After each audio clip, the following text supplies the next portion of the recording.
needs to needs to be clarified.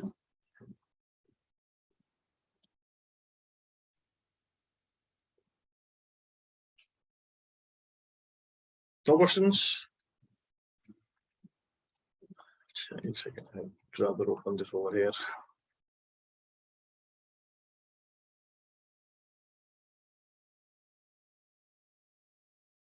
Okay, so जो price करने की, again there are like 1,000 different techniques. ठीक है ना, लेकिन मैंने जनरली वैसे ये देखा है कि जो सबसे सिंपलेस्ट तरीके होते हैं वो ही बेसिकली सबसे बेस्ट तरीके होते हैं whenever you are actually trying to start with something new. और pricing को by the time you're actually about to take a product into the market and place it into the market, so there has to be you need to strategize about it.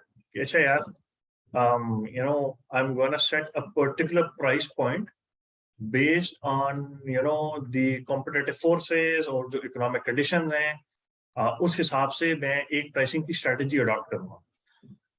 Again, there can be 1,000 different strategies, but the most basic ones, ठीक है ना, I think I've actually found them to be very more useful. और जिसमें सबसे ज़्यादा जो है ना यूज होने वाला ये pricing quality price का एक quadrant है जो कि इस्तेमाल किया जाता है. और what you're trying to do over here is you're actually trying to decide कि अच्छा यार मेरा जो product है is that going to be placed in the economy quadrant, penetration quadrant, skimming quadrant या premium quadrant. And why is that important? Because all of these 4 quadrants इनके अपने characteristics हैं, ठीक है ना. And once you decide to place your price into a particular quadrant, so then there are certain rules that you need to follow. ठीक है. For example,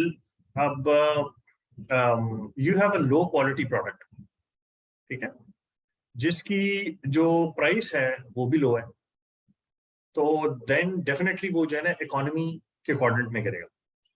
ठीक है. अब जब वो इकोनॉमी के क्वाड्रेंट के अंदर गिरेगा, ठीक है, तो then there are certain do's and don'ts that you need to follow with it.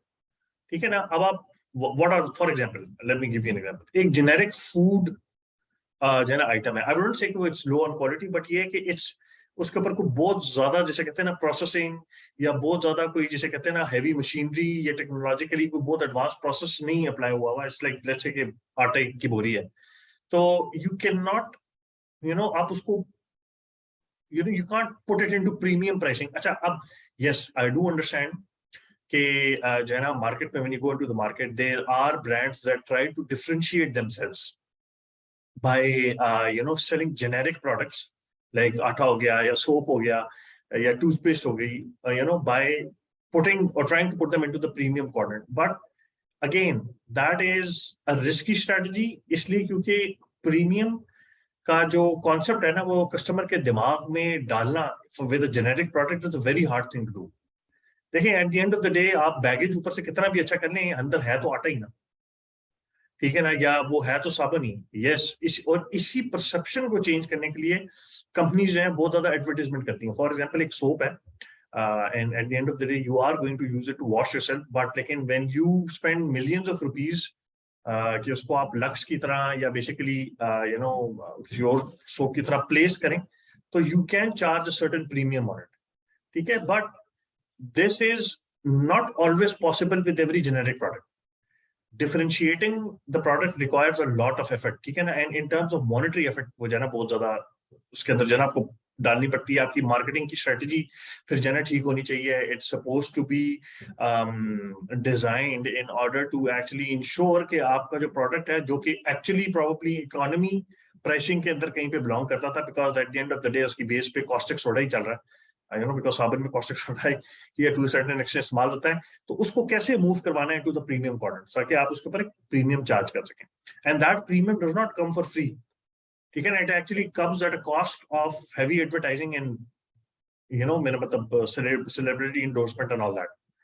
ठीक है. अच्छा, अब आपका जैसे कि इकोनॉमी का प्रोडक्ट है, एक अच्छी एग्जांपल जो है इकोनॉमी प्राइसिंग की is generic food sold at grocery stores. The generic items are priced lower since they require very little marketing and promotion expenses. Salt flower rice, ठीक है, इनकी ये फॉर एग्जाम्पल जब आप सॉल्ट फ्लावर और rice की बात करते हैं तो दे आर प्राइमरली, इनके लिए जो स्ट्रैटेजी यूज हो रही होती है ये जनरली जो डिस्ट्रीब्यूटर्स के जरिए जो है ना, इनको कोशिश किया जा रहा था कि इनकी डिस्ट्रीब्यूशन ज्यादा से ज्यादा की जाए, बिकॉज प्रीमाइज ये होता है कि अगर if we are able to capture enough retail space, या जिसे कहते हैं ना आपका शेल्फ स्पेस, तो देन ऑटोमेटिकली सेल्स हैं वो बढ़ जाएंगी, बिकॉज जो कस्टमर है वो प्रोडक्ट जो है बेसिकली वो उसने खरीदना तो है, वो मार्केट में आएगा, वो मुख्तलिफ जो है बेसिकली रिटेल स्टोर पे जाएगा, तो if are product is present over there, there is a high degree of probability और a certain degree of probability कि यार ये हमारा प्रोडक्ट उठा रहे हैं, ठीक है ना। अब इस if you are actually running with this strategy, तो I don't think you require a lot of advertising और marketing effort. All you need to do is to ensure के आपका जो प्रोडक्ट है वो बेसिकली डिस्ट्रीब्यूट सही तरीके से हो रहा है, उसकी जो रीच है वो है सही। हाँ, अगर लेट्स से कि इसी के अंदर यू वांट टू से कि अच्छा नहीं यार, what I want to do is कि रिटेल स्पेस तो, या जो मैंने मतलब है अपना डिस्ट्रीब्यूशन नेटवर्क मेरा ठीक है, I am reaching the aisle और द जो आपका जो शेल्फ स्पेस है वहां पे भी मैंने कैप्चर कर लिया, but I want charge premium. मैं अपने प्रोडक्ट को जो है बेसिकली प्रीमियम जो है उसके ऊपर चार्ज करना चाहता हूँ, then you would need to ensure कि कस्टमर के ज़हन में उसका रिकॉल बढ़े, ठीक है ना, ताकि जब भी वो स्टोर के अंदर आए तो वो फिर वापी का प्रोडक्ट उठाए। और वो कैसे हो सकता है? That is possible only through spending money on it. आप उसको एडवर्टाइज इस तरह करें कि वो कस्टमर के दिमाग में रह जाए चीज, ठीक है। अच्छा, अब इसमें do you guys understand this point या नहीं? Is this clear? Yes, sir, totally clear. ठीक है ना, इकोनॉमी से प्रीमियम में मूव करने का जो ब्रिज है ना, that is primarily through advertising as per my, of course you can do a lot of other stuff as well, but it's primarily advertising. अब देखिए ना, इसका मैं जब अच्छा let's talk some generic products. दूध का अगर मैं नाम लूं, डब्बे वाला दूध, तो आपके ज़हन में क्या आता है? ऑल्पर्स सर, ऑल्पर्स। ओके, ठीक है। लेट्स से साबुन का नाम लूं, Lux. Lux. Okay. Let's say how about flower? Rose. Okay. बाकी लोग, anyone? फ्लावर से मतलब ये आटे सॉरी, कोई भी नाम जो भी आप लोग इस्तेमाल करते हैं, brand, do not worry about it, just go ahead and से द नेम। तो पूनम आता है, आप उसकी बात कर रहे हैं, आटे की बात करें? आटे की बात करो, हाँ जी, मैं आटे की बात। डबल ए भी सर। पूनम आता था, लेकिन क्या सुना। ठीक हो गया, बिल्कुल ठीक। अच्छा, अब आपने देखा है कि ये दो मुख्तलिफ या तीन मुख्तलिफ नाम आए हैं आटे के केस में, तो आटे का कोई ब्रांड जो है वो मास मीडिया पे एडवर्टाइज होता है? नहीं सर। इसीलिए इसकी छोटी छोटी पॉकेट्स बनी हुई है। एक बंदा पूनम कहेगा, एक पंजाब आटा कहेगा, एक चक्की आटा कहेगा, ठीक है ना।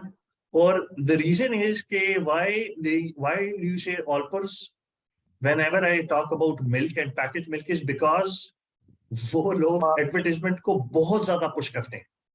उसका जो रेड कलर है ना, वो आपके दिमाग में बैठा हुआ है। क्यों? मार्केट में जब आप जाए तो वहाँ आई थिंक जो है वो और भी बहुत सारे ब्रांड हैं, हाला भी है, और हाला पता नहीं आता है नहीं आता, लेकिन ये कि और भी है, प्रेमा है, ठीक है। बट वो बेसिकली ऑल्पर्स जो है और उसके जो प्रोडक्ट्स हैं वो दे एम्बेडेड इन योर हेड, ठीक है। इसी तरह टॉप ऑफ माइंड है, टॉप उनके एडवर्टाइजिंग की वजह से टॉप ऑफ माइंड है। एग्जैक्टली। तो जब भी आप इस इंटेंट से जाएंगे कि मैंने दूध खरीदने जाना है, तो what would you end up buying? You would actually end up buying Allpurs, and then that is where a company can actually charge you 1.52 litre के लिए 250 रुपए, ठीक है। ये वो दूध है जो कि इनको 40 रुपए पर लीटर मिलता है। अगर आपने ये पूरी वैल्यू चेन पढ़ी हो all the way till the farm, क्योंकि मैंने इसको स्टडी किया हुआ है, तो ये in certain instances this is only costing them 40 to 50 rupees per liter. ठीक है? And then of course चलें इसमें एडवर्टाइजिंग की कॉस्ट मिला लें, डिस्ट्रीब्यूशन की कॉस्ट मिला लें. अभी ऑलपर्स का डब्बा कितने का है? किसी को अगर पता हो? above 200 है शायद, 220 230 के करीब है शायद. चलिए हम इन्फ्लेशन को फैक्टर इन करते हैं कि अच्छा यार फार्मर को इन्फ्लेशन का इम्पैक्ट जो है ना वो ट्रांसफर होगा, वो 60 रुपए पर लीटर ले लेते होंगे. Any farmer who is actually producing milk under 1,000 liters a day is probably given a very low rate. उस जमाने में 1,000 लीटर से नीचे का जो रेट था that is 40-45 rupees per litre. और उसके लिए भी आपको दूध लेके कलेक्शन सेंटर जाना पड़ता था खुद, जहां पे पहले उसकी क्वालिटी चेक होती थी और अगर वो ठीक होता था तो फिर वो लिया जाता था. उन कलेक्शन सेंटर से फिर वो दूध जो है ट्रांसफर होता है मेन प्रोसेसिंग प्लांट्स के अंदर. अगर आप ये सेंट्रल लोअर पंजाब में जाएं, मुल्तान वगैरह के रीजन में और इसके इर्द गिर्द चला के, वहां पे देयर आर कलेक्शन सेंटर्स. जो छोटे फार्मर्स हैं वो दूध को इकट्ठा करते हैं. उन्होंने अक्सर जो है बेसिकली अपनी 2 तरीकों से करते हैं. एक तो ये कि वो इंडिविजुअली दूध छोड़कर आते हैं, ठीक है. दूसरा तरीकेकार ये है कि वो अपने सॉर्ट ऑफ वो एक कारपूल्स होते हैं ना, जिस तरह वो मिल्क पूल्स बना लेते हैं. तो लेट्स से कि एक लोकेलिटी के जो फार्मर्स हैं वो एक बंदे की ड्यूटी होगी, वो सारों से दूध लेगा, वहां पर लेके चला जाएगा कलेक्शन सेंटर. तीसरा तरीकेकार ये होता है कि जो दूध है, दूध कलेक्टिंग जो अपना जो कलेक्टिंग जो कंपनी है, यानी कि जो ऑलपर्स लेट्स से, वो खुद आती है आपके फार्म के ऊपर. And that is a privilege that is usually given to large producers. ठीक है ना, जो दिन का 10-15 हजार लीटर जो है ना वो प्रोड्यूस कर रहे हैं. एंड 10-15 हजार लीटर्स का मतलब ये है कि गुड 300 प्लस एनिमल्स. अच्छा, अब these farmers would actually get better rates. So this is how the value chain works. And मजे की बात ये है कि back in 2018, 2019, 18 या 17 के number, I don't remember, but probably अब शायद बढ़ गया हो ये. लेकिन the packaged milk was only 5 to 6% of the milk that was being sold in Pakistan. ये जो इतनी एडवर्टाइजिंग और ये सारा कुछ आप देखते हैं ना, ये सिर्फ 5 से 6% का शेयर है पैकेज मिल्क का. बाकी सारा दूध पाकिस्तान में खुला मिलता है. ठीक है. So and again this value chain और जो एडवर्टाइजमेंट एंगरों को अवेलेबल है, because they've got like this behemoth of budgets and all that, वो बेसिकली डिस्पेंस कर सकते हैं बहुत ज्यादा पैसा एडवर्टाइजिंग वगैरह के ऊपर, जिसकी वजह से then they can charge premium as well. ठीक हो गया. अच्छा, so any questions this far or anybody who wants to add any point over there? Then there is ये सर मैं थोड़ा सा जी, इसमें एडिशन करना चाह रहा था. अगर हम इसको सर्विस इंडस्ट्री के अकॉर्डिंग देखें या ट्रैवलिंग इंडस्ट्री के अकॉर्डिंग देखें ना, तो फॉर एग्जांपल अब हम किसी भी एयरप्लेन में जब टिकट बुक करवाते हैं तो उसमें 3 ऑप्शंस आ रही होती हैं, इकोनॉमी, बिजनेस और प्रीमियम.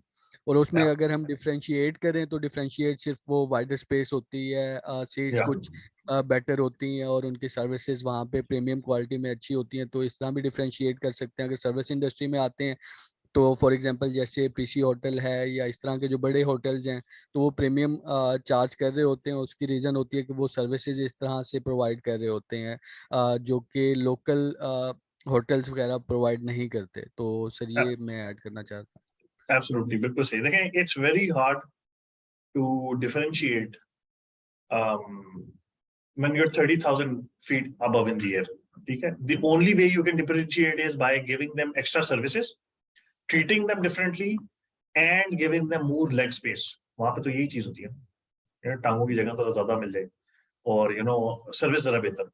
तो इसलिए एयरलाइंस जो हैं वो बेसिकली, अगर आपने उनकी एडवर्टाइजमेंट्स देखी हो तो वो इन्हीं कैरेक्टरिस्टिक्स को बेसिकली बहुत ज्यादा प्रमोट करते हैं कि अच्छा यार ग्रेट सर्विस,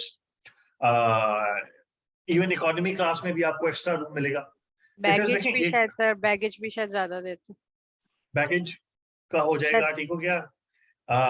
या बेसिकली आपकी सर्विसेज बहुत अच्छी हैं, ठीक हो गया ना. आप देखें, एक एयरक्राफ्ट है, जैसे कि A320 और A380 और व्हाटएवर, उसके ऊपर एक लिमिटेड स्पेस है और in order to actually maximize profitability, जो एटलीस्ट इकोनॉमी क्लास है उसमें जितना कम रूम दिया जाए बिटवीन 2 सीट्स वो बेहतर है, बिकॉज फिर ज्यादा सीट्स आ सकती हैं, ठीक है, ज्यादा लोग आ सकते हैं, उसका मतलब ये। तो what are you selling then? You are selling कि अच्छा यार हमारी इकोनॉमी क्लास के अंदर भी जो है ना एक्स्ट्रा स्पेस है। So what are you trying to tell the customer कि हमने कम सीटें लगाई हैं ताकि आपकी टांगे जो हैं वो जरा आप आराम से बैठ सकें, and we are actually reducing our profitability. ठीक है।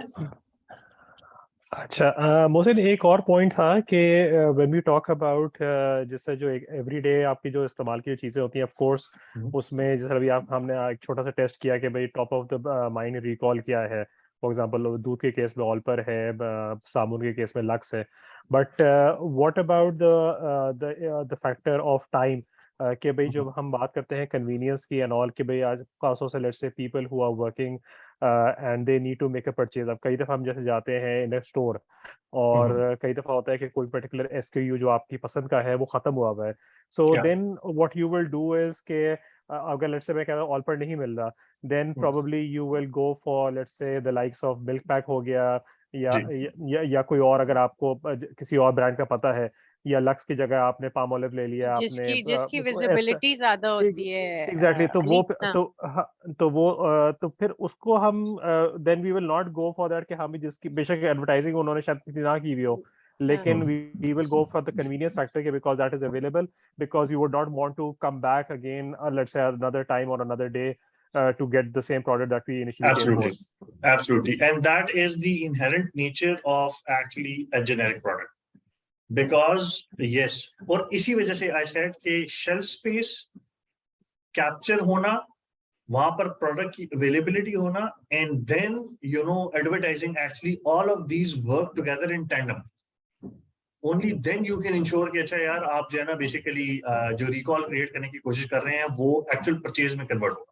बिकॉज आप जितना भी रिकॉल क्रिएट कर रहे हैं और आपका प्रोडक्ट जो है ना वो शेल्फ पे अवेलेबल ही ना हो, तो then there is no point of actually creating any. जी सर, हमने एक रिसर्च की थी जिसमें ये आया था, रिजल्ट कंक्लूजन ये निकला था कि बेसिकली कंज्यूमर जो घर से सोच के आता है 80-90% उसकी शेल्फ्स देखकर उसका डिसीजन चेंज हो जाता है। एट दैट टाइम वो ज्यादा वो कर रहा होता है कि अच्छा ये नहीं ये ले लेता हूँ, ये नहीं ये ले लेता हूँ। बिल्कुल ठीक। अच्छा, दैट्स वेरी इंटरेस्टिंग। यानी कि जो परचेज डिसीजंस जो हैं वो शॉप पे जाके जितना मर्जी आप कह दें, मैं घर से सोच के जाऊँ मैं ऑलपर्स लेने जा रही हूँ और मैं वहां जाती हूँ और मैं देखती हूँ मिल्क पैक ने पूरी शेल्फिंग की हुई है और अवेलेबल भी है और प्राइस भी कम है, तो मैं ऑटोमेटिकली जाके मिल्क पैक ही डालूंगी। बिल्कुल मैं समझ रहा हूँ। ठीक है, और ये that sort of makes sense, that is why that was the shopper research कि जी आपने बेसिकली शॉप्स पे तवज्जो देनी है क्योंकि डिसीजंस वहां चेंज होते हैं।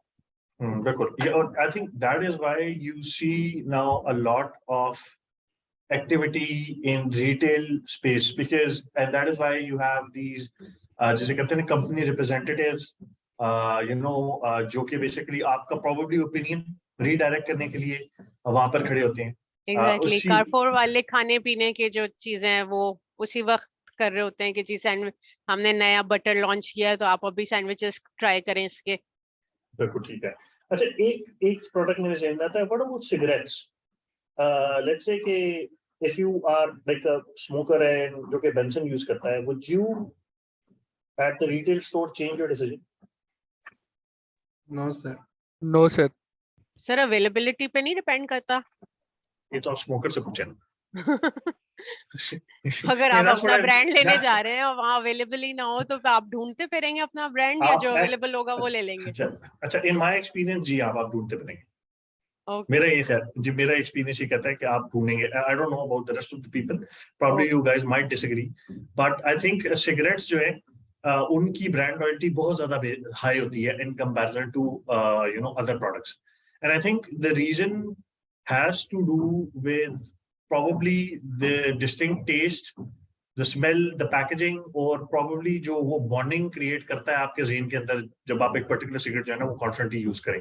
मेरा ख्याल ये है, हालांकि cigarettes की advertising कोई नहीं होती, there is no advertisement in Pakistan, it's not allowed anymore, ठीक है? ये लोग ज़्यादा से ज़्यादा BTL कर सकते हैं, ठीक है?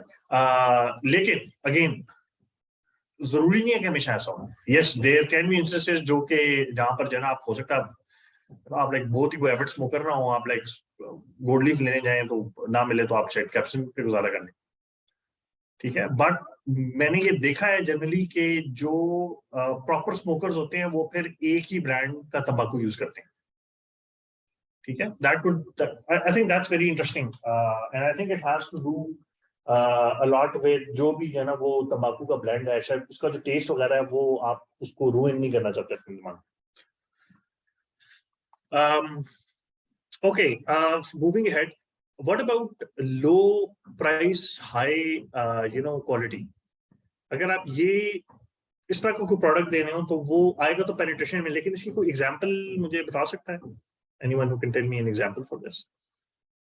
जब भी कोई न्यू प्रोडक्ट लॉन्च होता है ना तो उसको वो पेनिट्रेशन की तरफ लेके जाते हैं ताकि मार्केट में उसकी अवेलेबिलिटी ज्यादा से ज्यादा हो सके। ठीक है, कोई एग्जांपल दे सकते हैं आप इसकी? So one thing that comes to my mind is ये हमारे इस्लामाबाद में सेवर पुलाव, तो that is low price, लेकिन quality in terms of hygiene, quality जो उसमें चावल हो गए, चिकन पीस, कबाब वगैरह वो काफी अच्छा होता है। I'm yet to come across somebody who has said कि भाई मैंने सेवर पुलाव खाया और मेरा अगले दिन स्टमक अपसेट हो गया, कुछ हो गया। That means कि the quality is there in terms of यानी कि और प्लस उसकी प्राइस पॉइंट भी काफी लो है, क्योंकि आप जिस अभी ठीक है कह सकते हैं कि भाई थोड़ा इंक्रीज कर गया because of the recent inflation, but it has always been on the lower side and it's more than enough for 1%, probably 1.5% की सर्विंग होती है। बिल्कुल ठीक है। अच्छा, लेकिन इसमें एक चीज जो बिल्कुल आपने ठीक की, लेकिन इसमें एक चीज मैं ऐड करना चाहूंगा। आपसे पहले जो सर कहते हैं कि जो लाइक नए प्रोडक्ट होते हैं, so essentially ये सिर्फ this is not a strategy for new products, it can be a consistent strategy over time as well. So it is something that becomes the strategy of your product. Okay, I'm going to price low, I'm going to give you good servings, and you're not going to get sick after eating my product either, ठीक है ना? और तो you are actually in a consistent mode of penetration, because आपने अपने आप को place ही ऐसे कर दिया है कि आपके ब्रांड की जो है वो एक एसोसिएशन क्रिएट हो गई है इन एट्रीब्यूट्स के साथ। कौन से attributes? Low price, good serving size, high quality, ठीक है ना? तो what I am trying to say over here is कि इट्स नॉट नेसेसरी कि फिर आप जब पहली दफा आ रहे हो तो फिर आप पेनिट्रेशन की स्ट्रेटेजी जो है उसको अपनाएं। You can actually keep this as a consistent strategy. अच्छा, इसका फायदा क्या होगा? इसका फायदा क्या होगा? इस तरह की स्ट्रेटेजी का कंसिस्टेंटली अडॉप्ट करने का फायदा क्या होगा?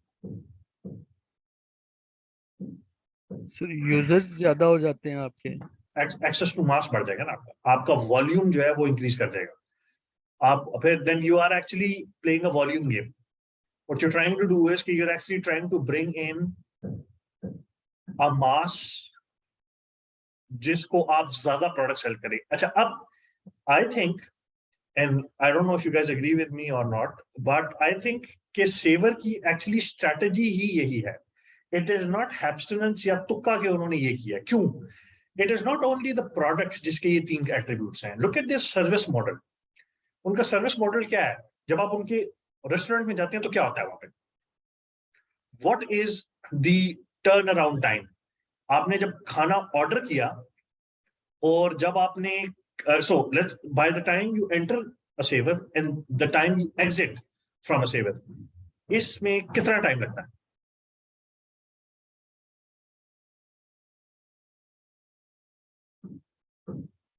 Anyone? Is it very high? Is it low? Is it very low? And I'm not talking about time deliveries and come all लगता that. है उसमें It's very maximum 10 to 15 minutes लगते हैं, इससे ज्यादा नहीं लगता है।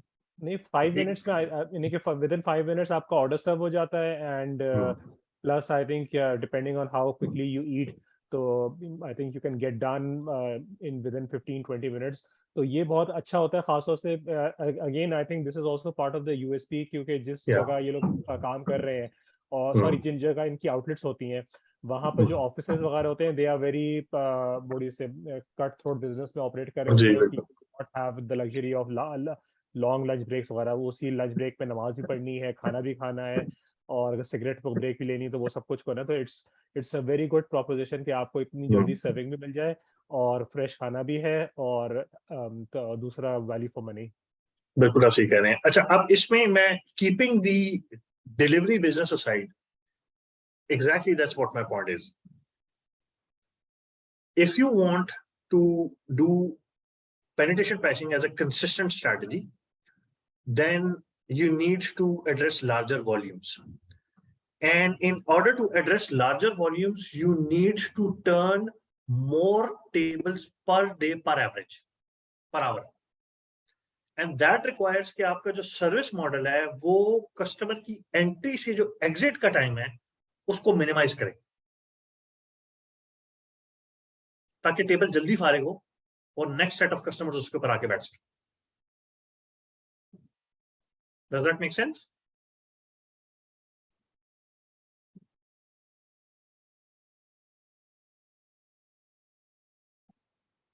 क्या नहीं?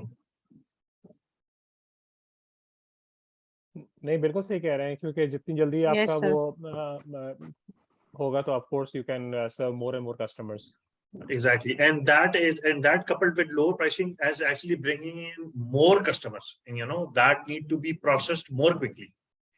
ठीक है, ये चीज मैंने बेसिकली ये मैंने लाइक ये बाद में रियलाइज की थी। मैंने एक आर्टिकल पढ़ा था, वियतनाम में इनके एक खास ट्रेडिशनल फूड होता है बॉक चाओ समथिंग उसको कहा जाता है, ठीक है, it's like a bowl of noodles and egg and all that, ठीक है ना। तो I was reading an article जो कि was exactly the savor of Vietnam.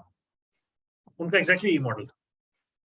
So they would actually give you very, I don't know what the product name was, it bok choy or something, you know, bok choy था कुछ कहते हैं इसका नाम होता है इस product का. So they would serve you bok choy at a very low price, good quality, good quantity, and the model inside the business premises was कि as soon as possible जो है ना कस्टमर का जो टर्न, मैंने मतलब जो प्रोसेसिंग टाइम है उसको रिड्यूस कर।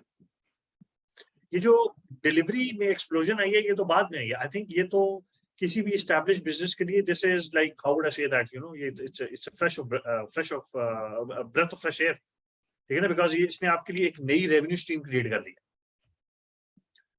ठीक है ना। डिलीवरी बिजनेस जो है वो 2017-18 के बाद से it has exploded. Yeah, I was actually teaching a course in DICE in 2019 की, I think बात नहीं 2019 या 20 की बात है, and I had a student from Food Panda and he said कि we are consistently growing at 2300%, 2400% a month. अब का मुझे नहीं पता, लेकिन ये है कि at that time इतनी तेजी से businesses जो हैं वो basically on board आ रहे थे because they wanted to go delivery. वो delivery मोड में जाना चाहते थे, you know, they wanted a partner जो कि के लिए डिलीवरी को इंटीग्रेट कर सके। एक्चुअल में तो फूड पांडा का ये बिजनेस है ना, इट्स एन एग्रीगेटर, वो डिलीवरी की सर्विसेज आपके लिए एग्रीगेट करता है, ठीक है। So it's a food aggregator. So जो है सो एग्जैक्टली ये that has created a new stream, but when you talk about actual, और अब मुझे ये लगता है कि बिजनेसेस लाइक सेवर और ये जो you know high volume businesses हैं, इनका आई थिंक जो डिलीवरी का रेवेन्यू है वो ऑन प्रेमिसेस रेवेन्यू से ज्यादा हो गया होगा, ठीक है ना। ये तो खैर नंबर्स देखेंगे तो देख के बताया जा सकता है, लेकिन मेरा हंच ये है बिकॉज डिलीवरी भी बहुत ज्यादा हो रही होती है। So this is penetration pricing, ठीक है, विच इज नॉट नेसेसरी कि आप ये शुरू में ही करें। पहली बात तो ये, you can actually do it और keep it as a consistent strategy over time as well. Then there is skimming, price भी आपकी हाई है, क्वालिटी भी आपकी लो है। ये इसकी कोई मुझे एग्जांपल दे सकता है लोकल मार्केट में से? जी जी, अगर स्किमिंग की भी बात करें तो इसमें भी फर्स्ट मूवर एडवांटेज होता है जो कि ओवर कंपेटिटिव मार्केट होता है। तो ठीक है, आप जैसे ही मार्केट में कोई कंपटीशन आता है तो आप क्या करते हैं, अपनी प्राइस जो है ना वो थोड़ी लो कर देते हैं ताकि आपका कंपेटिटिव एज जो है वो बरकरार रहे। तो एग्जाम्पल मेरे माइंड में अभी कोई नहीं आ रही सर। अच्छा, इसमें एक चीज मैं शायद I would like to correct you, इसमें प्राइस आप लो नहीं करें, आप क्वालिटी लो करें। आपकी प्राइस हाई है, यू आर स्किमिंग। ये बिल्कुल उस तरह है जिस तरह दूध के ऊपर से आप मलाई उतार रहे थे, that's also called skimming.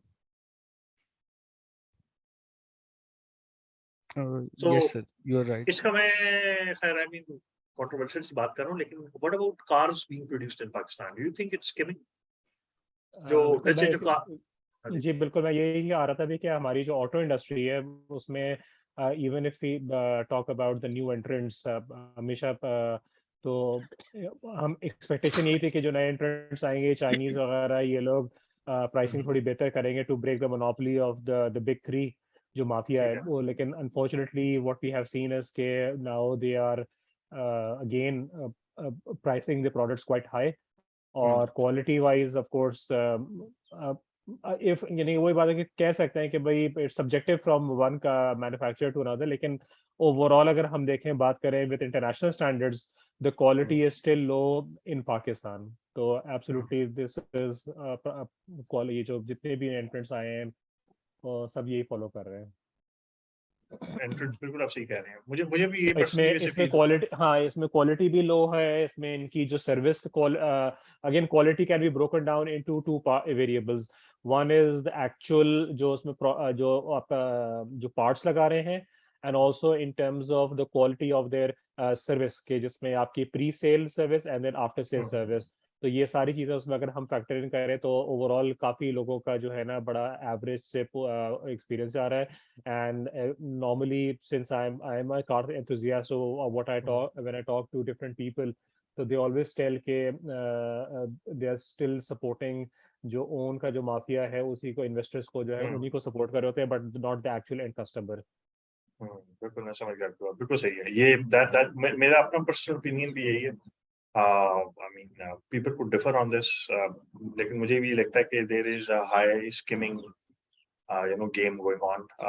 I think जो product deliver किया जाता है, yes, I can't say कि it's not like a very low quality product, but it is not at par with the price being charged. ठीक है ना, जो पैसे आप अब जैसे अब डिस्पेंस कर एग्जाम्पल रहे दे हैं। रहा अभी तो बिल्कुल, अभी जैसे अभी पिछले एक हफ्ते से काफी शोर मचा हुआ है पाक वीज वगैरह के ऊपर, कि जब डॉलर 245 पर गया तो एकदम से जितनी भी ऑलमोस्ट जो नए इंटरेस्ट है सब ने, किसी ने 10 लाख रुपए बढ़ा दिए, किसी ने 12 लाख बढ़ा दिए अपनी ये क्रॉस ओवर्स के ऊपर। अब 225 हो गया, अब सारे के सारे खामोश होकर बैठे हैं, कोई उसमें कुछ नहीं आ रहा कि हाँ भाई नई डिलीवरीज पर हम इतने डिस्काउंट दे देंगे, ये कर देंगे, वो कर देंगे। So that is quite unfortunate के when it comes to increasing the prices they are very quick, and they also do some kind of malpractice के हाँ भाई वो क्या करेंगे, उस टाइम बहाना ये होता है कि हमारे वो एलसीज जो है वो बंद हुई हुई हैं, या फिर हमारी प्रोडक्ट्स की सॉरी जो है किट्स वगैरह वो नहीं आई हैं, तो we are not taking any further orders. जबकि होता ये है कि they are actually waiting for that price increase so that they can charge a premium, and but when it's the other way around they do not reduce the prices. आज उस वक्त उनके पास बहाना ये होता है कि हमने क्योंकि इन्वेंट्री ऑलरेडी परचेज कर ली हुई है, तो हमें तो इन्वेंट्री उस पुराने डॉलर की कॉस्ट पे पड़ी। तो कार मैन्युफैक्चरिंग की प्राइस अगर जाएगी भी आगे नीचे, तो वो जाएगी कुछ 4 महीने बाद, बिकॉज हमारी किट्स तो अगले 4 महीने तक यूज होती रहेंगी, which is not the case. ऐसे नहीं होता कभी भी, ठीक है ना। आप और वो 4 महीने बाद क्या होगा, वो 4 महीने बाद डॉलर फिर ऊपर चला गया होगा। तो मेरा मतलब it's like it's a very strange game. और I think the reason this happens is कि प्रॉब्ली पाकिस्तानी मार्केट शायद रेगुलेटेड नहीं है सही तरीके से, और I think the government to a certain extent is probably complacent in this. उसको चाहिए कि वो like it fetches down and actually tries to rectify this, उसको level तक control करे, but it doesn't do that. एक और example मेरे पास जो है जी skimming की, price skimming is a product pricing strategy by which a firm charges the highest initial price that customers will pay and then lowers it over time, of course. एक example price skimming की जो international market पे हो सकती है, just give me 1 second, I'm so sorry.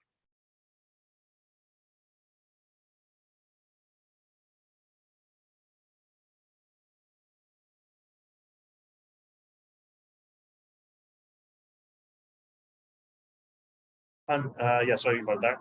So जो price skimming की हो सकती है, वो एक अच्छी एग्जांपल ये हो सकती है कि इनोवेटिव इलेक्ट्रॉनिक प्रोडक्ट्स जो होते हैं, एप्पल का आईफोन हो गया, सोनी प्लेस्टेशन 5 आ गया अब तो खैर,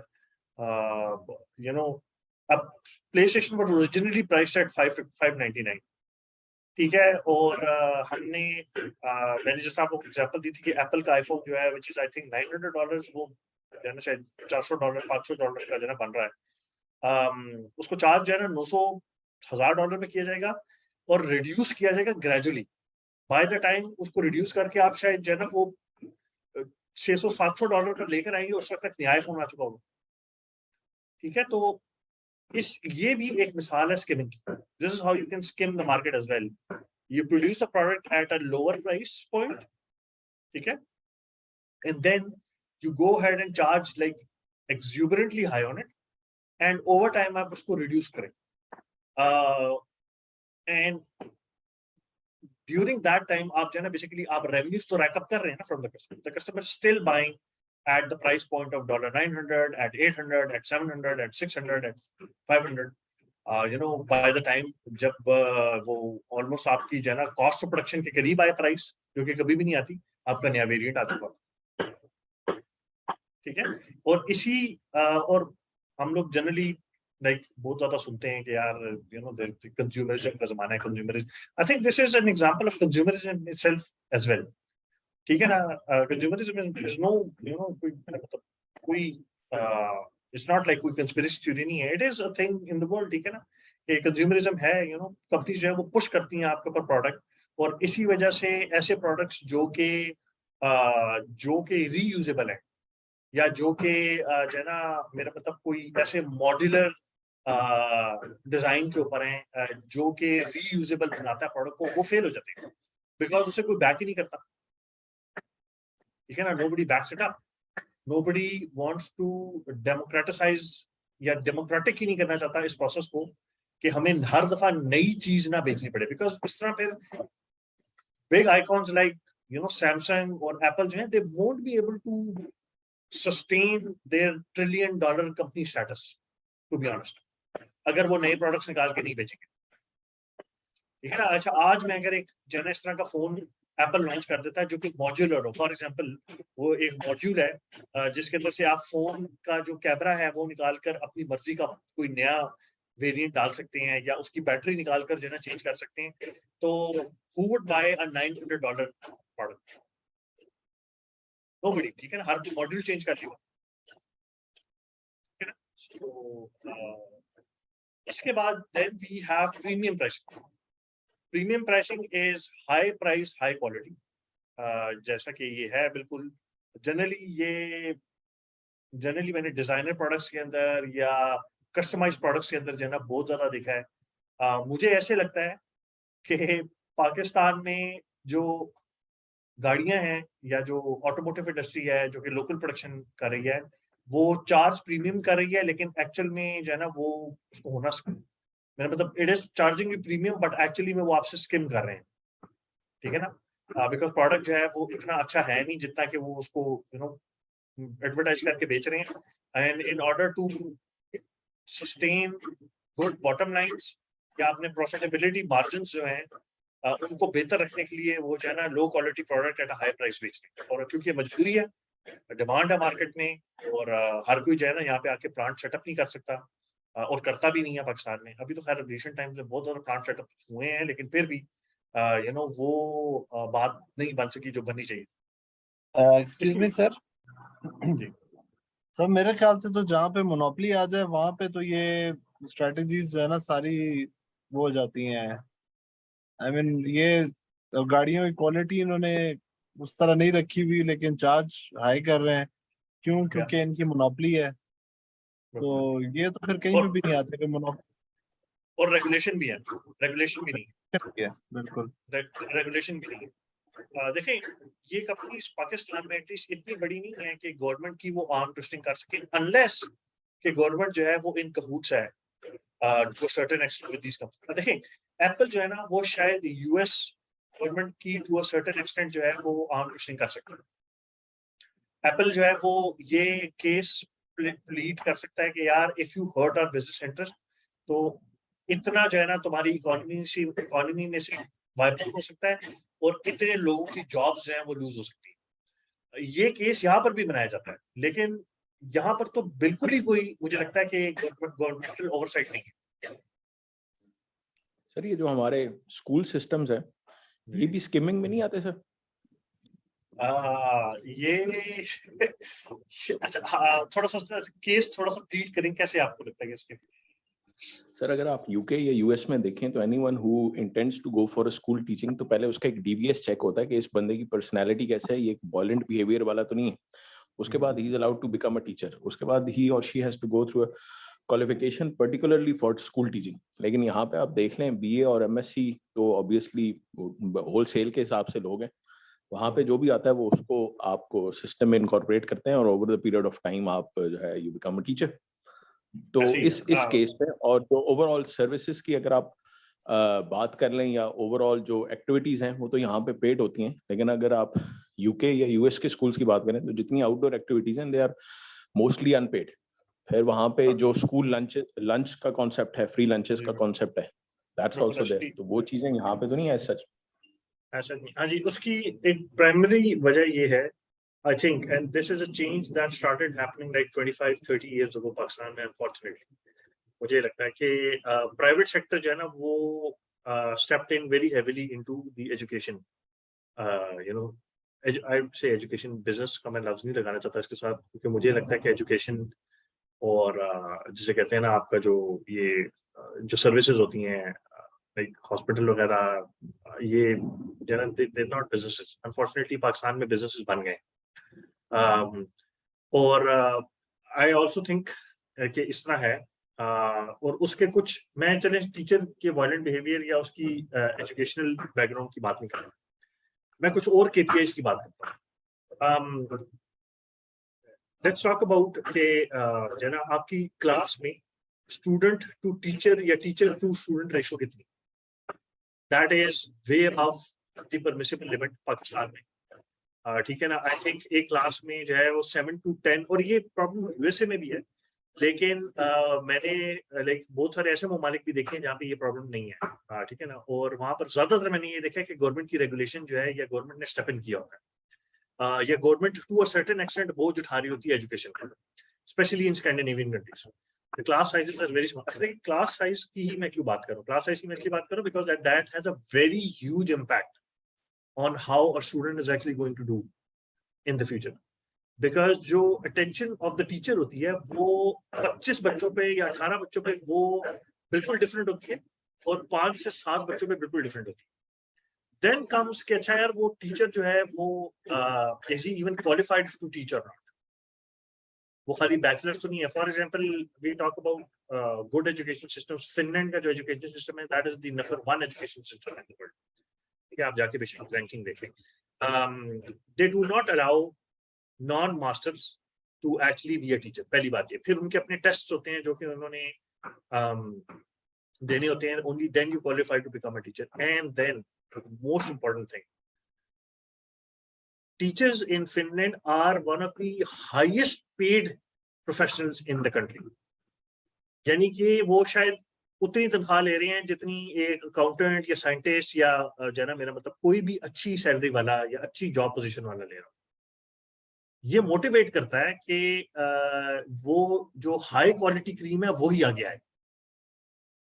ठीक है ना। तो गवर्नमेंट ने basically they have put policies and procedures in place जो कि इस चीज को इंश्योर कर रहे हैं कि वो डिस्कनेक्ट क्रिएट ना हो जो है ना, जो कि प्राइवेट सेक्टर के आने की वजह से। बिकॉज प्राइवेट सेक्टर अनफॉर्चुनेटली क्या कर रहा होता है, प्राइवेट सेक्टर का तो क्या डिजाइन है। मैं I am not criticising the private sector, लेकिन जनरली क्या प्राइवेट सेक्टर की क्या मेजर ऑब्जेक्टिव होता है, जिस मनी बॉटम लाइन को हाई किया जाए, प्रॉफिट को इंश्योर किया जाए।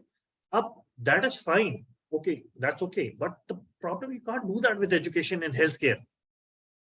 ठीक है ना। ये हेल्थ केयर और एजुकेशन के साथ तो आप ऐसे नहीं कर सकते, because these are too, I mean at least मुझे लगता है कि हेल्थ केयर और एजुकेशन के साथ आप ये नहीं कर सकते, बिकॉज ये दो ऐसे क्रिटिकल एरियाज हैं जहां पर आप यू कांट मेस अप। मैं मतलब हेल्थ केयर में ये जिंदगी की बात है और एजुकेशन में ये कंपनी सॉरी मुल्क के फ्यूचर की बात है। सर लेकिन वो होता तभी है ना जब मार्केट में गैप होता और गवर्नमेंट सेक्टर इस चीज को फुलफिल नहीं कर पाता। मतलब गवर्नमेंट ऑब्वियसली उस क्वालिटी की और इस मतलब मेयार की चीज नहीं बना सकता या डिलीवर कर सकता, तभी प्राइवेट सेक्टर स्टेप इन करता है। एब्सोल्युटली करता है। प्राइवेट सेक्टर तो गैप भरता है, बिल्कुल गैप भरता है। अब देखिए एक और मैं आपको इसकी एक और मिसाल देता हूँ। सॉरी मैम थोड़ा सा डाइग्रेस कर गए, लेकिन ये कि मैं just want to make a point कि when you talk about the education system, मुझे आज भी वो बात याद है. I don't know it was Roots के कौन से 3 owners हैं. I don't know if it was Waleed Mushtaq or who, and he was like having a conference one day and he said कि हमारा इरादा ये है कि हम जो लाइक रूट्स स्कूल सिस्टम है जो भी उनके परव्यू के अंदर आता है उसको जो है ना पहली पाकिस्तान का जिसे कहते हैं ना पहली वो एजुकेशन कंपनी बनाए जिसका IPO हुआ हो. यानी कि he wanted to take his school public by offering shares. मुझे हंसी आ गई. मैंने कहा यार ये how is that even possible कि he would be allowed to do that? ये कैसे हो सकता है? These are children, ठीक है ना, जिनको आप पढ़ा रहे हैं और बड़ा कर रहे हैं, जिन्होंने एक्चुअली आपका फ्यूचर जो है ना वो कैरी करना है. और आप बात कर रहे हैं कि आप इस बिजनेस को ले जाएंगे पब्लिक ले जाएंगे और जो है ना इसके शेयर्स ऑफर करेंगे और फिर जो है वो आपके जो मेजर शेयर होल्डर्स हैं वो हर उस एक्टिविटी को गो हेड देंगे जायज या नाजायज, जो कि क्या चीज इंश्योर करे कि रेवेन्यू ठीक आ रहा हो. बाकी बच्चा तो गया कहीं और. मेरा मतलब आई डोंट केयर कि क्लास में एक वक्त में 50 बच्चे बिठाने हैं या जो है ना हर वो एक्टिविटी करनी है जो कि बेसिकली प्रॉब्ली ना अंडरमाइन कर सके एक्चुअल एजुकेशन जो से दे. सो माय पॉइंट बीइंग कि इसलिए जरूरी है कि मेरा मतलब गवर्नमेंट जो है वो कुछ सेक्टर्स जो है उनको रेगुलेट करे अच्छे तरीके से. अगर चले यार वो खुद नहीं कर सकती तो उनको रेगुलेट करे एटलीस्ट अच्छे तरीके से. वरना फिर ये इस तरह के फियास्कोस होते हैं जिस तरह के हमारे सामने हेल्थ केयर आपका जो है ना वो अनफॉर्चुनेटली बैठ गया. मेरा मतलब उसके अलावा आपकी एजुकेशन सिस्टम आपके सामने है. फिर आज से 25-30 साल पहले आई don't know if somebody remembers और पंजाब में GTS का एक सिस्टम होता था, जनरल ट्रांसपोर्ट सिस्टम था. अभी तो खैर ये आ गई हैं सारी बसेस वगैरह, लेकिन उस जमाने में हमारा एक GTS का पूरा निजाम था. अनफॉर्चुनेटली उसको भी तबाह बर्बाद किया गया. बसों के पार्ट्स निकाल के वो खड़ी खड़ी गल गई सारी बसें और जो है ना वो उसकी जगह प्राइवेट सेक्टर में है ना जो आपके ट्रांसपोर्ट वाले उन्होंने ले लिया. और फिर वो फियास्को देखा है फिर आपने जो देखा है पिछले 10 से 15 साल में, ठीक है ना. कोई मजबूत निजाम ही नहीं था पाकिस्तान में. ये तो अभी बेसिकली ये मेट्रोस और BRTC नहीं है, लेकिन पहले हमारे पास सिस्टम था already. We already had a system 20-25 years ago which was intentionally or unintentionally destroyed. मुझे नहीं पता क्या इंटेंट थी. बट अगेन सो प्रॉब्ली ये कुछ फैक्टर्स हैं जो कि शायद जरूरी होता है. सो प्रीमियम प्राइसिंग पे और कोई एग्जांपल कोई देना चाहे if somebody wants to add any other example. जैसे आईफोन जो है बहुत बड़ी एग्जांपल प्रीमियम प्राइसिंग की. High quality high price, high quality high price, ठीक है. लग्जरी ब्रांड्स है फॉर मतलब इन द सेंस के कार्स में जो आपकी वो है लग्जरी कार्स है फॉर एग्जांपल ऑडी होगी और फरारी होगी, तो वो सारी प्रीमियम प्राइस ये सारे प्रीमियम उसके अंदर आते हैं. अच्छा, आप ये when you are actually setting one of the strategies ना, तो then you have to have a very good look at what your product type is, ठीक है ना. I would never want to sell a Lamborghini or a Ferrari in the economy section or the penetration section or the skimming section, ठीक है. Because मेरे brand की ये company holistic जिसे कहते हैं ना स्टैंडिंग है. There is this goodwill that comes with it. वो जो मैंने आपको बताया था, there is like 50, 60, 70 years की history है जो कि इसके साथ associated. I don't want to throw it away, ठीक है ना. So I am going to always try to provide a high quality, high price product, ठीक है ना. मेरी ब्रांड की DNA में ये चीज इंग्रेन हो चुकी है, ठीक है. But then there are companies जो कि across the board multiple strategies जो हैं उनको at a time जो है ना डिप्लॉय करते हैं. वो इकोनॉमी में भी हो सकते हैं, वो प्रीमियम भी हो सकते हैं, वो स्किमिंग भी कर सकते हैं, वो पेनिट्रेशन भी कर सकते हैं. ये इकोनॉमी और प्रीमियम दोनों की मुझे कोई मिसाल दे सकता है? मुझे ये लगता है कि what I think is कि Apple is not only an example of premium pricing. इनके कुछ ऐसे प्रोडक्ट्स हैं जो कि उनके ज़हन में जो है ना are probably either penetration or economy, ठीक है. बिकॉज फॉर एग्जाम्पल अगर हम एप्पल की जो एयर जो उसका जो वो कंप्यूटर है उसकी सीरीज की बात करें तो उसमें $1000 से काफी नीचे के भी प्रोडक्ट्स हैं, ठीक है ना. मैकबुक एयर जो है, ठीक है, आई थिंक दैट इज ट्रू, ठीक है ना. और वो डिजाइन की इस तरह किए गए कि they are actually a little low spec products जिनको जरा लेसर प्राइस पे बेचा जा रहा है, low spec with regards to Apple as a brand, ठीक है ना। तो उनके अंदर जो स्पेक्स हैं वो थोड़े कम होते हैं, लेकिन उनकी फिर प्राइस भी कम होती है। मेरे ख्याल में शायद वो जो है ना, that would come under economy. What do you guys think? आपके ख्याल में ऐसे ही है या नहीं, वो भी प्रीमियम प्राइसिंग हो? आई think that is MacBook air या समथिंग लाइक दैट। हम इसकी भी एग्जांपल ले सकते हैं मोहसिन, ये जिस तरह जो होटल इंडस्ट्री है, सो अब जिस तरह ये जो 5 स्टार होटल्स हैं, जैसे पीसी है, तो इनके एक तो ये 5 स्टार होते हैं, फिर इनके जो इकोनॉमी सेगमेंट की अगर हम बात करें तो होटल वन है, या जैसे अवारी है, अवारी एक्सप्रेस है। तो these are then, so they are competing in both segment, premium में भी कर रहे हैं और इकोनॉमी में भी कर रहे हैं। बिल्कुल बिल्कुल, ये दैट्स ट्रू। यानी कि एक ही जिसे कहते हैं ना ब्रांड चेन के मल्टीपल होटल ब्रांड्स हैं, ठीक है ना, जो कि डिफरेंट क्वाड्रेंट को बेसिकली एड्रेस करते हैं। सर इसी तरह इंडियोर जो सर्विस है, बेसिकली सर्विस का ही है ना ब्रांड, तो उन्होंने जरा सा हाई क्वालिटी मतलब प्रोडक्ट जो है ना, क्योंकि सर्विस का ब्रांड इतना था कि उसको लोग इतना अच्छा नहीं समझते थे, तो हमने इंडियोर एक नए ब्रांड नेम के साथ तो एक बेटर क्वालिटी प्रोवाइड की। बिल्कुल ठीक है, बिल्कुल ठीक है, exactly, yeah that's a very good example as well.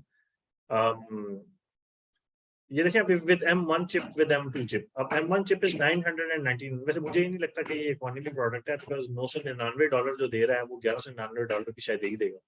Probably ये सिर्फ प्लेस होल्डर प्रोडक्ट है, ताकि जो भी इसको देखे वो इसको खरीद ले। वो आके यही कहेगा कि अच्छा यार, ये 299 में मुझे M1 चिप मिल रही है जो कि पुरानी है, और जो है ये मैं सिर्फ $200 और दूं तो मुझे ये नया मिल जाएगा M2 चिप के साथ। तो ये भी एक स्ट्रेटजी होती है प्राइसिंग की, कि आप प्लेस होल्डर्स प्लेस कर देते हैं जो कि नज करते हैं कस्टमर को कि वो प्रोडक्ट खरीदे जो आप उसे खरीदवाना चाहते हैं, ठीक है ना। तो ये भी हो सकता है कि ये जैसे जस्ट नज प्रोडक्ट, यू नो, नज करने के लिए कि अच्छा यार, ये तो 299 में मुझे अगर पुरानी चीज मिल रही है M1 with 8 core GPU, 7 core GPU, यानी 2 जीपीयूज हैं इसके, तो मैं ये $200 देके नया क्यों ना ले लूं 8 कोर जीपीयू जिसमें 2 8 कोर जीपीयूज लगे हैं, ठीक है ना। तो it could be that as well, ठीक है। So there are different ways of pricing. मतलब pricing is a very huge domain, मतलब it's massive, ठीक है ना। तो इसलिए इसमें मुख्तलिफ किस्म की चीजें जो है वो एक टाइम पे चल रही है।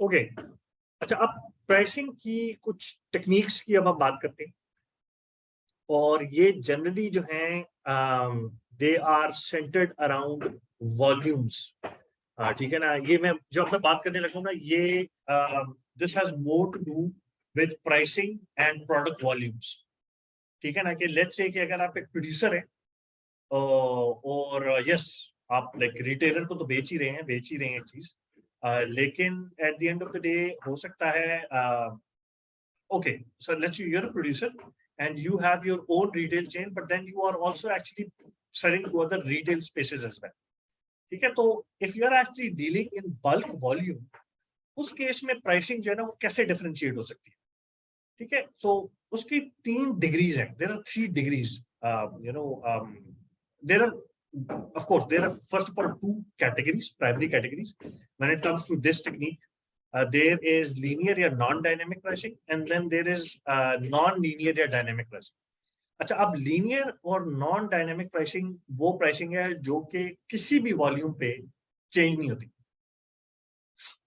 ठीक है ना। अब वो आप 1 खरीदें या 1,00,000 खरीदें, जो प्राइस है वो स्टैटिक रहेगी। ये बिल्कुल उसी तरह ही है कि आप लाइक जो है ना वो if you go and try to buy, मेरा मतलब एक you try to buy some, how would I say, ये जो वो होते हैं कारपेट्स, ठीक है ना, और कारपेट आप खरीदे और जाके उस you know try to negotiate with the guy over there, तो वही कहेगा यार 18 रुपए फुट है, 18 रुपए फुट है, अगर आप 1 फुट लें या आप 1000 फुट लें, ठीक है ना। तो अगर if this that is the scenario, तो this is a linear non-dynamic pricing, because the volume that you're buying is having no impact on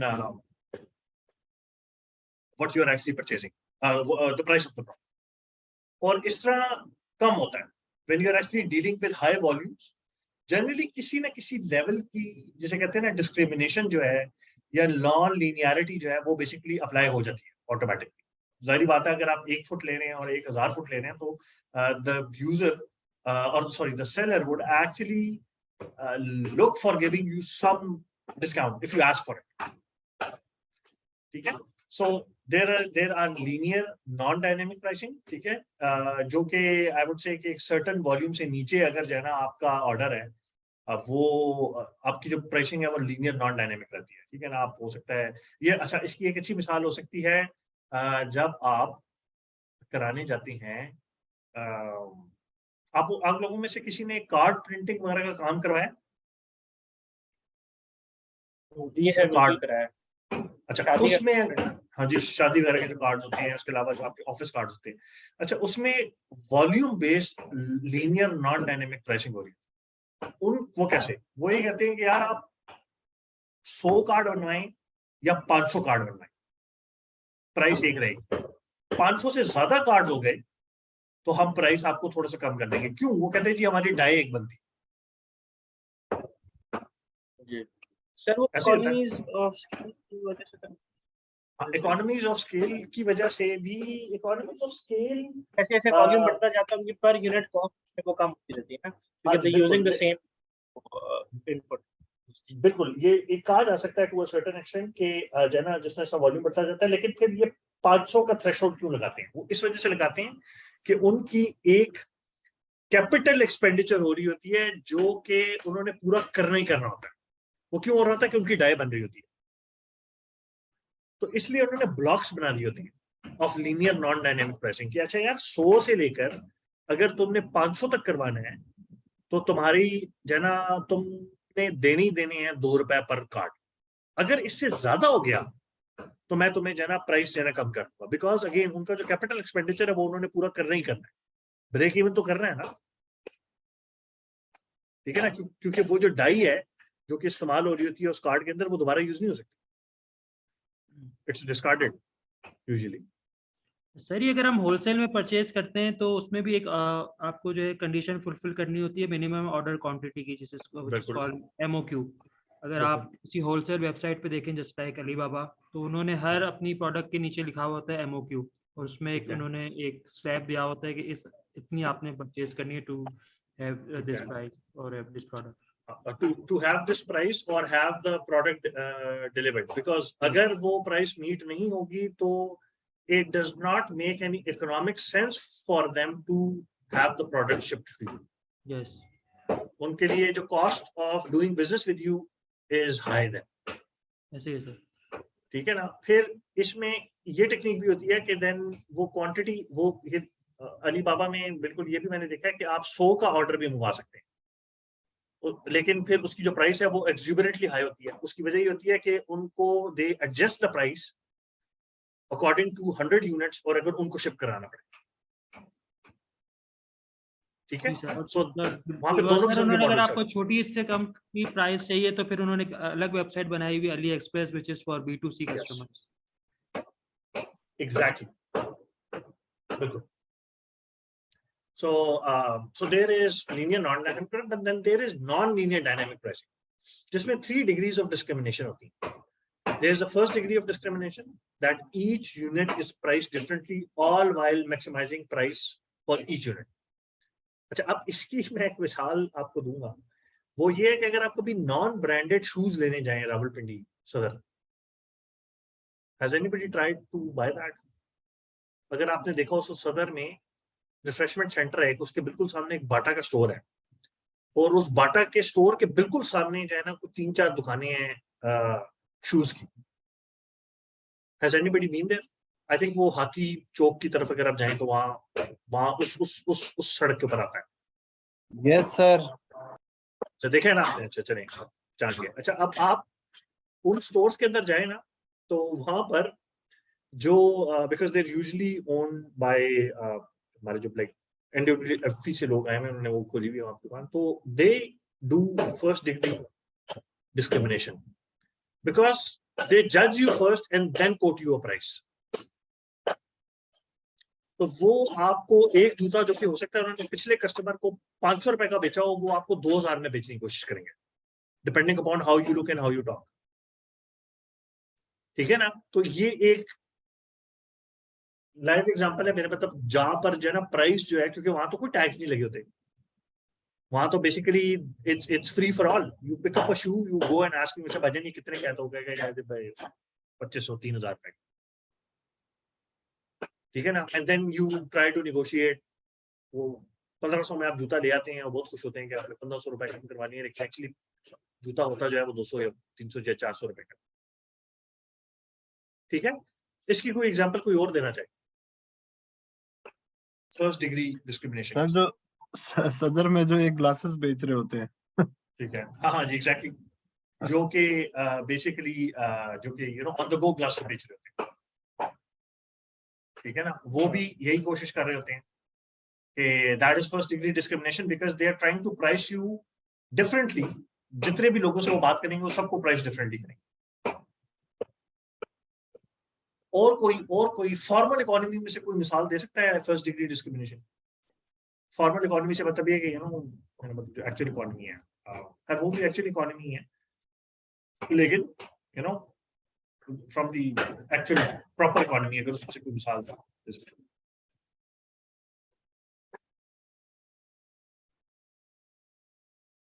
formal economy में फिर हमारे ये जो छोटे जो एसएमईज वगैरह हैं, जैसे ये जो केटरिंग सर्विसेज वाले नहीं होते, तो इनका भी इसी तरह ही होता है कि भाई डिपेंडिंग के आपका यानी कि how you look and also they will charge you accordingly कि हाँ भाई इतने पैसे हैं हमारे चार्ज। तो उसमें मैंने देखा है कि ये डिस्क्रिमिनेशन होती है कि भाई कि दे do not have a uniform rate, they just assess कि भाई आप किस तरह से दिख रहे हैं, क्या आपके किस गाड़ी में आप आ रहे हैं, क्या आपके ओवरऑल गेस्ट लिस्ट किस तरह की है, and then they price you accordingly. बिल्कुल ठीक है, एब्सोल्युटली। अच्छा, इसके अलावा मुझे लगता है जी जी एक और एग्जांपल, जैसे टैक्सी सर्विस, उबर ग्रीन की बात करें, तो टैक्सी सर्विस जो नॉर्मल टैक्सीज है उनके पास जाए तो एवरी टाइम जो बंदा होगा वो आपको डिफरेंट प्राइस चार्ज करेगा जिस किसी के पास भी जाए। बिल्कुल, दैट्स ट्रू एज वेल। जी अली साहब, आप कुछ कहते हैं एक्स्ट्रा? हाँ, और इनफॉर्मल इकोनॉमी की अगर हम बात करें तो जिस तरह ये जो डिफरेंट हमारे फॉर एग्जांपल जो पठान हॉकर्स होते हैं, again no disrespect to anybody over here, but वो आपने देखा होगा मार्केट में हम जाते हैं तो वो उनके पास ये सनग्लासेस होते हैं या फिर ये बच्चों के खिलौने होते हैं। तो again they may be start with like let's say charging 2500 rupees to 3000 for a Ray-Ban glasses, और पता चलेगा depending on your bargaining power you might and up buying it for 300-400 rupees. Absolutely, मैं एग्जैक्टली यही मिसाल दे रहा था। I mean no disrespect to Pathans or anyone, because but again they're good business people. They tend to actually judge really well and then quote a price, और मैं खुद भी industry से बिलोंग करता हूँ। They're good at business, they're good at judging people on the go and then actually quoting a price to them. So it's an advantage that they use, अपने लिए use करने की कोशिश करते हैं। और इसके अलावा जो है मुझे ये लगता है कि कार की जो सेकंड हैंड कार्स की जो मार्केट है, उसमें भी टू अ सर्टेन एक्सटेंट ये चीज होती है। You could be quoted a price differently, depending upon how you are approaching somebody, और या आप जिसको किस तरह बात करते हैं उससे, ठीक है? बिकॉज उसकी वजह यही है कि फर्स्ट डिग्री डिस्क्रिमिनेशन जो है ना वो वहीं पर हो सकती है जहां पर इंफॉर्मेशन एसिमेट्री हो। आपको एक्चुअली में तो नहीं पता कि आपकी प्रोडक्ट की जो प्राइस है वो जो है कितनी है।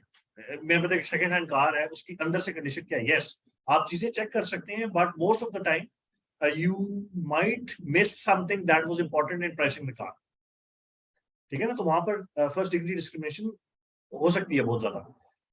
मैंने इसी तरह आप लोगों को जमीन और प्रॉपर्टी की एक मिसाल बताई थी 1-2 हफ्ते पहले, जिसके अंदर मैंने आपको बताया था कि there is an informal method कि आप जो है ना बेसिकली डीलर्स वगैरह के पास जाते हैं and then they actually quote you a price, but then now there are technology platforms जो कि इस इंफॉर्मेशन एसिमेट्री को रिड्यूस करने की कोशिश कर रहे हैं, and that leads to price standardisation. जैसा मैंने डाउ प्रोडक्ट का आप लोगों को एग्जांपल दिया था ठीक है, that is only one platform, और भी प्लेटफॉर्म इस तरह के। इसी तरह जी, किसी का कोई सवाल है? ओके, जो ये जो एग्रीगेटर्स होते हैं या ये जो इंफॉर्मेशन वेबसाइट्स हैं, इनका काम ही इंफॉर्मेशन एसिमेट्री को रिड्यूस करना है। इवन ज़मीन.com जो है वो भी बेसिकली एग्रीगेटर है, लेकिन वो इसीलिए बिजनेस में because it's trying to minimise, जिसे कहते हैं ना, how would I say that, जो आपकी जो इंफॉर्मेशन एसिमेट्री है टू अ सर्टेन एक्सटेंट, ठीक है। So there is first degree discrimination, there is second degree discrimination, changing a different price for different quantities of the product sold. Yes, मुझे ये लगता है कि ये बहुत ज्यादा होती है, खास तौर पे आपका B2B बिजनेस में बहुत ज्यादा होती है। You know, when you are actually dealing। वालेकुम सलाम। एक सेकंड, खुली भी है। हाँ जी। सेकंड डिग्री डिस्क्रिमिनेशन जो है वो इसकी मिसाल जो है आपकी सारी जो FMCGs हैं, वो सेकंड डिग्री डिस्क्रिमिनेशन करती हैं। कैसे करती हैं? ये जो अपने रिटेल नेटवर्क के साथ जो डील कर रही होती हैं, या जो बेसिकली आगे इनका जो सप्लायर होता है उसके साथ जो डील कर रही थी, वो क्वांटिटी की बेस पे कर रही थी। वो उनको डिस्काउंट्स देती हैं बेस्ड ऑन टू थिंग्स। एक तो ये कि वो क्वांटिटी कितनी ले रहा है, सॉरी इनफैक्ट थ्री थिंग्स। एक तो क्वांटिटी कितनी ले रहा है, एक उसकी हिस्ट्री कितनी है आपके साथ, और तीसरा ये कि वो इनवॉइस जो है वो कितनी जल्दी क्लियर करता है। 3 चीजों पे डिस्काउंट मिलता है जनरली, ठीक है। इनवॉइस यानी कि अगर एजिंग जो है वो, लेट्स से कि if you clear N invoice with in the first 30 days, तो हो सकता है आपको एडिशनल 2% डिस्काउंट, 3% डिस्काउंट मिले। If you do it between 30 to 60 days, तो हो सकता है आपको 1.5% या खाली 1% डिस्काउंट मिले। सो ये भी जो है बेसिकली डिस्काउंट जो है ना वो पास ऑन किए जाते हैं। अगेन ये डायरेक्टली प्राइस को तो शायद इम्पैक्ट ना करता हो, लेकिन ये कि आपके बिजनेस की जो मोडालिटीज है उनको जरूर इम्पैक्ट करता है। 1-2% डिस्काउंट जो है on very huge amount is actually a pretty big amount, pretty significant number. उसके अलावा जो है then there is third degree discrimination, charging a different price for a different consumer और कस्टमर ग्रुप। अच्छा, इसकी मिसाल कोई अगर मुझे दे सके। आई थिंक टेलीकॉम सर इसमें एक और भी एग्जांपल है सर, ये जैसे हाईली मॉडिफाइड प्रोडक्ट्स जो होते हैं, फॉर एग्जांपल अगर मैं कोई लग्जरी कार लेता हूँ तो मैं अपने हिसाब से, अगर मुझे मौका मिलेगा जी इसका इंटीरियर ब्लैक कर दो या इसके अंदर ये एडिड फीचर्स डाल दो, तो जिस तरह का कंज्यूमर ग्रुप होगा उस तरह की बेसिकली मैं प्राइस चार्ज करूंगा। जितना ज्यादा उसकी मॉडिफिकेशन होंगी, जितनी ज्यादा उसकी डिमांड होगी, कस्टमर के लिहाज से मॉडिफाई करूंगा। अच्छा, वैसे ये फर्स्ट डिग्री डिस्क्रिमिनेशन में नहीं है? Each unit is price differently. आपके पास एक यूनिट था, आपने उसको कस्टमाइज किया अपने हिसाब से, उसको डिफरेंटली प्राइस किया। हाँ सर, लेकिन कंज्यूमर ग्रुप के उसके हिसाब से भी हो राइट सकता है। उधर पे आ सकता है। वैसे उस तरह भी हो सकता है, ये थर्ड डिग्री में भी आ सकता है। यू राइट कि यू स्पेसिफाई द प्रोडक्ट और redesign it in a manner for a particular consumer group and then you charge a price on. कि आपने जो उसका इंटीरियर ब्लैक कराया है और उसको फेंडर शेंडर लगवाए हैं और उसको टायर्स अच्छे लगवाए हैं, तो वो एक पर्टिकुलर ग्रुप को अपील करता है and then you charge according to that. Yes, that's possible. ये थर्ड डिग्री के अंदर भी आ सकता है। अच्छा, मुझे लगता है कि टेलीकॉम के जो प्रोडक्ट्स हैं वो भी थर्ड डिग्री डिस्क्रिमिनेशन करते हैं। डू यू गाइस एग्री और डिसएग्री? जैसे फॉर एग्जांपल सुपर कार्ड्स 3-4 किस्म के आते हैं। 600 रुपए वाले में कम है, 800 वाला है, फिर 1000 वाला है, 1500 वाला है। तो वो depending on the consumer group वो डिस्क्रिमिनेट हो जाता है। लेकिन इसमें मैं काउंटर आर्गुमेंट ये करूंगा, लेकिन जो 400 वाला है उसमें क्वांटिटी ऑफ मिनट्स भी तो कम मिल रहे हैं। नहीं, क्वांटिटी ऑफ मिनट्स भी रिड्यूस हुए ना, लेकिन तो इसलिए तो 400 है। हाँ, नहीं, व्हाट अबाउट मैं आई डोंट नो इसमें भी कोई पैकेजेस चल रहे हैं या नहीं चल रहे, बट लेट्स से कि 1000 रुपए का क्रेडिट का कार्ड था और जब आपने वो यूथ के लिए पैकेज करके निकाला तो साथ में इंटरनेट के बंडल्स फ्री कर दिए या something like that. Now that I think is some sort of a consumer या customer group based discrimination on the price. ये अच्छा, इसकी एक मिसाल जो है वो मैं ये भी कहता हूँ, हाँ यस एग्जैक्टली, मेरे ज़हन में बड़ी अच्छी मिसाल है। मैंने वाज इन नॉर्वे, तो वहां पर जो है दे हैव दिस, जिस शहर में मैं था, बर्गिन का जो शहर था, उसमें जो है there was this public transport system जो कि रेगुलेटेड गवर्नमेंट से था, लेकिन चला एक प्राइवेट कंपनी रही, ठीक है। और उस कंपनी को जो है ना शिस कहते थे, SKYSS। और दे हैड दिस पॉलिसी कि if you are a student and you are under 33, which unfortunately at that time I was not, ठीक है, तो they would charge you 400 NOK for a month pass in comparison to a 700 NOK pass. So that is third degree discrimination. क्यों? क्योंकि बस में जब मैं बैठ रहा हूं तो मैं भी उतनी जगह ले रहा हूं जितनी कि एक जो है ना वो नॉन स्टूडेंट 35 साल से ऊपर वाला बंदा ले रहा है। लेकिन क्योंकि मैं एक स्पेसिफिक क्लास से बिलोंग करता हूं जो कि स्टूडेंट की क्लास है, तो मुझे जो है ना वो प्रिविलेज अवेलेबल है। इसी तरह इवन एयरलाइंस वहां पर ही काम करती हैं। एग्जाम्पल जो है वहां पे जो नॉर्ड एयर जो है, वो जो है जो टिकट आम तौर पे बिटवीन ओस्लो और बर्गिन जो है वो 1100, 1200, 2000 NOK का होता है, वो स्टूडेंट कार्ड आप दिखाकर आप ले सकते हैं फॉर 400, 500 NOK। ठीक है ना? So this is third degree discrimination. ठीक हो गया? जैसे हम इजिप्ट एक दफा गए थे, तो वो म्यूजियम की टिकट्स पे था कि आप स्टूडेंट कार्ड दिखा के आधी म्यूजियम की टिकट दें और अंदर चले जाएं। Absolutely, exactly. So this is third degree discrimination because आपका जो कस्टमर कंज्यूमर ग्रुप है वो एक स्पेसिफिक टाइप का customer, your student customer group है, ठीक है ना? तो this is third degree discrimination. So any questions?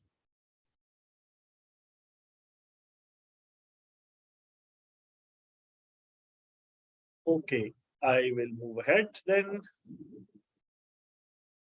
Acha, before I so by this time you have actually reached some sort of a price point.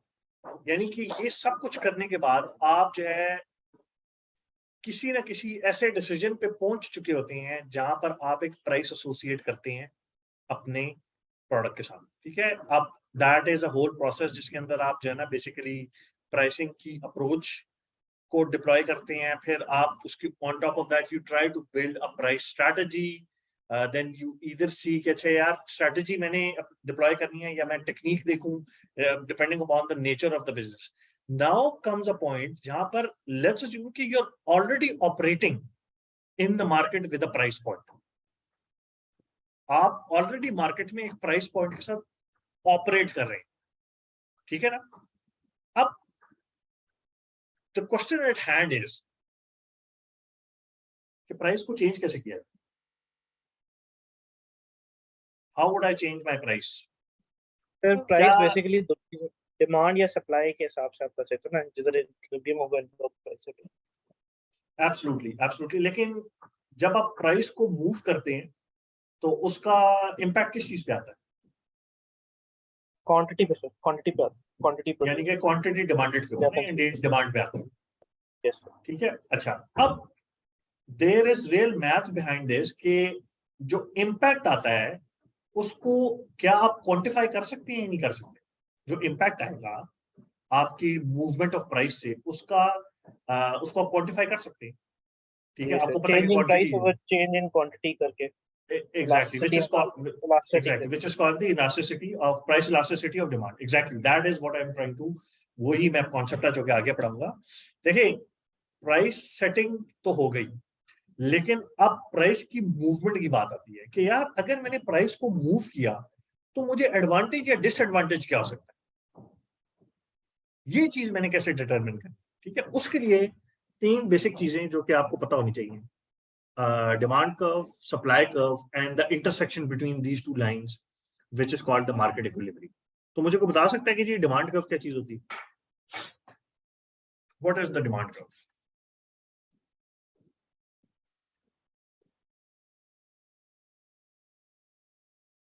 Sir आपने क्या question क्या पूछा? मैंने पूछा डिमांड कर्व क्या होता है, what is the demand, demand curve क्या होता है? Demand curve basically at a given price consumer कितनी क्वांटिटी डिमांड करेगा, तो ये एट अ गिवन प्राइस, जी बिल्कुल ठीक है। और ये अपवर्ड स्लोपिंग होता है, डाउनवर्ड स्लोपिंग होता है? डाउनवर्ड स्लोपिंग ये सही एक्चुअली upwards- डाउनवर्ड हाँ नहीं, सॉरी अच्छा डाउनवर्ड स्लोपिंग ये किस वजह से होता है? बिकॉज आपकी प्राइस होती है आपके लेफ्ट एक्सिस के ऊपर या आपके वाई एक्सिस के ऊपर, ठीक है? और मतलब हमें इसमें पता है बेसिकली सर ये ना कि अगर प्राइस ज्यादा होगी तो क्वांटिटी जी डिमांड कम होगी। Exactly, that's my point. जब आपकी प्राइस ज्यादा होगी तो आपकी क्वांटिटी डिमांडेड कम होगी, तो that is why it is जिसे कहते हैं ना, आई वुड से इट्स डाउनवर्ड स्लोपिंग, ठीक है ना? बिकॉज जैसे जैसे आपकी क्वांटिटी बढ़ रही है तो या प्राइस कम हो रही है, या आपकी प्राइस कम हो रही है तो आपकी क्वांटिटी बढ़ेगी। इस तरह आप इसको ले, that is why it moves from left to right, downward sloping, ठीक है ना? यानी कि ये लाइन डाउनवर्ड स्लोप कर रही होती है। अब आप ग्राफ को यूं तो नहीं रीड करेंगे ना, you read it from left to right, यूं। तो as the quantity increases the price goes down, अब यूं कहें, और inversely as the price goes up the quantity decreases। what about the supply curve? supply curve क्या चीज होती है? तो ये basically at a given price क्या कितनी क्वांटिटी सप्लाई करेगा कंज्यूमर। इसमें इसको बेसिकली बेनिफिट ये होता है कि जितनी ज्यादा क्वांटिटी प्रोड्यूस होगी, मतलब एट अ हायर प्राइस वो बेसिकली ज्यादा क्वांटिटी प्रोड्यूस करना चाहेगा, तो ये अपवर्ड Exactly. स्लोप है। ये अच्छा, that is the catch over here, because you need to understand कि असूलन तो होना ये चाहिए था कि जो है ना, हमें यूं महसूस होता कि यार जब प्राइस रिड्यूस हो रही है तो आपकी जो है ना वो सॉरी आपकी जब क्वांटिटी रिड्यूस हो रही है तो प्राइस को इंक्रीज कर जाना चाहिए, हालांकि ऐसे नहीं है, ठीक है ना? सप्लाई कर्व में आप के प्रोड्यूसर्स मोटिवेट हुए होते हैं कि जितनी क्वांटिटी डिमांडेड बढ़ रही होगी वो उतनी ही जो है ना आप सप्लाई बढ़ाते हैं, ठीक है ना? और इसी वजह से जो प्राइस है वो भी ऊपर जाती है, because there is how would I say that there is incentive for you कि आप मार्केट के अंदर बेसिकली जो है ना ज्यादा से ज्यादा चीज सप्लाई करें ताकि आप ज्यादा से ज्यादा जो प्राइस ऊपर गई हुई है उसको कैप्चर कर सकें। अब इसकी एक मिसाल ले लें, लेट्स से कि इसकी बड़ी अजीब सी मिसाल है, देखिए 2 साल पहले लेट्स से कि जो मास्क हैं उनकी प्राइस जो है वो बहुत यहाँ पे थी, एकदम ऊपर चली गई, तो क्या होगा इसका इम्पैक्ट? क्वांटिटी सप्लाइड बढ़ जाएगी सर, बढ़ जाएगी, exactly, because there is incentive in the market. Shortage हो गई है कि जो ऐसे लोग हैं जो कि बेसिकली नहीं भी थे इस बिजनेस में, वो भी जो है ना बेसिकली क्या है जी, मास्क इंपोर्ट करना चाहिए, ठीक है? Does that make sense? ये दोनों चीजें समझ आई हैं या इसमें कोई कंफ्यूजन है किसी को?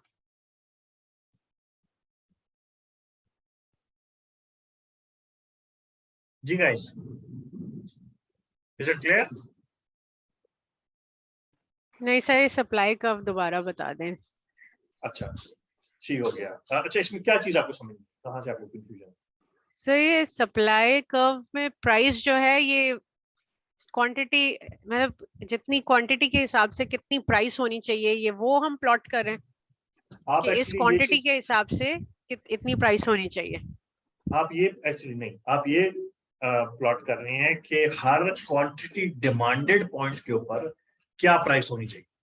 तो जब क्वांटिटी डिमांडेड यहां पर होगी तो प्राइस भी उसी हिसाब से ऊपर होगी, सही है सर। ठीक है? अच्छा, ये क्यों इंपॉर्टेंट है? ये इस वजह से इंपॉर्टेंट है कि किसी भी non regulated free flowing market में demand of any product can go up and down at any time. सैलाब आ गया और फूड इनसिक्योरिटी जो है वो is out of the box, और मेरा मतलब जो है ना एकदम आटे की किल्लत हो गई, तो प्राइस जो क्वांटिटी डिमांडेड है वो किधर चली जाएगी? वो यहाँ पे थी, वो किधर चली जाएगी? यहाँ चली जाएगी। तो प्राइस जब भी ऊपर यहाँ पर चली चली, जाएगी। हाँ, तो प्राइस भी ऊपर चली जाएगी। नीचे जाएगी, हाँ। अब उसको नीचे लाने के लिए क्या करना पड़ेगा? What would you need to do अगर मैंने उसको नीचे लाना है? डिमांड को ईज करने के लिए I would need to pump more product into the market so that it starts to shift back. What would उसका क्या impact होगा? Price नीचे आ जाएगी, ठीक है? So जो सप्लाई कर्व है वो यूं चलता है। अच्छा, अब इन दोनों का अगर आप इंटरसेक्शन निकालें, यानी कि आपका सप्लाई कर्व और आपका जो डिमांड कर्व है, इनका अगर आप इंटरसेक्शन निकालें तो that is what creates a market equilibrium. अच्छा, मैं पहले एक ये बात बता दूं कि थियोरेटिकली ये स्ट्रेट लाइंस होती हैं, but in reality they are never straight lines, ठीक है? दे आर ऑलवेज कर्व्ड, इनमें हल्का सा कर्व होता है, और दिस इज द कर्व जो कि जब आप, how would I say that, when you try to put a value to it is what gives you the elasticity number. अगर ये straight line है, if this is a straight line, what does this mean? ये अगर एक straight line है और straight line में अगर एक quantity की यूनिट बढ़ रही है और एक quantity की प्राइस बढ़ रही है, तो what does that mean? कि there is an equal proportion impact, right?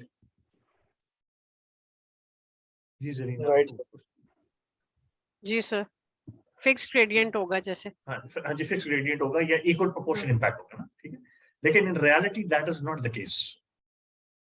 In reality for every unit change in price, the quantity demanded does not go up और down with the same proportion in the real world.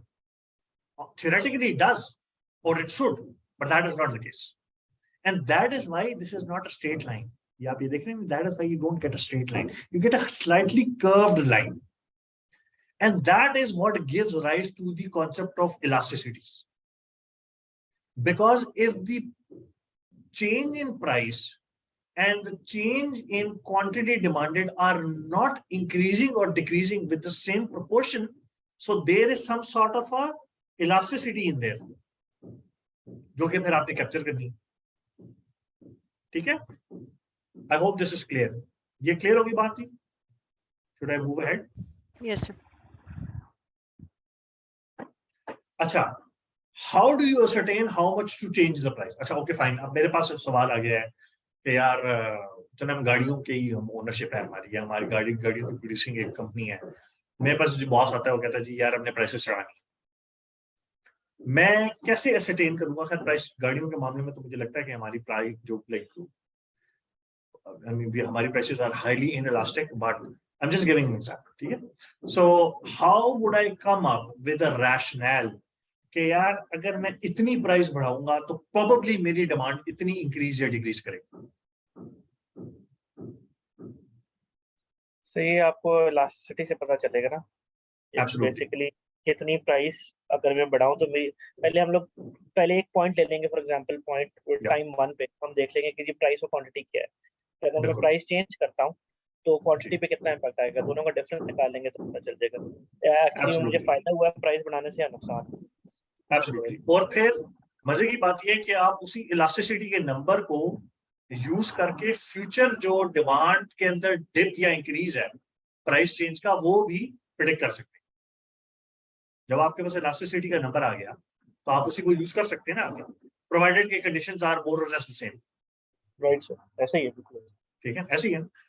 अच्छा, अब इसमें अच्छा the answer is consumer surplus. Yes it is, consumer surplus is actually an important concept जो कि इसके अंदर जो है ना पीसेन होता है, लेकिन आई थिंक आप लोग वैसे इस पॉइंट तक पहुंच गए, लेकिन मैं कंज्यूमर सरप्लस भी बता देता हूँ कि वो यहाँ पर कैसे पिचन होता है।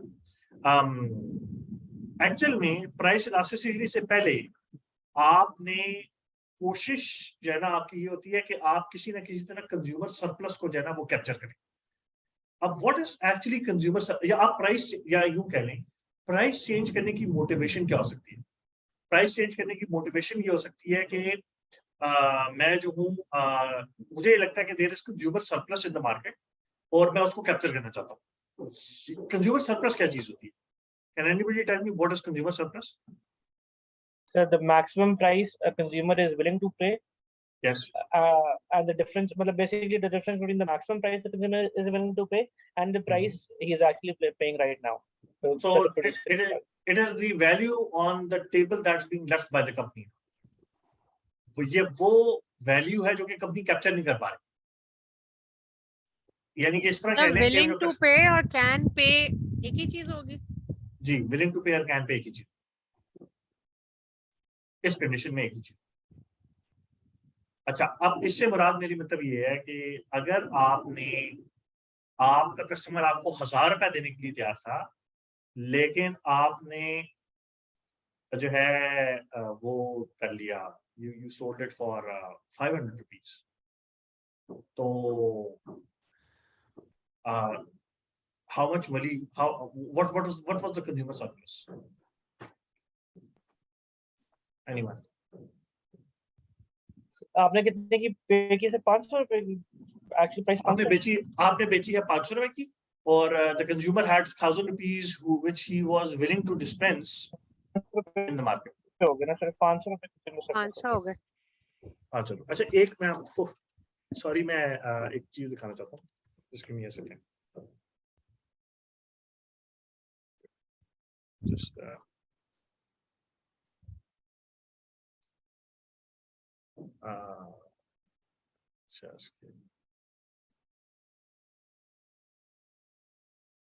I just want to show you this. Give me 1 second, guys. Just give me 1 second. मैं एक छोटा सा क्लिप है वो दिखाना चाहता हूँ. Talk about consumer surplus. You know, ये उसकी एक example होगी. It's actually from a movie, but I think that would to a certain extent give you some insight. Consumer surplus क्या हो सकता है.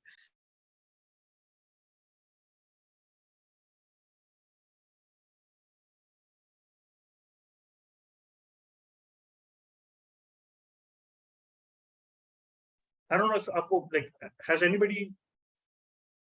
does anybody know Adam Sandler? I think this is Adam Sandler. आप लोगों ने इसकी कोई movies देखी हैं? He's primarily a comedian. जी सर, बहुत देखे। अच्छा, टेल मी अगर आप लोगों को आवाज आ रही है नहीं आ रही? आवाज आ रही है? नहीं आ रही. Okay. All right, let me actually open up my mic and now you're going to tell me अब आवाज आ रही है नहीं आ रही? आवाज आ रही? जी सर, आ रही है। अच्छा, just listen to this conversation. Let me actually ensure.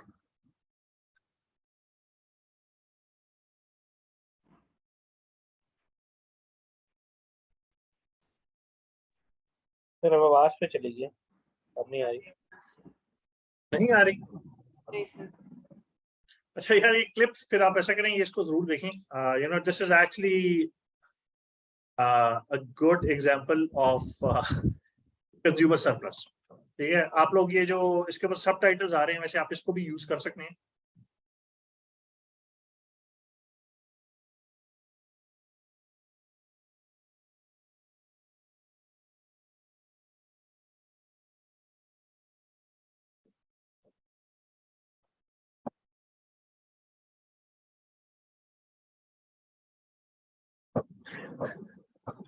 So now अब इन इस can you guys hear?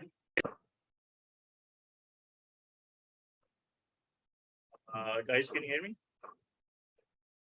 एक सेकंड, हेडफोन्स. अच्छा, इस नेगोशिएशन के अंदर this was a negotiation between two people. ठीक है ना, one of them was a kid and one of them was like a adult. तो actually जो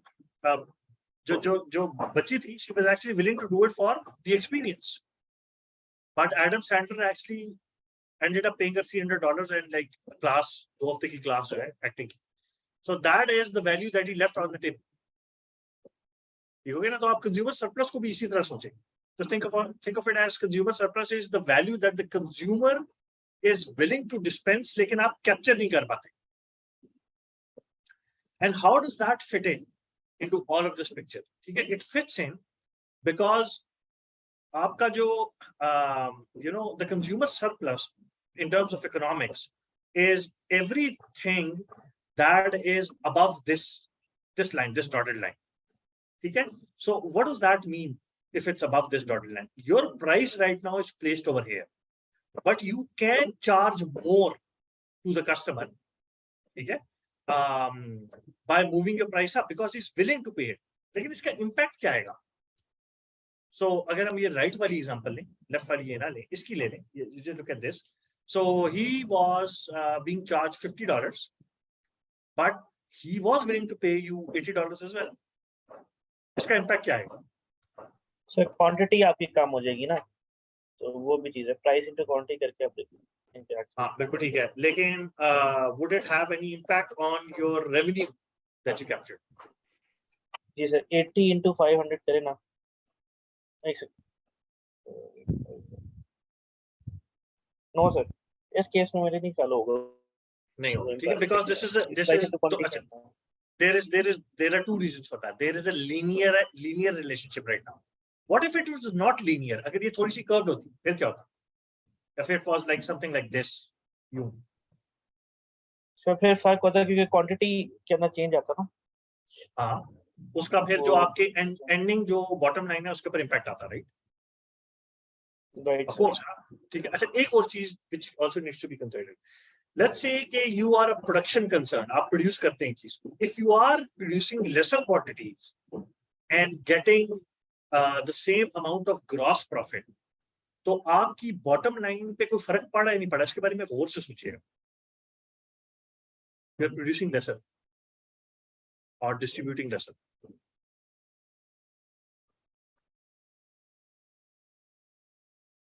Just think about it. You are now producing lesser product, getting the same revenue.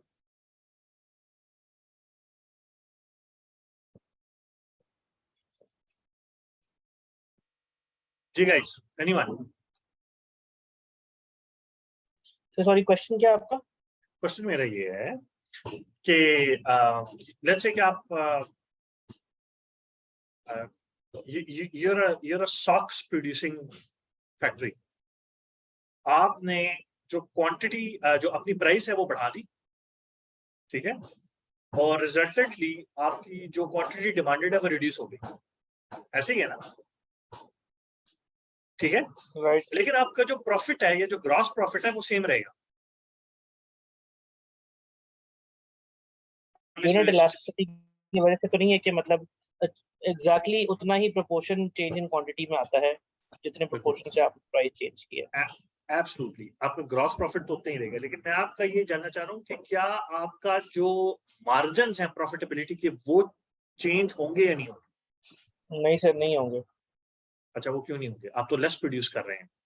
Yes sir, cost तो बच रही है. Cost बच रही है, आपकी कॉस्ट बचेगी, आपकी कॉस्ट ऑफ प्रोडक्शन बचेगी, आपकी वेरिएबल कॉस्ट रिड्यूस हो जाएगी और इस वजह से आपके मार्जिन्स इंक्रीज होंगे.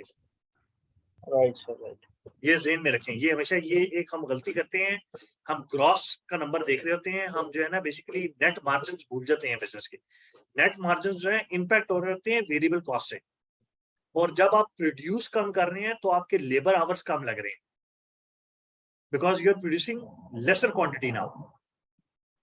तो आपके ओवरहेड की जो कॉस्ट है, नॉट ओवरहेड बल्कि लेबर की जो कॉस्ट है, इवन आपकी, हम चलो पेट्रोल की मिसाल ले लो.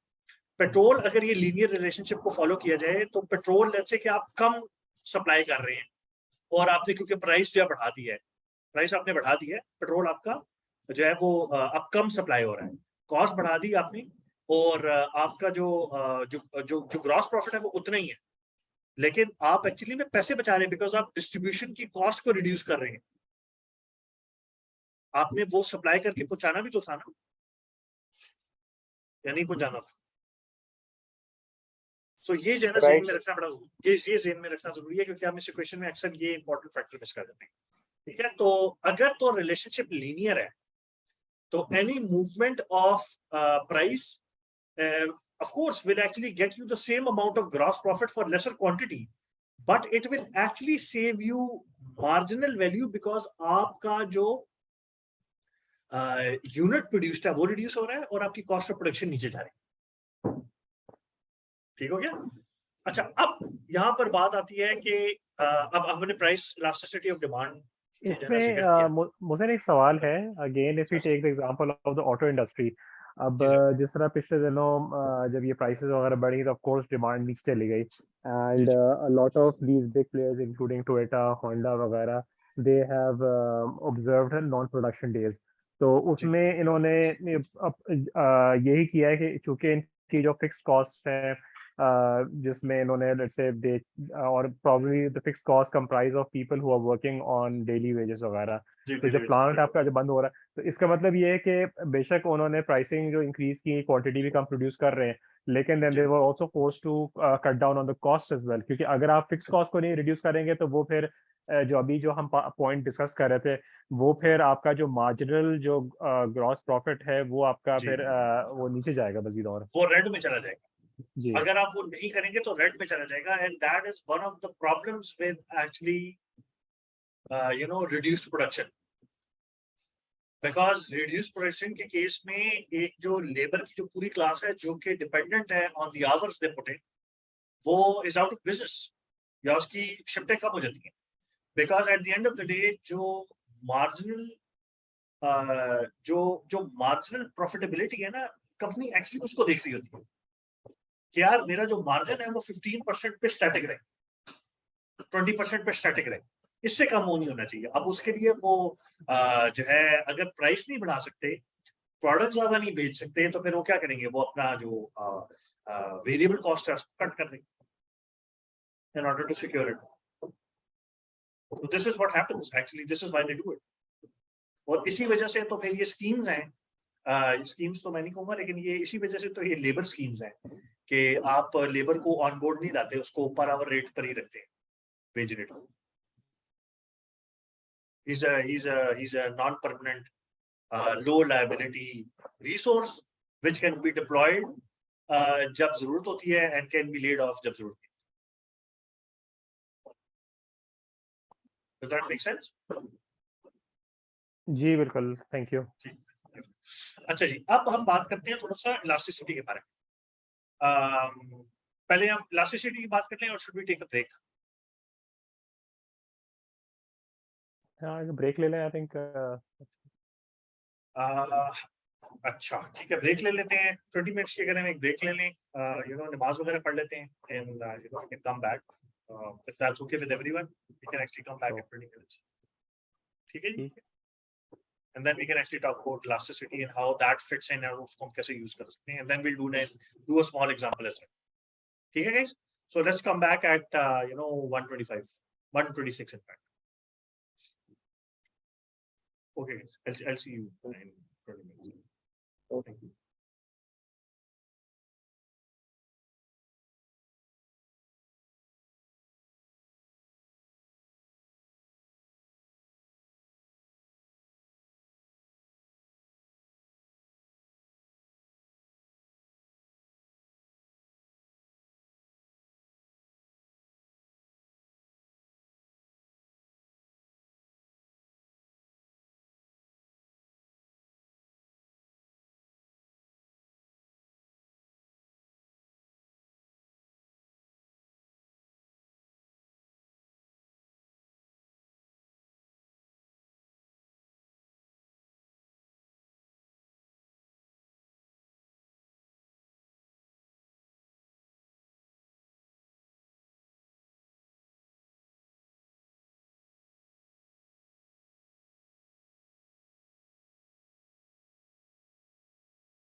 Hey guys, is everyone back?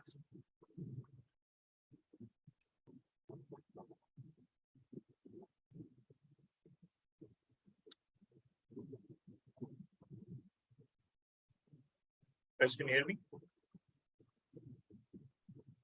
Ji sir. अच्छा नासिर, आपका सवाल आया था, you had a question regarding the assignment. Are you in the class?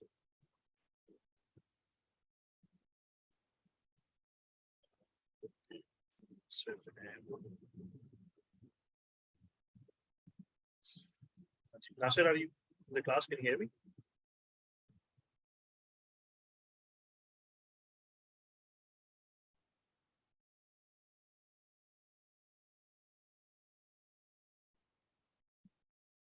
Okay. चलिए ठीक है, फिर then I'll probably do it after the class. All right. So let's start. अच्छा. So now we are actually going to talk about the price elasticity. ठीक है?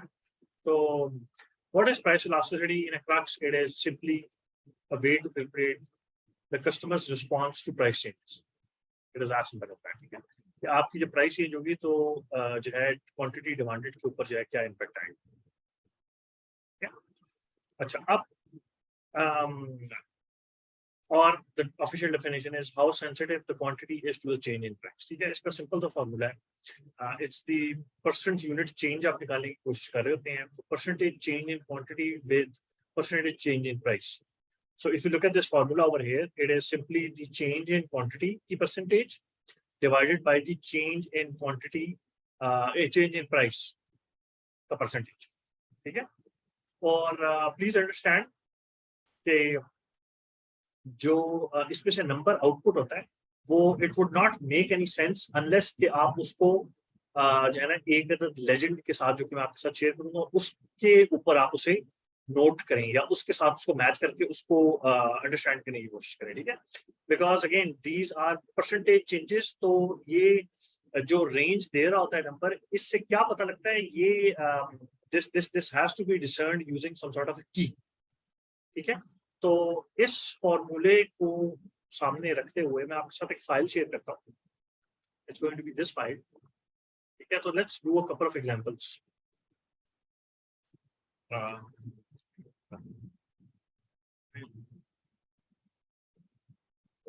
Share करता हूँ साथ.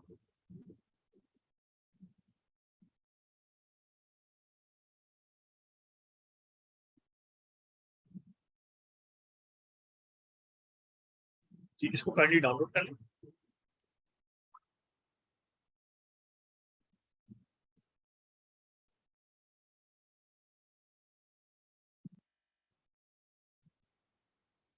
And just let me know when you have opened it up.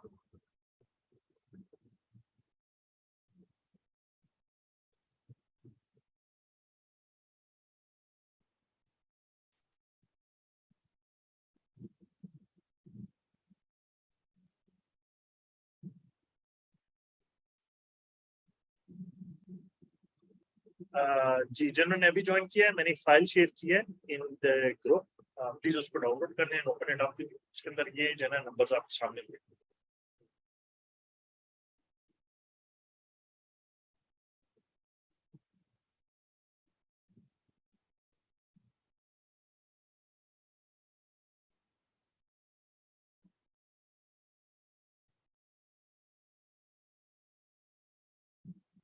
Ji guys, download it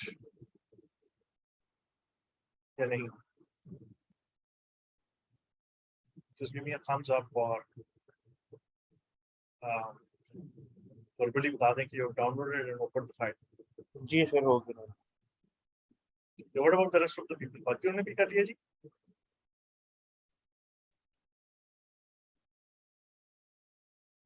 yes sir. अच्छा, okay. तो इसमें जो है ना बेसिकली हम जी सर. ये जी अच्छा, ये कार सेल्स है और हम इसके अंदर जो है ना बेसिकली इलास्टिसिटी को कैप्चर करने की कोशिश करेंगे कि यार इलास्टिसिटी कैसे कैप्चर. जिस की मैं बात कर रहा था, ये आप नीचे देख लें कि हर आने वाला नंबर जो है उसको आपने रीड कैसे करना. ठीक है, 0 का क्या मतलब है, -1 से +1 के दरमियान में अगर जो है बेसिकली इलास्टिसिटी हो तो क्या मतलब है, एग्जैक्टली 1 हो +1, तो क्या मतलब है इसका, -1 और +1 से ज्यादा हो तो क्या मतलब है। ठीक है, तो इसको सेटअप करने की कोशिश करते हैं। लेट्स अज्यूम कि हम जो है एक पीरियड की इलास्टिसिटी निकालते हैं। पहले हम ये करते हैं, let's just try to calculate the elasticity. तो यहाँ पर just try to put in the numbers. So ये P0 जो लिखा हुआ है ना इसके साथ, this corresponds to this P0 over here. So just put in the numbers. So P0 कब है जी, June 2018। So that is this value, and P1 is August 2018, which is this value। ठीक है, तो ये हमारे पास प्राइस आ गई 2 period. Then quantity Q0 is again June 2018, which is this one, and Q1 is August 2018, जिसकी हमने अभी प्राइस कैप्चर की। अच्छा, अब आप चेंज इन प्राइस निकालनी है तो क्या होगी जी, what is going to be the change in price? It is going to be P1, इसका मैं फॉर्मूला यूज सेटअप करूंगा, P1 minus P0 divided by P0, और so there has been an 8% increase in price, और quantity के लिए it would be Q1 minus Q0 divided by Q0। -1 quantity के अंदर change आया, डिमांड जो है वो -1% से reduce, and then I would simply divide the quantity by the price percentage. तो अभी मेरे पास नंबर आया है -0.16 में, इसका क्या मतलब है? अब इस P को देखें और मुझे बताएं इनइलास्टिक है सर। इसका क्या मतलब है? The change in price will not have that much of an impact on the change in quantity. अच्छा, अब यस, और हमने ओरिजिनली गाड़ियों की मार्केट में पाकिस्तान में एटलीस्ट ये होते हुए देखा है कि प्राइस जो थी वो डिमांड को डेंट नहीं करती थी, लोग फिर भी खरीदते रहते हैं। उसकी क्या वजह है, क्या इधर क्या फैक्टर है जो प्रॉब्लम हम मिस कर रहे हैं?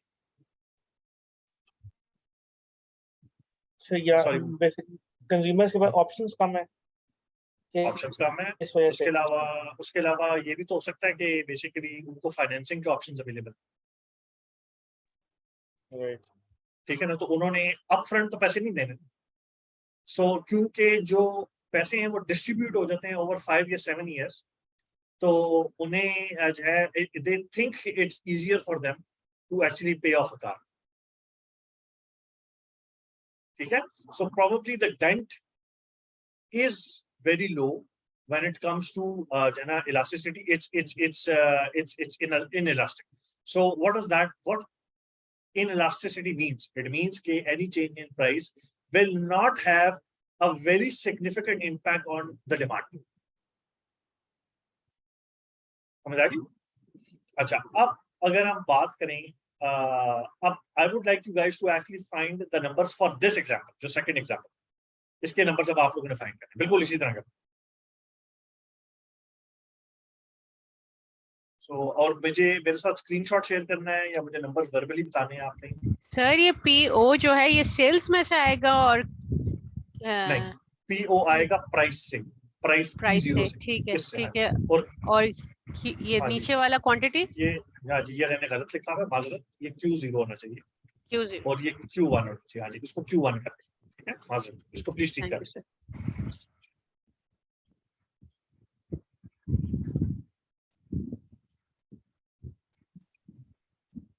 मुझे आप लोगों ने इलास्टिसिटी बतानी है जी 2 पीरियड्स।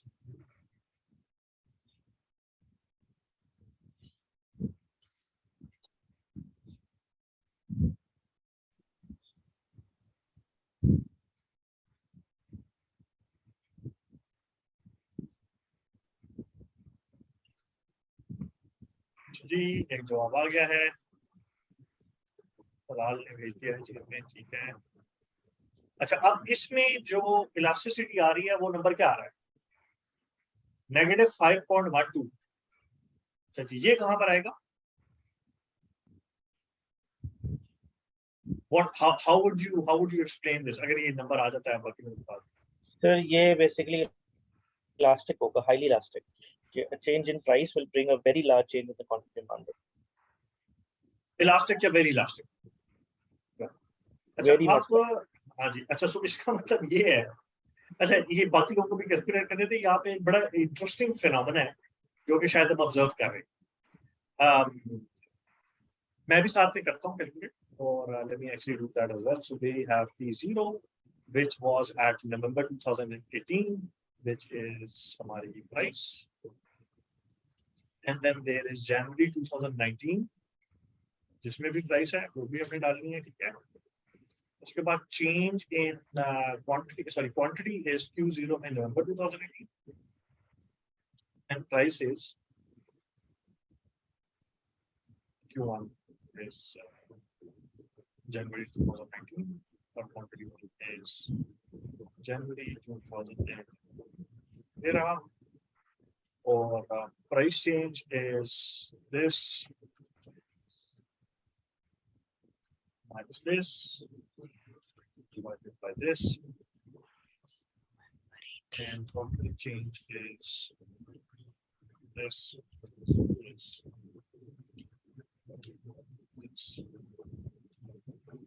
और elasticity जो होगी that is going to be quant divided by x, so -5.12. अच्छा अब that's interesting. जब प्राइस बढ़ी है तो क्या हमारे पास डिस्क्रिप्शन थी? डायरेक्शन एक ही है दोनों, लेकिन डिस्क्रिप्शन क्या थी कि द प्राइस इज इनइलास्टिक. लेकिन जब हमने प्राइस रिड्यूस की है तो फिर हमारे पास क्या डिस्क्रिप्शन आई है? Highly elastic. अच्छा इसमें कंज्यूमर बिहेवियर से रिलेटेड एक आपके ज़हन में कोई बात आती है? Does it tell you anything about consumer behavior? क्या आता है सर इसमें देख तो ये बात है ना कि कंज्यूमर जो है ना प्राइस इंक्रीज के टाइम उसको उसकी डिमांड पे इतना फर्क नहीं पड़ता, लेकिन अगर प्राइस डिक्रीज हो जाए तो वो बहुत ज्यादा वोलेटाइल हो जाएगा इन terms of the quantity demand.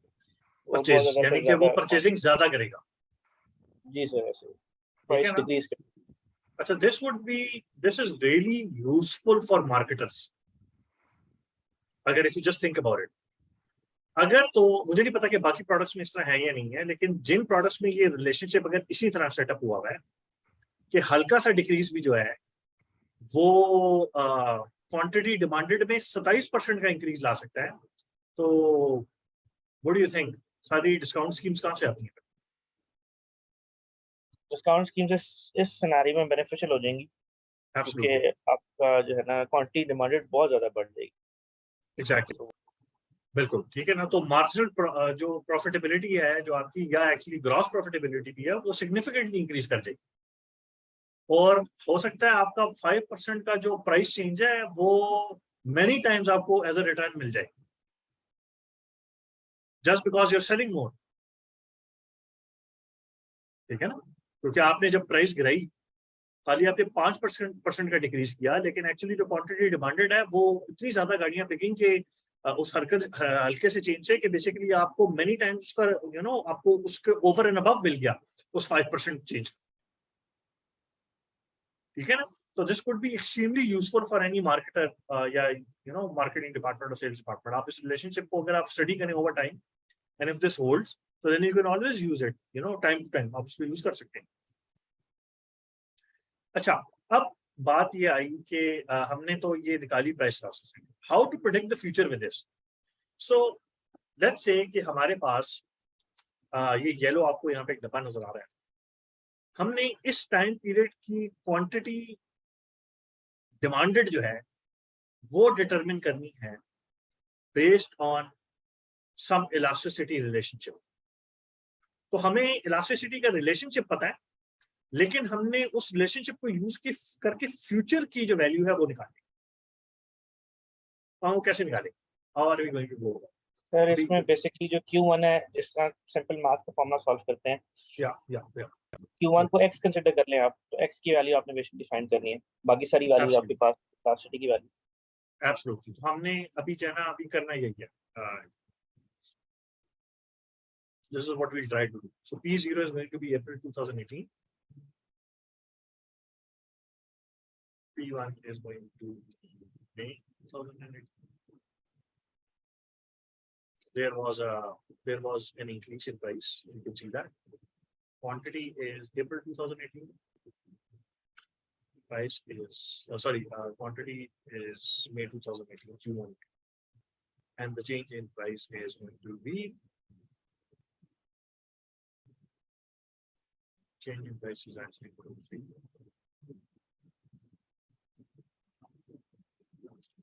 this.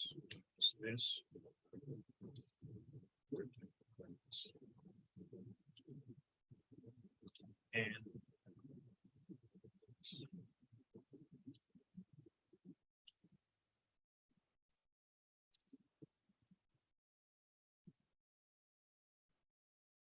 चलिए अब हमारे पास इलास्टिसिटी का नंबर जो है वो ज्यादा है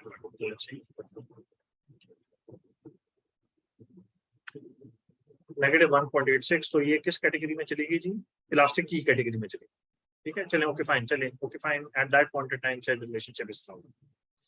अच्छा, अब how am I going to, so मेरे पास जो है ये नंबर जो है -1.86 है, बाकी सारी वैल्यूज जो है मेरे पास हैं।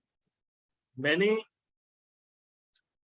Q1 जो है वो डिटरमिन करना है, बिकॉज यहाँ पर जो बेस ईयर है वो सितंबर 2018 है और अक्टूबर 2018 में there has been a decrease in price. तो अगर मैं इसी रिलेशनशिप को जो है ना यूज करना चाहूँ तो how am I going to do it, कैसे सेटअप करूँगा? मैं बेस ईयर की जो वैल्यू है वो ले लेता हूँ यहाँ पे, विच इज सितंबर क्वांटिटी ले which is 1580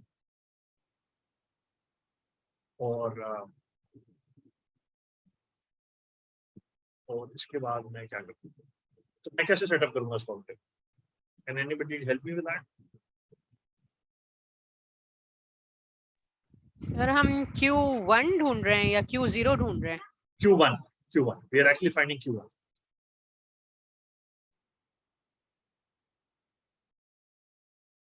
आप लोगों ने मुझे क्वांटिटी निकाल के दिखाई।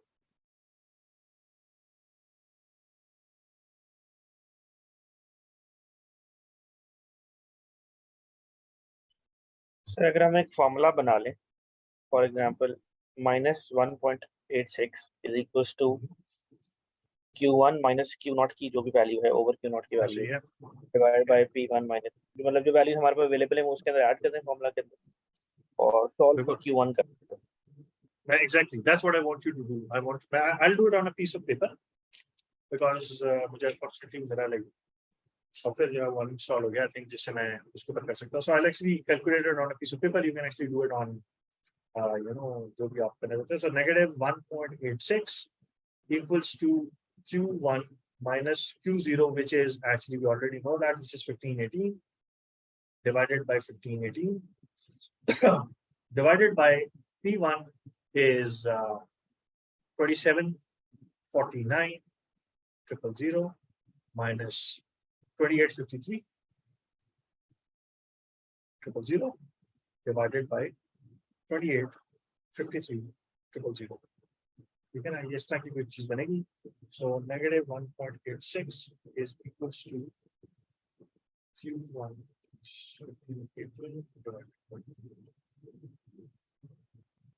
जो निचला हिस्सा है उसको कैलकुलेट करने के लिए हमें निकालना पड़ेगा। It would be 2749 minus 2853 divided by 2853. So that is -0.0364. Okay, now इसको मैं इक्वेशन के दूसरी साइड पर ले जाता हूँ। -1.86 multiplied by -2.0364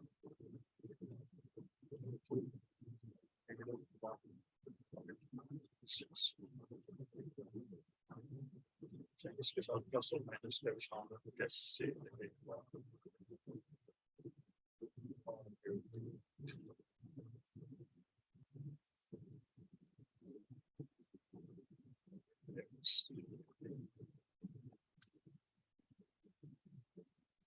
So that would make it 1.8235 equals to Q1 minus Q2 divided by. So 1518 multiplied by 1.8235. So 1620.9 आ रहा है. बस कुछ ऐसा ही किया होगा, करीब करीब होगा ना, अभी वो बस just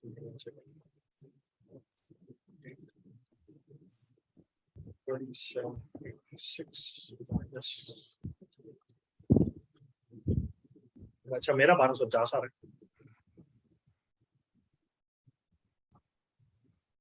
जी गाइस, बाकी लोगों का क्या आ रहा है?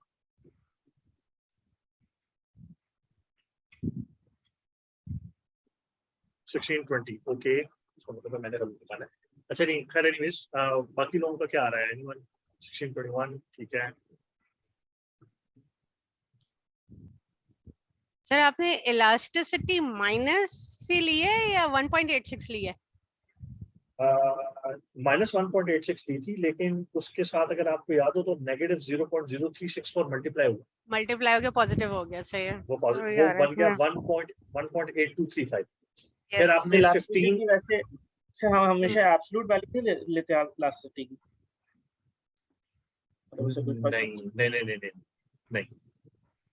नहीं, मैं तो नहीं लूंगा एब्सोल्यूट. नहीं, I don't think so you take absolute value.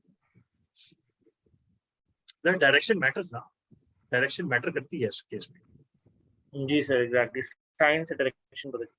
हाँ एग्जैक्टली, तो इसलिए अच्छा हम वहीं से आगे चलते हैं. नेगेटिव 1.86 मल्टीप्लाई बाय 0.0364, जो कि सबने किया है, जितने लोगों ने भी किया, तो आपके पास 1.8235 बच जाता है. अब 1.8235 को 1518 के साथ मल्टीप्लाई करें तो आपके पास आता है 2786, और दूसरी साइड पे सिर्फ आपके पास नेगेटिव 15. सही है, मैंने लिखा है.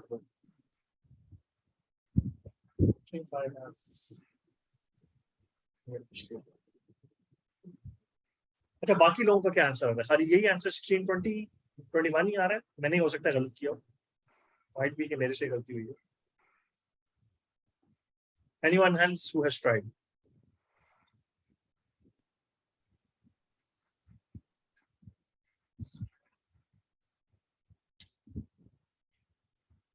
जी guys.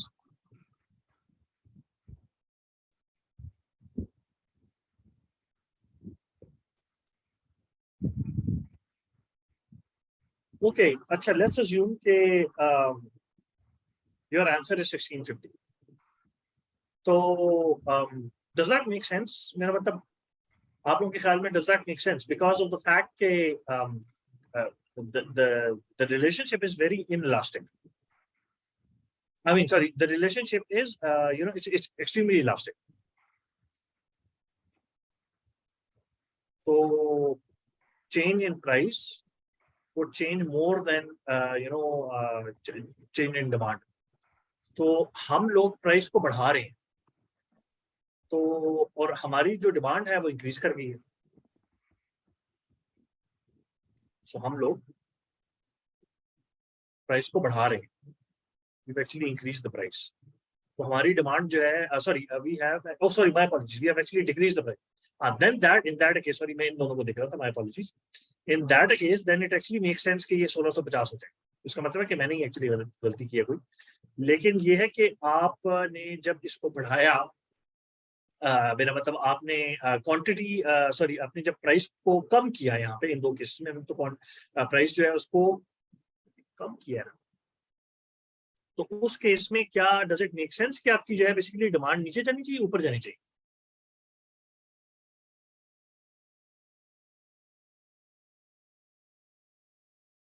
Ji guys, so considering this value negative 1.86, क्या आपकी डिमांड जो है वो नीचे जानी चाहिए, ऊपर जानी चाहिए?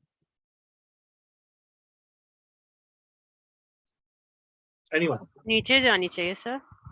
अच्छा, नीचे जानी चाहिए, वो कैसे?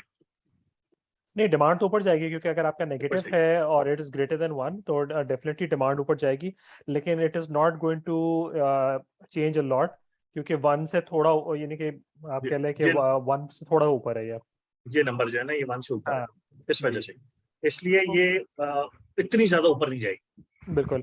अच्छा, इसमें मोहसिन में एक और चीज़ अभी मुझे एकदम ख्याल आई कि अभी जैसे हम लोग भी थोड़ी देर पहले जब डिस्कस कर रहे थे, जो मास्क का जो एग्जांपल आपने दिया था ना, ये जब ये कोविड आया था, तो अगेन शुरू में बहुत ज़्यादा उसकी एकदम से प्राइसेस भी बढ़ी क्योंकि शॉर्टेज भी थी, सब कुछ था और हर जगह डिमांड थी। तो इंडिविजुअल लेवल पे भी, कॉर्पोरेट्स में भी, होटल इंडस्ट्री, हर जगह जो थी आपकी बहुत ज़्यादा डिमांड थी।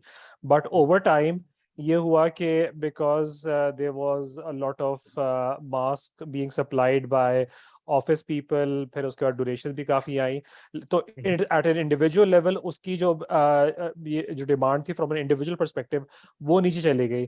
तो इसमें अगर कंपनीज अगर आपकी प्राइस नीचे भी करेंगी तो would it be safe to say कि हाँ भी, लेकिन उनकी जो क्वांटिटी ऑफ सेल है वो आपकी डिक्रीज ही होगी? नहीं, वो नहीं, एग्जैक्टली वो डिक्रीज ही होगी। वो इस वजह से डिक्रीज होगी कि because the event actually causing the increase or appreciation in the demand of the masks was actually a random, जिसे कहते हैं ना black swan event. That was an anomaly that actually appreciated the prices and the demand. Sorry, ठीक है ना? तो वो उसको mitigate करने के लिए a lot of players entered the market. तो उसकी डिमांड का गैप पूरा होना शुरू हुआ, तो जो है वो साथ में प्राइस भी नीचे चली गई। सही। The price actually went up because nobody was ready for this pandemic.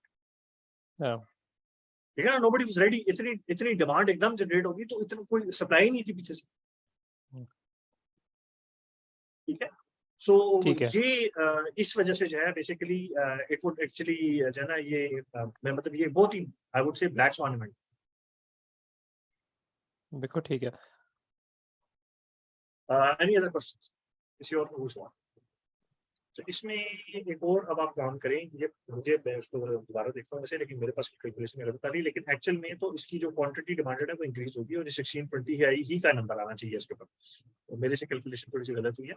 अच्छा, मुझे ये बताएं कि इससे अगले पेज के ऊपर जो है एक और एग्जाम्पल है, काइंडली इसको प्लीज सॉल्व करें, आपको खुद करें, इसको try this yourself, calculate the elasticity और फिर जो है ना प्रेडिक्ट करने की कोशिश करें इन दो पॉइंट्स के लिए।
ठीक है, मैं आई अंडरस्टैंड, मैंने कहाँ पे गलती की।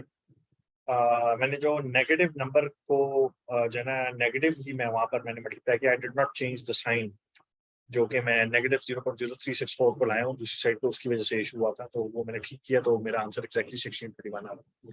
तो yes, so you guys were right. तो प्लीज अब इसके लिए भी वही ट्राई करें, ट्राई द सेम थिंग। तो इस एग्जांपल में यूनिट इलास्टिक है, मतलब as in completely perfectly elastic. ठीक हो गया, फाइन, वो बस ठीक है, यूनिट इलास्टिक है, तो उस हिसाब से देखते हैं कि क्या होता है। लेट्स सी के यूनिट इलास्टिक का क्या मतलब कि there is a perfect correlation between the price and the sale change. तो जिस प्रोपोर्शन से प्राइस चेंज हो रही है उसी प्रोपोर्शन से क्वांटिटी भी चेंज हो रही है। ठीक है ना? तो आपकी जो प्रेडिक्टिंग वैल्यू निकलेगी वो भी फिर इसी प्रोपोर्शन से निकलेगी। यानी कि अगर मैं इसको नवंबर 2008 में करूँ, so let's try to calculate this. We have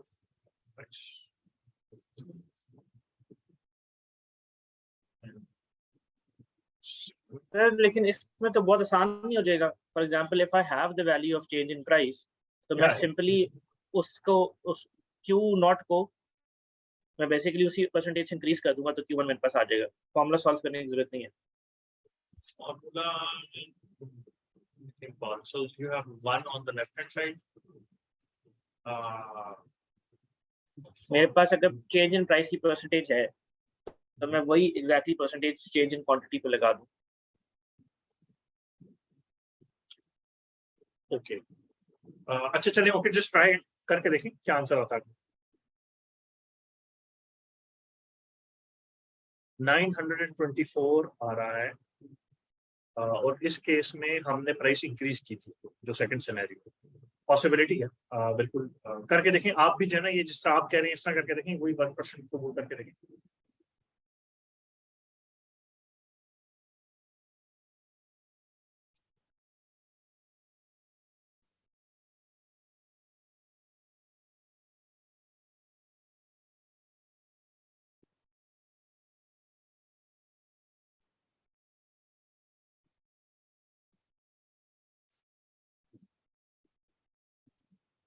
मुझे पता नहीं ऐसे क्यों लगता है कि शायद might be a problem अगर हम यूज करें, but I could be wrong as well.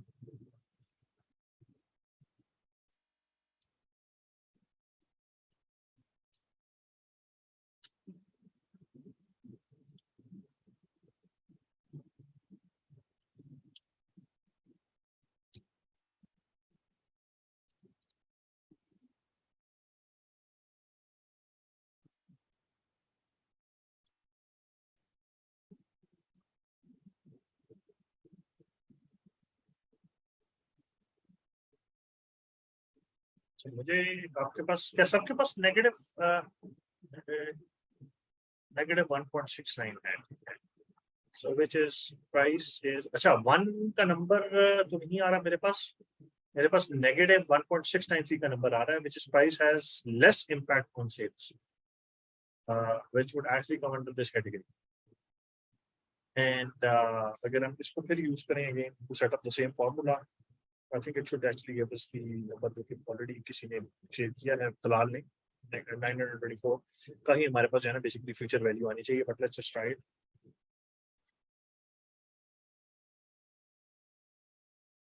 Yes, sorry, my bad. मैंने मिस्टेक किया सर. No worries.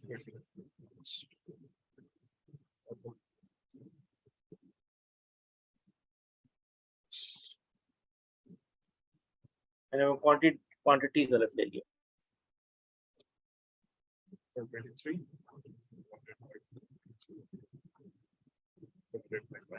Guys, मैं प्लीज रिकमेंड करूंगा कि बाकी लोग भी करें. डू ट्राई दिस, ट्राई करें. सर हम इलास्टिसिटी जो निकालते हैं वो ऊपर की किसी भी दो वैल्यूज से निकाल सकते हैं? हाँ जी, यस, हम किसी भी वैल्यू पे निकाल सकते हैं. हाँ, लेकिन उन वैल्यूज में चेंज आना होना चाहिए. आप यहाँ पे चेंज देखते हैं कि आना रेपिटेटिव वैल्यू हाँ, चेंज होना जैसे जरूरी मार्च है. अप्रैल में नहीं आ रहा, तो जहाँ चेंज आना चाहिए वो यूज कर लें. एग्जैक्टली, बिकॉज कार प्राइसेस जो है ना वो how would I say that, वो like they are not changing like every month. ठीक है, they are changing after like certain 2 months का बंडल या 3 months के बंडल के बाद. ठीक है ना, देर चेंज आता. खैर आजकल तो खैर एक महीने में भी 3 चेंज आए हैं पिछले 1 साल के अंदर, बट जनरली ऐसे नहीं होता. ठीक है ना, कार प्राइसेस जो है वो कुछ अरसे के बाद चेंज होती है, और इसी वजह से आपको जो है ना स्टैटिक कार प्राइसेस नजर आती हैं, फिर बाद में चेंज नजर आती है.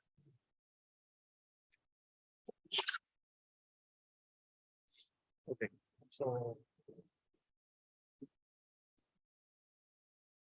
2918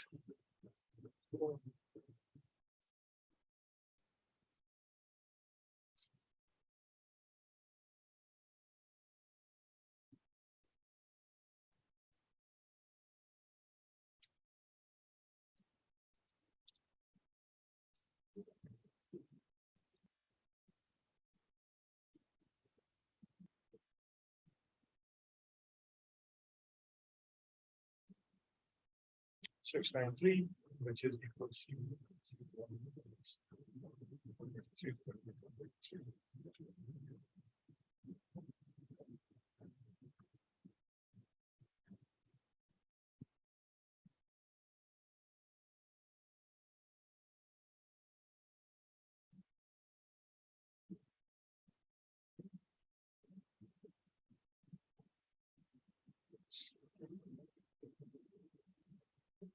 जी गाइस, किसी और ने कैलकुलेट किया? What is the answer? एक आंसर मुझे और नजर आया है। 1157, 24, 24, 903 मुख्तलिफ आंसर्स आ रहे हैं। कौन सा ठीक है जी इनमें से? Can anybody for sure verify कि कौन सा ठीक है?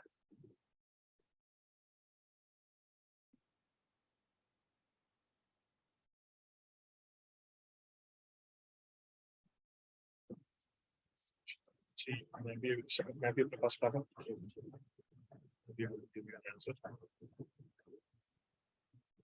वैसे इस रिलेशनशिप को अगर आप देखें और उसको कैरेक्टराइज करें तो आपको वैसे क्या लगता है कि जो it's the price has less impact on sales, तो आपके ख्याल में कोई बहुत बड़ा चेंज आना चाहिए या नहीं आना चाहिए कंसिडरिंग दिस रिलेशनशिप? अभी की जो हम रिलेशनशिप जो है जो उसको देख रहे हैं, you think there should be like some sort of a heavy impact on the sales और नॉट?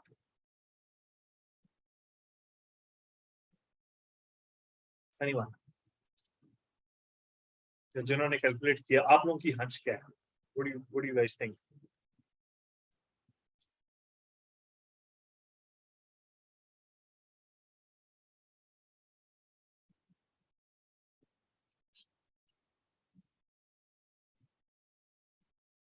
जी गाइस, इस रिलेशनशिप को कंसिडर करते हुए जो कि हमें यहाँ नजर आ रहा है, what do you guys think कि बहुत बड़ा इम्पैक्ट आना चाहिए या नहीं आना चाहिए?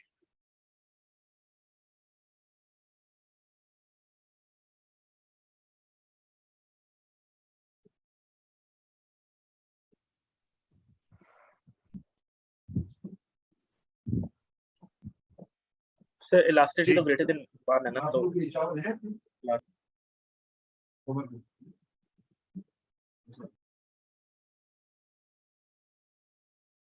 सॉरी, दोबारा बोलिए।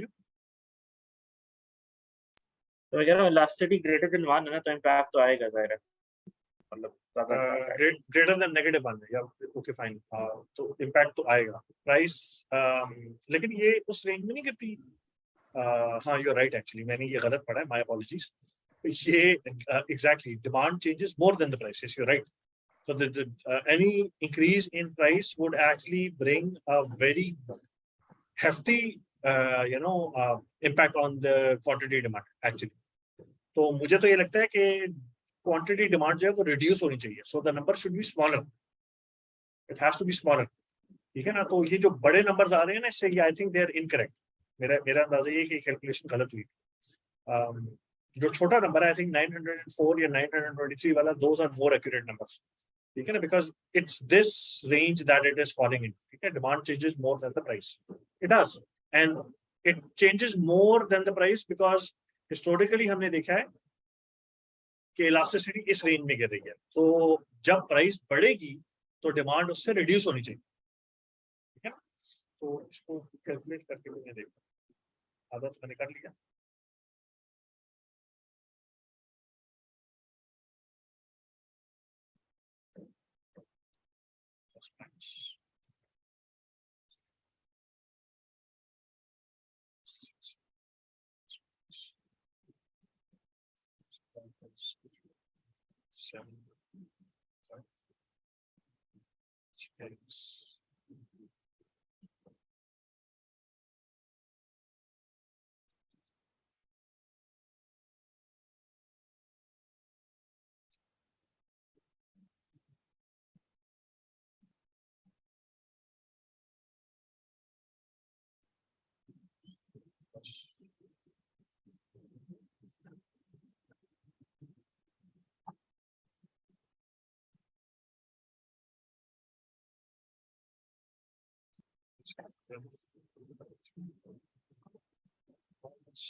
मेरे पास भी 925 के करीब का नंबर आ रहा है, 925. And did anyone else apart from Talal get that number? 924 का नंबर आ रहा है किसी का? Anyone who's trying to solve this? ठीक है, सुदीप आ रहा है, ठीक है. और देखें, if you look at this, it makes sense. Sir हर एक की इलास्टिसिटी थोड़ी थोड़ी डेसिमल से फर्क नहीं होगी? जैसे अगर मैं डिफरेंट मंथ्स ले रही हूँ, आप डिफरेंट मंथ्स ले रहे हैं. हाँ नहीं, अच्छा देखें, आप अगर डिफरेंट मंथ ले रही हैं तो थोड़ा सा फर्क हो सकता है, थोड़ा सा हो सकता है लेकिन ना. हाँ जी, लेकिन अगर मैंने ये सेटअप देखना है ना तो उस हिसाब से ये तकरीबन 925 के करीब आती है. लेकिन देखिए जो चीज समझने वाली है ना वो ये है कि इलास्टिसिटी का नंबर ये क्या आ रहा है, ये नंबर ये आ रहा है -1.693. ठीक है, ठीक है, which says इसका कि demand changes more than the price. So अगर तो प्राइस बढ़ रही है तो डिमांड जो है वो नेगेटिवली ड्रास्टिकली रिड्यूस होगी, जो कि हो रही है. एंड इट मेक सेंस कि ये 925 है, बिकॉज प्राइस चढ़ गई है तो डिमांड जो है वो 1283 से रिड्यूस होकर 900 पे आ जाएगी.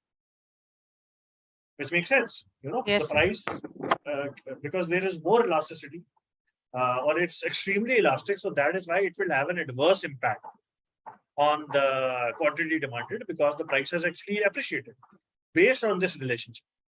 I have to give this disclaimer that based on this relationship जो कि हमने calculate किया है, this is supposed to happen. Is that clear?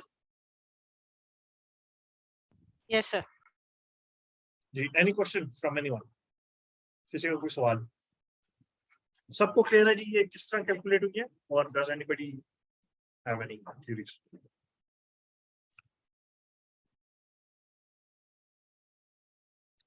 Sir ये जो डिस्क्रिप्शन है इसको आप दोबारा समझा सकते हैं? मेरे पास वो इंटरनेट कनेक्टिविटी का इशू था तो थोड़ा सा मिस हो गया. ये डिस्क्रिप्शन को सिर्फ अगर आप एक्सप्लेन कर दें. इसको ना, या ओके, देखें ये डिस्क्रिप्शन जो है ना ये इस नंबर की है, ठीक है. And what it is telling you is कि अगर तो there is a number that is 0, अगर यहाँ पे 0 आउटपुट आए तो इसका मतलब ये है कि there is no impact of price change on the demand, so it's perfectly inelastic. अगर the number is equal to और between -1 and +1, so price has less impact on sales. So अगर इन दोनों के दरमियान में नंबर आए तो प्राइस का इम्पैक्ट के ऊपर जो प्राइस का जो सेल्स पे या डिमांड पे, क्वांटिटी डिमांड पे जो इम्पैक्ट है उसको कहा जाएगा इनइलास्टिक. ठीक है, तो इट मींस कि अगर फॉर एग्जांपल प्राइस बढ़ती है तो जो है वो डिमांड जो है वो बढ़ जाएगी इसमें? नहीं, अगर प्राइस बढ़ती है तो डिमांड जो है वो उस हिसाब से नहीं रिड्यूस या कम हो रही जिस हिसाब से प्राइस रिड्यूस या कम हो गया. इस तरह पे से रीड करेंगे, जिस प्रोपोर्शन से प्राइस ने इंक्रीज किया अपने आप को उस प्रोपोर्शन से डिमांड जो है अपने आप को नहीं इंक्रीज कर रही, रिड्यूस कर रही या इंक्रीज कर रही. सही, ठीक है. अगर ये नंबर जो है 924 जी 924 924 आंसर आ रहा है सर ये क्वेश्चन. हाँ जी 924 ही है. और ये that makes perfect sense because अभी जो नंबर आ रहा है वो आ रहा था यहाँ पर, इस रेंज में आता है. ये रेंज क्या बता रही है हमें कि if the number is greater than -1 और ग्रेटर देन +1 तो demand changes more than the price. So demand के ऊपर जो इम्पैक्ट, डिमांड पे जो इम्पैक्ट है प्राइस का वो ज्यादा है प्राइस के चेंज से. तो इसी वजह से जब आप यहाँ पर प्राइस को चढ़ा रहे हैं तो आपकी डिमांड के ऊपर जो है ना एडवर्स मोर इम्पैक्ट आएगा और इसी वजह से आपके डिमांड का नंबर रिड्यूस करेगा और 924 हो जाएगा. ओरिजिनली जो डिमांड थी वो 1283 थी और अब वो रिड्यूस होकर 900 पे आ गई. अब आप ये देखें, अगर नीचे जाएं, if you look at this, there is an equal proportion of change that I can see over here as well. इधर गाड़ी के प्राइस में तकरीबन कुछ 4 लाख रुपए का फर्क आया. तो क्वांटिटी डिमांडेड क्या हुई है, क्या सेल के ऊपर क्या इम्पैक्ट आया, पॉजिटिव या negative? Negative. Exactly. So does that coincide with जो कि हमारी फाइंडिंग है यहाँ पे या नहीं?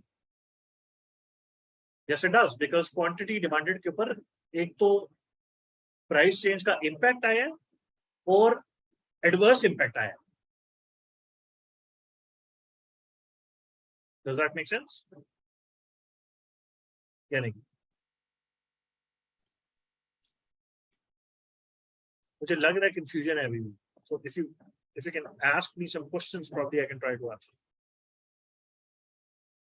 जी हाँ सर, इसको जो अगर हम रीड करना अगर समझ लेना तो फिर इजी हो जाएगा कि फॉर एग्जांपल जिस तरह ये सेकंड वाला आप बता रहे हैं, price has less impact on sales that is inelastic. So अगर हम इसको एक सिंपल वर्ड्स में अगर इस तरह कहें कि अगर प्राइस बढ़ती है तो डिमांड में फर्क आएगा, नेगेटिव पॉजिटिव, इस तरह हम रीड कर सकते हैं इसको। यू कर लें कि जब हम कहते हैं price has less impact on sales, इसका मतलब ये है कि जिस परसेंटेज से प्राइस में फर्क आया है उस परसेंटेज से जो डिमांड है वो इंक्रीज या डिक्रीज नहीं कर रही। That is इनइलास्टिसिटी।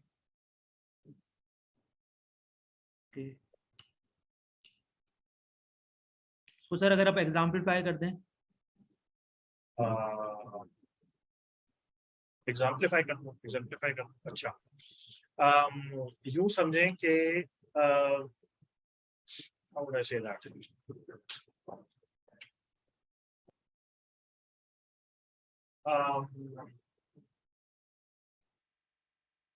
Give me just example, sir.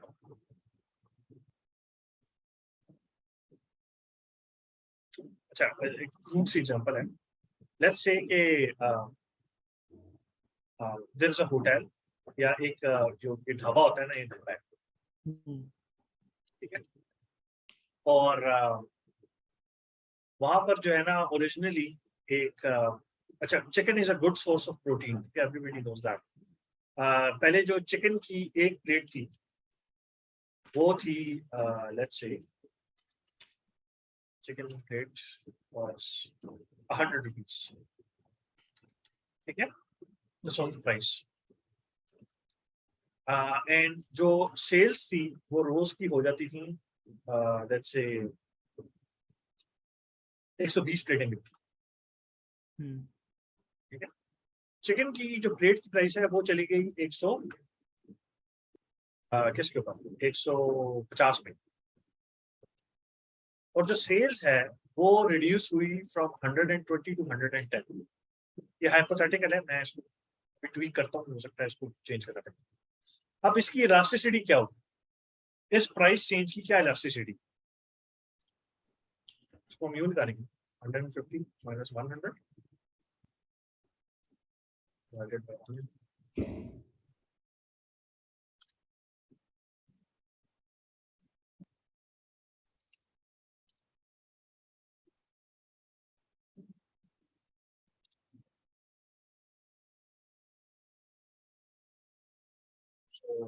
क्या निकालना है, तो क्वांटिटी का जो परसेंटेज है डिवाइडेड बाय। अच्छा, अब ये नंबर मुझे क्या बता रहा है,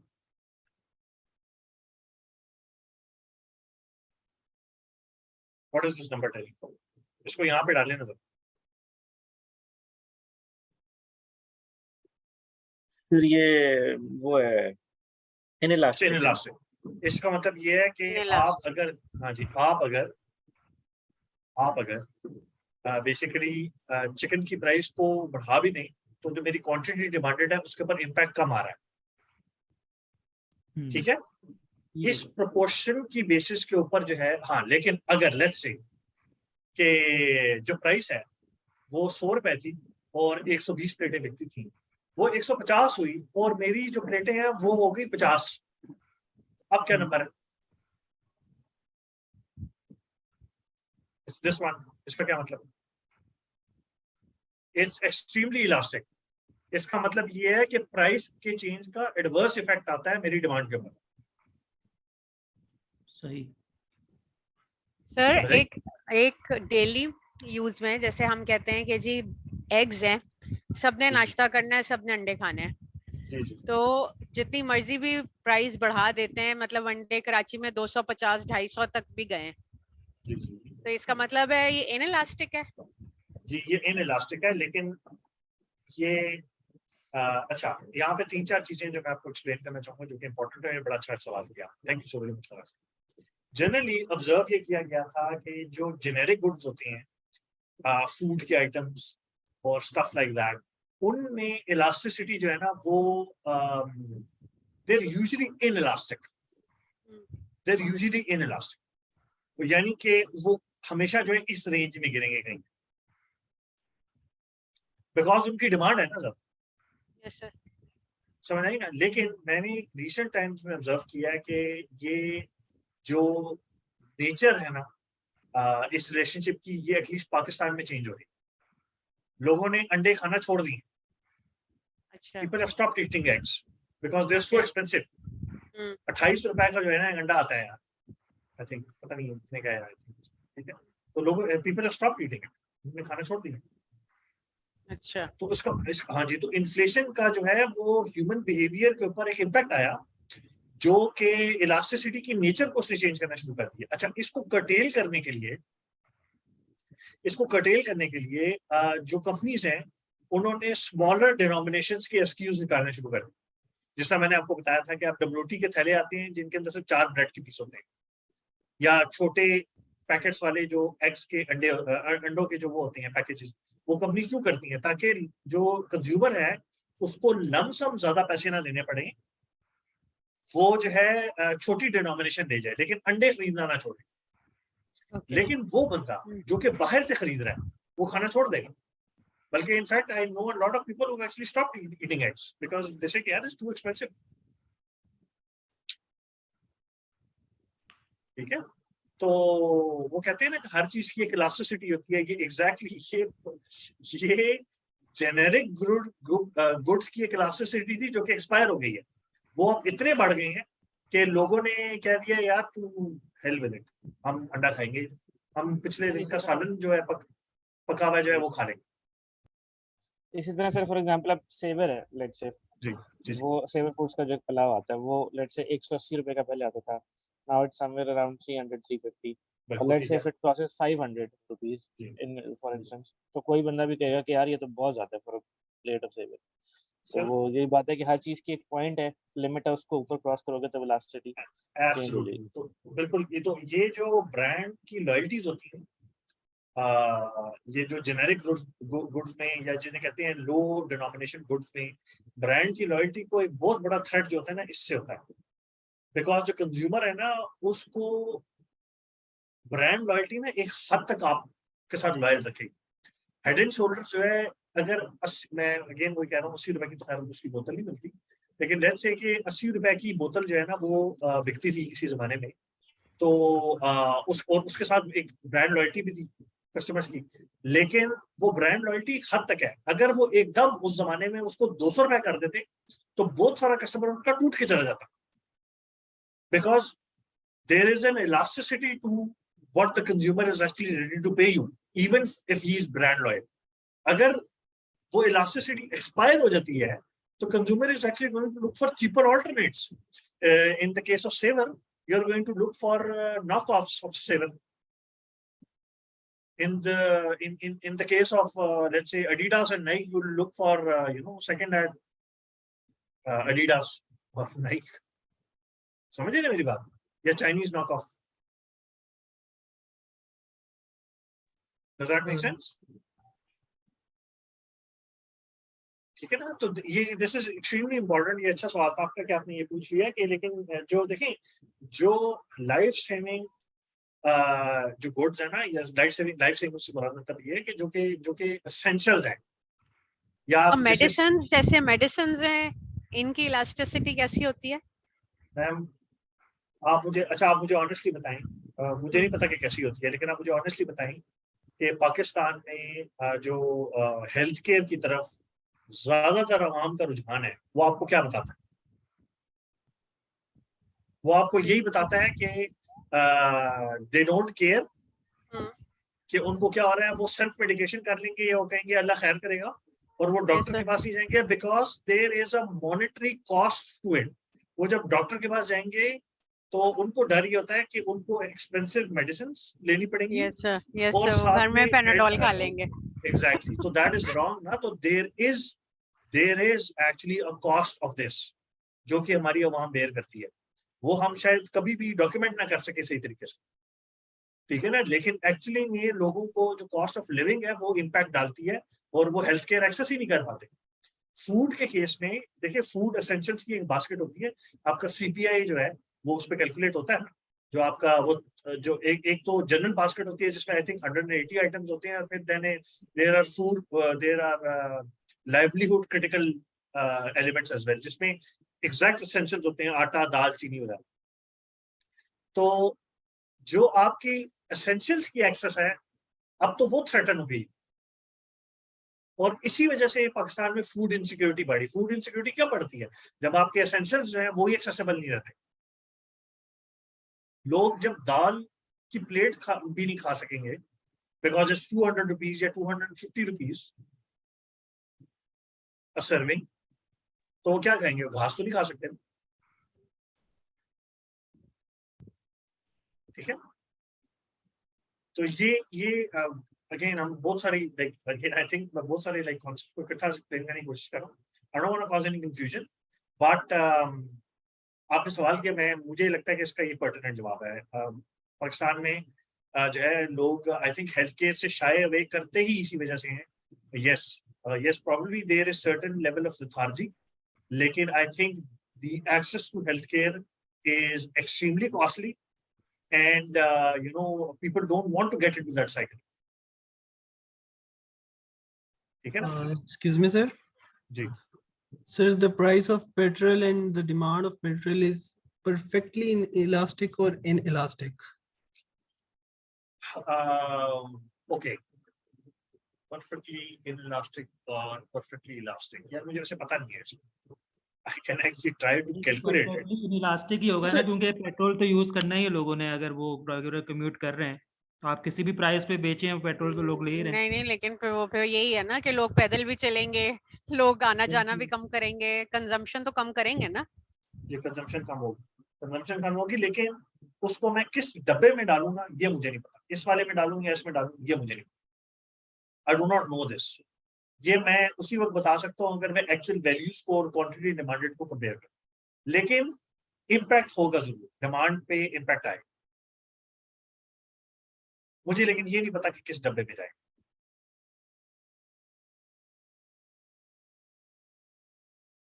ठीक है। Yeah, sure, sir. Thanks. Sir ये जो यूनिट इलास्टिक है इसका मतलब ये है कि ये इन्वर्सली प्रोपोर्शनल है, दोनों जितनी प्राइस बढ़ेगी इतनी डिमांड आपकी डिक्रीज होगी, है मतलब ये इन्वर्स प्रोपोर्शन है ये आपस में?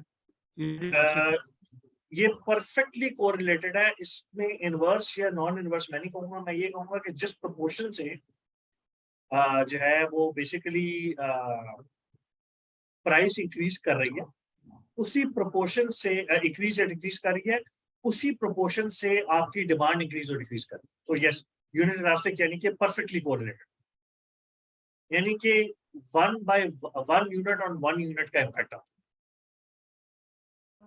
है। ठीक है सर। ठीक है, any other questions?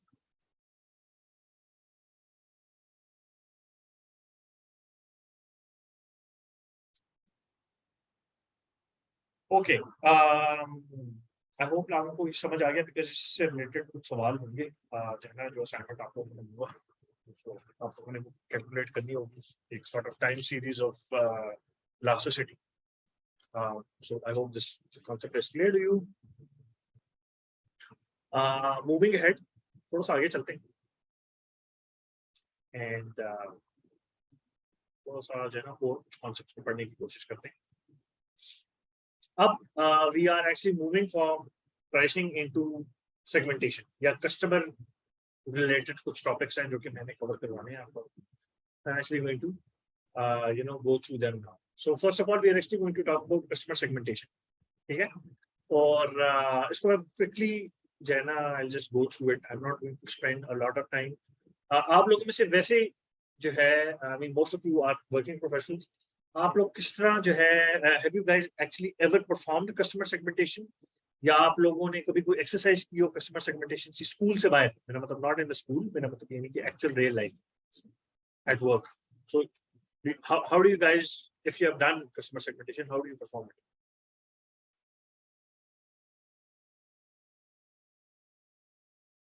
सर मतलब जरूरी नहीं है कि फॉर एग्जांपल मैं अपनी बात करूं तो मतलब मेरा कस्टमर कौन है, मेरा कस्टमर बेसिकली मेरी हायर मैनेजमेंट है जिनको मैंने बेसिक एनालिसिस करके देना होता ओके है। अब फॉर एग्जांपल एक एनालिसिस जो डायरेक्टर लेवल पे जा रहा है वो फर्क होगा इन कंपैरिजन टू वो एनालिसिस जो कि मैं अपने सीनियर मैनेजर को देता हूँ, क्योंकि वो सीनियर मैनेजर को जो मैं दे रहा हूँ उसमें डिटेल लेवल बहुत ज़्यादा इन डेप्थ होता है, और जो डायरेक्टर को देता हूँ वो सिर्फ एक बर्ड्स आई व्यू बताता है। तो मतलब मेरा कस्टमर पॉइंट ऑफ व्यू से मैं मतलब ये बता रहा हूँ कि मतलब ये चीज़ है depending on the customer, depending on who is going to use my information, मैं अपनी ही सेम एनालिसिस को जरा डिफरेंट तरीके से जो है ना प्रेजेंट करके भेज देता हूँ। ठीक हो गया। सो आपने जो अपने कस्टमर्स हैं इंटरनल स्टेक होल्डर्स बनाए हैं और वो जो है बेसिकली आपने उनको सेगमेंट किया इस हिसाब से। राइट ठीक ठीक होगा, बिल्कुल ठीक है। अच्छा, व्हाट अबाउट टेलीकॉम सर, अगर आप मोहम्मद अली, अगर आप जी कुछ लाइक इसमें ऐड करना चाहें। हाँ यस, सो इसमें हम लोग जो कस्टमर सेगमेंटेशन होती है वो हमारी काफ़ी इट्स बिग यूनिवर्स, उसमें आपके एज ग्रुप्स भी होते हैं, उसमें रूरल अर्बन का स्प्लिट होता है, जेंडर का स्प्लिट होता है, फिर उसके बाद इवन फिर उसमें अगेन हमारा प्रीपेड और पोस्टपेड का भी स्प्लिट होता है कि चूँकि पोस्टपेड नॉर्मली आपके कॉर्पोरेट्स के लिए होते हैं, prepaid is mostly for the message. अच्छा, इसमें अगेन मज़ीद अगर हम सेगमेंटेशन पे जाते हैं तो जो लोन्स वगैरह हम देते हैं, नैनो लोन जिसको हम कहते हैं, तो अगेन उस पर भी सेगमेंटेशन ये आ रही होती है कि भाई जो कस्टमर्स हमारा किस इनकम ग्रुप में फॉल कर रहा है, कि उसको कितने लोन हम के लिए क्वालिफाई कर सकते हैं। तो वो there is like I think the segmentation goes like literally nth level तक चला जाता है। ऑफ कोर्स हम इतनी ज़्यादा होती है कि वो हम उसको विजुलाइज भी नहीं कर सकते कितना हद तक जाता है। उसमें जो वेरिएबल्स हैं वो इतने ज्यादा हो जाते हैं कि it's you not even visualize it. अगर आपके पास लाइक 3 डायमेंशनल 4 डायमेंशनल चार्ट्स भी, बिल्कुल ठीक है ना, और उसके अंदर जो है ना फिर वो लाइक मशीन लर्निंग और जैसे कहते हैं ना क्लस्टरिंग, या जैसे कहते हैं आपका अनसुपरवाइज्ड मशीन लर्निंग की टेक्निक्स यूज होती हैं, जो कि यहाँ पे मैं नहीं बताऊंगा, लेकिन ये है कि उसमें फिर प्रिंसिपल कंपोनेंट एनालिसिस होता है कि एक फैक्टर की उस एक सर्कल को 2 डायमेंशन में प्लेस करने की क्या कंट्रीब्यूशन है, उसको पीसीए कहा जाता है। वो आप लोग पढ़ेंगे प्रॉब्ली। और फिर और मैं यही पॉइंट जो है ना मैं रेज करना चाह रहा था कि कस्टमर सेगमेंटेशन जो है ना वो अब मेरे डेमोग्राफिक्स से मूव कर गई। हम लोगों को जब मैंने मार्केटिंग की थी 2006 में, तो हमें बताया गया था कि जी कस्टमर जो है उनको सेगमेंट किया जाता है, और जो हमें मेजर रीजंस बताए गए थे, तरीका या जो स्लाइसर्स बताए गए थे या डायमेंशन बताई गई थी, वो इनके डेमोग्राफिक्स बताई गई थी जी, एज, जेंडर, इनकम, उसके अलावा कहाँ पे वो रहते हैं। अब there is plethora of information available जिसको आप जो है कस्टमर सेगमेंटेशन के लिए यूज कर सकते हैं, जैसा सर ने बताया, लेकिन उस डेटा को प्रोसेस करना इज नॉट वेरी इजी। ठीक है, so that is why companies are actually moving away from the how would I say that, the आपकी जो contemporary methods of segmentation to machine learning and data science। ठीक है, और customer segmentation होती क्या है? Customer segmentation is the process of dividing a market of potential customers into groups और segments based on different characteristics. The segments created are composed of consumers who will respond similarly to marketing strategy. To start off with, customer segmentation क्यों की जाती है? Telecom या जो बाकी FMCGs हैं वो सेगमेंट्स बनाते क्यों हैं? टू स्टार्ट ऑफ, ये why is that? Anyone who can shed some light on So to give them better service. Okay fine, to get the maximum amount of research के लिए, variety of different ठीक हो research गया, के लिए हर customer से different price charge। ठीक हो गया, ठीक है, रिसर्च के लिए ठीक है। और कुछ इसके अलावा आजकल वो जो होता है ना वैल्यू एडेड सर्विसेज का जो कॉन्सेप्ट है, प्लस ऑल्सो जी जी जो आपकी पार्टनरशिप्स वगैरह हो रही थी with other let's say organisations के साथ, गवर्नमेंट के साथ, तो वो वहाँ पे फिर बहुत इंपॉर्टेंट हो जाता है। जैसे for example I think one of the best case study that I was able to witness was during the pandemic, के वही जो कि ग्लोबली भी हमें रिकग्नाइज किया गया कि भाई Yes. How Pakistan was able to combat the COVID spread quite efficiently was because के the government जो आपके health institutions थे और खासतौर से जो आपकी मोबाइल टेलकोस थे, they were Yeah. able to operate literally on यानी कि कहते हैं ना real time में to Yeah. track के हाँ भाई कि क्या किस तरह वैक्सीनेशन हो रही है, अगर कोई कोविड वो है इन्फेक्टेड है उसकी मूवमेंट्स क्या है, प्लस अगर वो Yeah. जिस फैमिली में है तो वो कितनों को इन्फेक्ट कर सकता है, तो उनको क्वारंटीन करना, स्मार्ट लॉकडाउन लगाना. So I think all in all this was a very good case study कि how you can actually make use of that data to productive purposes. Absolutely, यानी कि बिल्कुल दैट इज वेरी ट्रू. ये बिल्कुल आपने बहुत अच्छी एग्जांपल दी है. टेलकोज ने बहुत इंपॉर्टेंट रोल प्ले किया है in order to curtail or minimize the extent that COVID could have of devastation that COVID could have caused. Or the telcos and the government were actually working, I would say, like in tandem, hand in hand, एक ही plane के ऊपर. हमें generally हमेशा फर्क नजर आता है, you know, between the private and the public sector. ठीक है, लेकिन not in this case because of the magnitude of the problem. और इसमें जिस तरह आपने बताया कि सबसे इम्पोर्टेंट चीज आई थिंक जो टेलकोज ने की है, they have actually helped the government in geo fencing और इन ऑर्डर टू सी के यार एक जो पॉसिबल कोविड का केस है वो उसको रिस्ट्रिक्ट कैसे करना है फ्रॉम स्प्रेडिंग. ठीक हो गया ना, या अगर एक बंदा बीमार हो गया तो उसको रोकना कैसे है. इसके अंदर जो है ना बेसिकली आई थिंक टेलकोज ने बहुत ज्यादा हेल्प किया apart from other things as well. लेकिन इसके अंदर जो है टेलकोज का बहुत ज्यादा रोल था.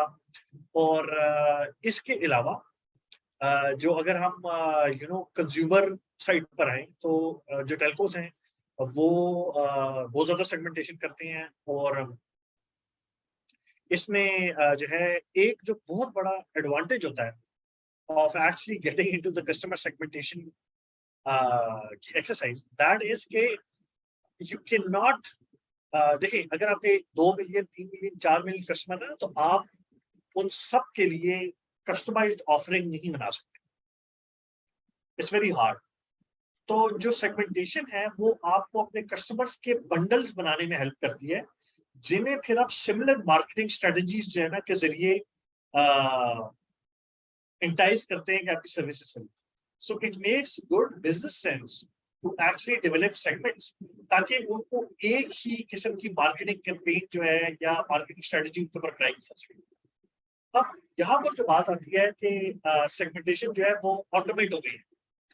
तो अगेन ट्रेडिशनली सेगमेंटेशन जो है वो डेमोग्राफिक बेसिस पे हो रही होती थी, बिहेवियरल बेसिस पे हो रही होती थी, साइकोग्राफिक सेगमेंटेशन होती थी और जियोग्राफिक सेगमेंटेशन होती थी. ठीक है, और इनके एलिमेंट्स को देखा जाता था इन ऑर्डर टू सी के जी कस्टमर जो है उसको कैसे सेगमेंट किया जाए. लेकिन अब जो है we are actually slowly moving to not even slowly बल्कि we move to clustering algorithms जिनके अंदर आप बहुत सारे वेरिएबल्स को डंप कर देते हैं और फिर जो एल्गोरिथम होता है वो प्रोसेस करता है उस इंफॉर्मेशन को सी के कौन से कस्टमर्स जो हैं वो इकट्ठे फॉल कर रहे हैं. Does that make sense here? Ji guys.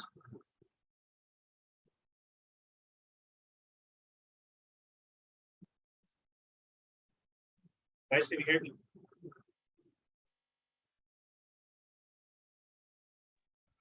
जी आवाज आ रही है आपकी मोहसिन? जी सर. तो मैंने एक्चुअली बैकग्राउंड में बहुत ज्यादा शोर है तो मुझे डर है कि आप लोगों को भी साथ में फिट होंगे. Okay, so that's why I'm actually asking again.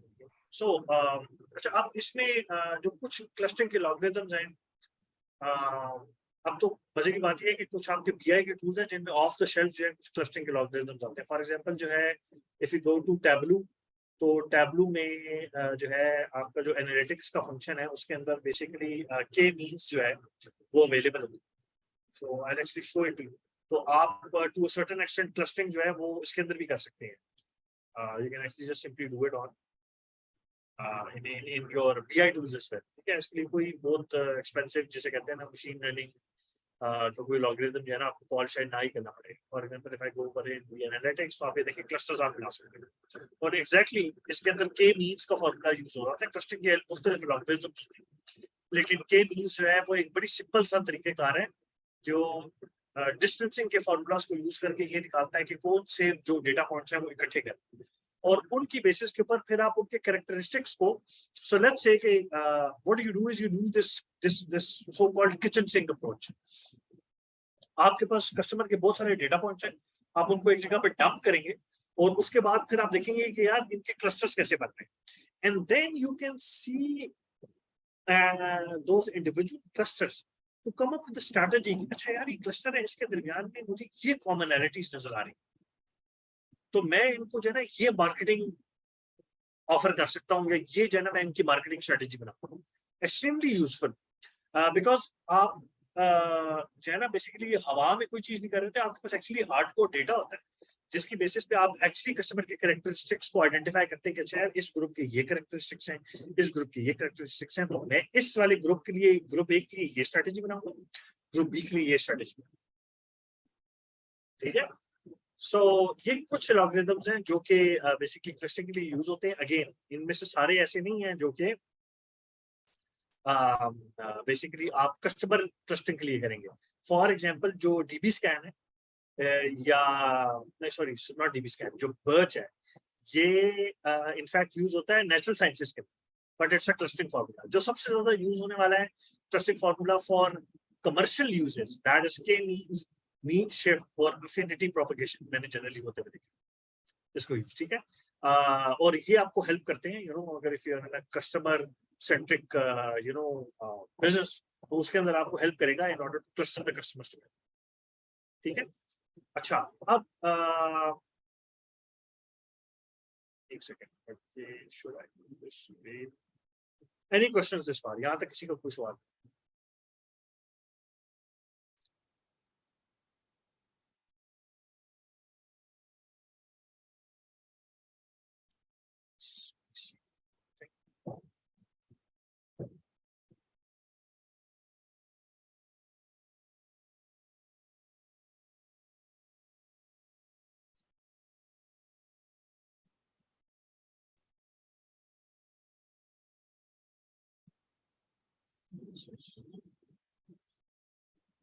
Just give me a second.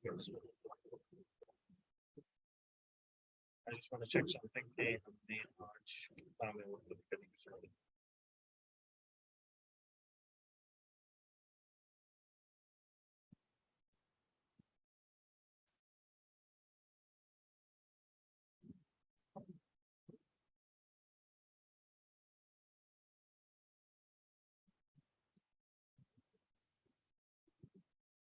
Okay. Let's do this. जो हमारे पास customer segmentation की example है, and then we stop over there because then we do the rest tomorrow. So let me actually share a small, जिसे कहते हैं ना, example with you guys. In fact, it's actually an Excel की file है. इसको मैं small I actually need to clear this out and then share it with you guys.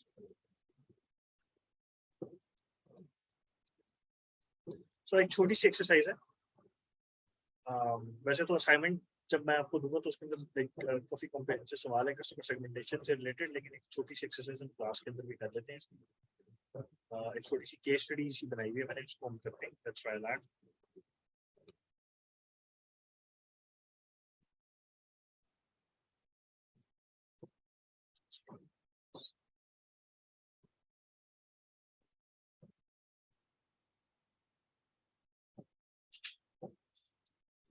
Just sending it over to you guys.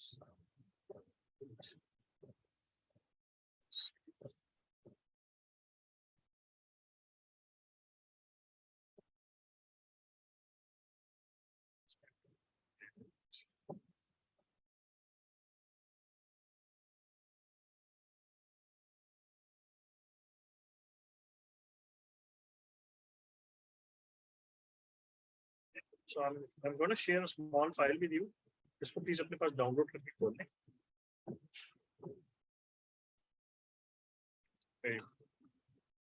So इसका नाम है customer segmentation. Students, just open this up in front of you.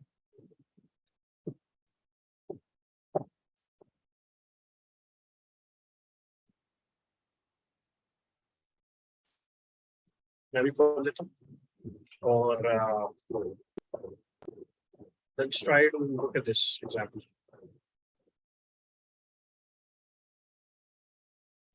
So download करके खोल लें, then just give me a thumbs up.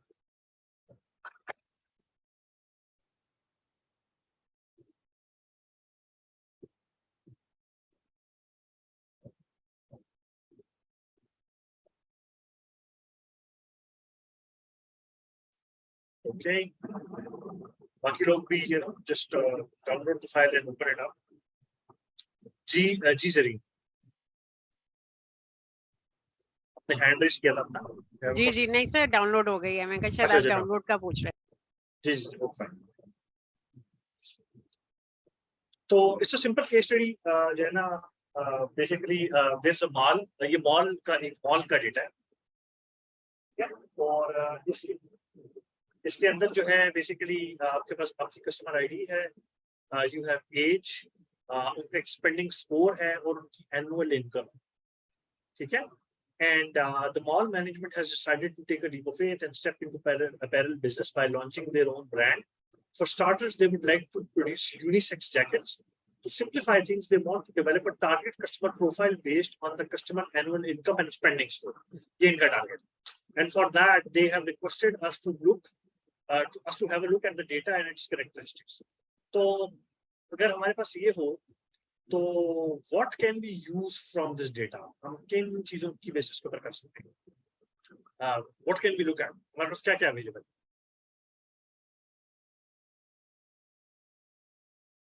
Main चीज तो income available है. इसमें एक चीज जो है, आई थिंक वो जो गायब हुई है वो यहाँ पे जेंडर होगा. वो जेंडर जो है ना वो रिवील करने अपने पास. तो हमारे पास जेंडर है और क्या है जी? इनकम है. ठीक है. और स्पेंडिंग स्कोर है. उसके अलावा एज है. ठीक है. अच्छा, अब मुझे आप ये बताएं कि क्या हम स्पेंडिंग स्कोर को यूज करके कोई नई चीज बना सकते हैं?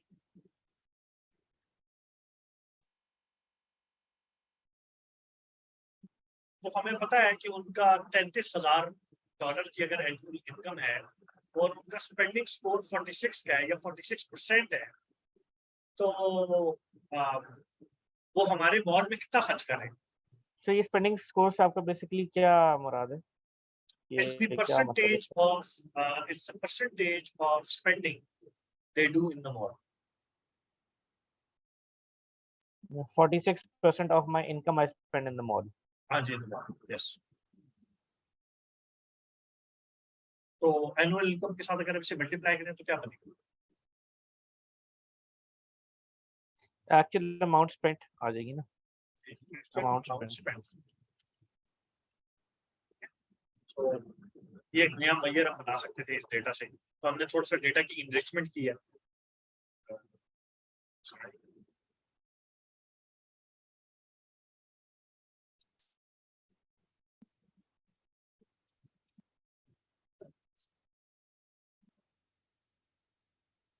तो हमने एक्चुअल अमाउंट कैलकुलेट कर ली. ये एक्चुअल अमाउंट वो डिस्पेंस करता है हमारे उसके ऊपर. अच्छा, इसके अलावा do you think sir spending score, sir sorry to cut, spending score as such percentage में नहीं आ रहा. मतलब what's the basis of making this justification कि परसेंटेज में नहीं, और we assume this as percentage? यार ये सॉरी, मैंने एक्चुअली ये मेरी गलती है, मैंने लिखा हुआ है इसको परसेंटेज के साइन के बगैर. सो मुझे एक्चुअली यहाँ पे लिखना चाहिए था स्पेंडिंग स्कोर परसेंटेज. ये यूं होना चाहिए. It's 46%. ठीक है. तो अच्छा, इसके अलावा मेरा एक सवाल ये होगा कि क्या हमें कोई एज ब्रैकेट्स बनानी चाहिए या नहीं बनानी चाहिए? सर बनानी चाहिए, क्योंकि आप अगर ब्रैकेट्स बनाएंगे आपको पता चलेगा लेट्स से 18 से 21 वाले उनकी क्या स्पेंडिंग वो है, कितना स्पेंड करते हैं. फिर that would be extremely useful. Instead of looking at individual ages, if I bundle the ages together, So I would be able to actually not only summarize my data, but get a better feel of my data. तो अगर मैं ये करूं कि मैं इसकी एक brackets बना लूं, तो मैं कैसे बनाऊंगा? कोई ideas, any ideas, any good ideas जो कि आपके जहन में आते हैं? सर हम अगर एज को ग्रुप कर दें, ठीक है, ग्रुप बाय से अगर हम ये कर लें, ठीक है। सर इसका एक और तरीका होता है कि अगर आप डेटा एनालिसिस वाले उसमें जाए, हिस्टोग्राम का ऑप्शन यूज करें, वो आपको बेसिकली ब्रैकेट्स में बता देगा कि कितना फ्रीक्वेंसी बता देगा कि इस रेंज में कितनी आपकी वैल्यूज लाई करती हैं, ये बता देगा हिस्टोग्राम। यानी कि हम अगर इसको यूं देख लें, समथिंग लाइक दिस, ऐसे यही कह रहे हैं ना? जी सर, ये भी तरीका है इसको, अगर आपको एक्चुअल वैल्यूज चाहिए तो वो तो ये कैसे करते हैं? ये कैसे किया आपने ग्रुप बाय बार चार्ट का? अच्छा, मैंने एज को सिलेक्ट किया, जी इसके सर। बाद मैंने इनको हिस्टोग्राम में जाके इसका हिस्टोग्राम बना दिया। ये सर लाइन ग्राफ में भी हो जाता है? ये लाइन में नहीं हो, ओके। ये बकेट्स बना रहा है कि आपकी between the age of 18 and 26 जो हैं वो कितने लोग हैं? 40 in this data set. Between the age of 26 and 34 there are 49। अच्छा, अब ये बिल्कुल ठीक है, लेकिन I would actually go ahead and make my own buckets because I want to be able to, I want to use those brackets to further slice my income and spending. तो उसके लिए मुझे जरूरी है कि मुझे यहाँ पर buckets available. Does that make sense? अच्छा, वो मैं कैसे करूँ? मैं 10-10 साल के स्लैब्स बनाऊंगा। So मैं ये बनाऊंगा, if this is lesser than, so मैं इसकी स्टेटमेंट यूज करता हूँ, if my age is less than 25, ठीक है, then make it 18 to 25, or else if my age is less than 35,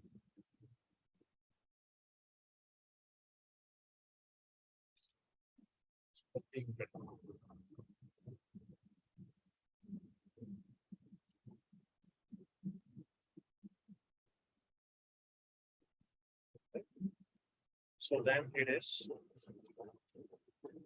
26 to 35, and if my age, nested if मैं बना रहा हूँ, if my age is less than 45, less than or equal to 45, so then make it 36 to 45. And if my age is, again, अगर हम ये किसी BI tool के अंदर कर रहे होते हैं तो बहुत तेज होता है।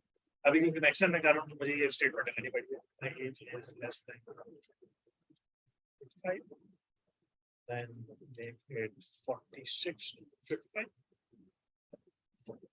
And if my age is less than 65, then you make it 56 to 65. And then if my age is less than, sir आपने एक डबल वो मिस कर दिया है, इन्वर्टेड कॉमा 56 से 65 के बीच में। and if my age is less than 75, बल्कि ये डालने की जरूरत ही नहीं है, I would just call it, तो मैं false की स्टेटमेंट में डाल दूँ greater about 65। नहीं है जी,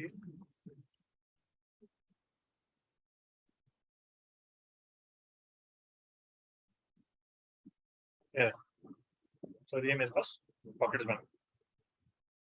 इसका फायदा ये है कि now I can do a lot of stuff. What sort of stuff, ये मैं आपको दिखा देता हूँ. फॉर एग्जांपल अब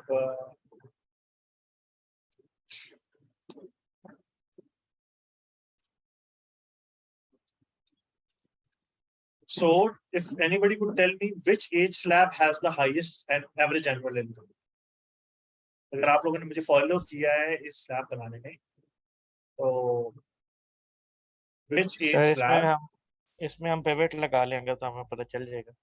एब्सोल्युटली. तो एज स्लैब अगर आप, मैं लगाऊंगा पीवीटी, लेकिन इसको मैं insert, okay. So which age slab, सवाल कहता है which age slab has the highest average annual income.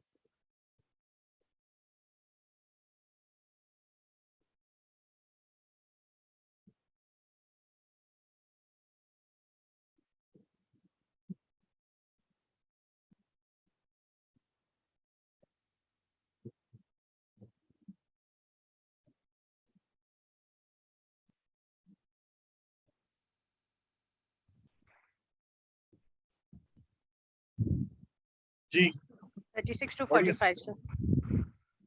36 to 45 has the highest average annual income. ठीक है. Next question.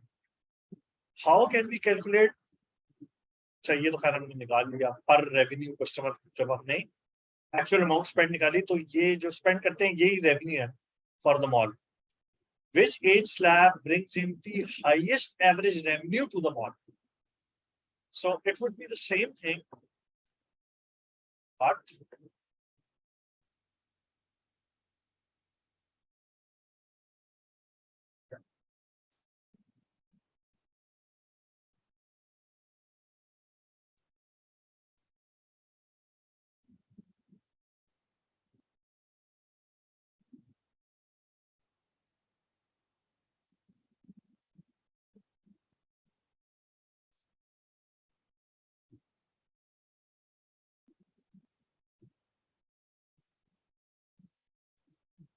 अच्छा. सो अब मुझे ये बताएं कि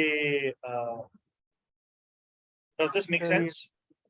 ये 36 से 45 जिनकी इनकम सबसे ज्यादा है वही सबसे ज्यादा मॉल में. हाँ, लेकिन अगर आप इन दोनों नंबर्स को देखें तो यही वो लोग हैं जो कि सबसे ज्यादा कमा रहे हैं और यही वो लोग हैं जो कि सबसे ज्यादा स्पेंड भी कर रहे हैं. ऐसे ही है, राइट? ठीक है. अच्छा, उसके बाद जी मुझे ये बताएं कि which gender has the highest spending score? कौन सा जेंडर है जिसका हाईएस्ट स्पेंडिंग स्कोर? सर आप अपनी इफ वाली वो जो फॉर्मूला है वो दोबारा दिखा सकते हैं? Really sorry. आपके साथ शेयर भी कर देता हूँ. जी सर, काइंडली व्हाट्सएप पे शेयर कर दीजिए.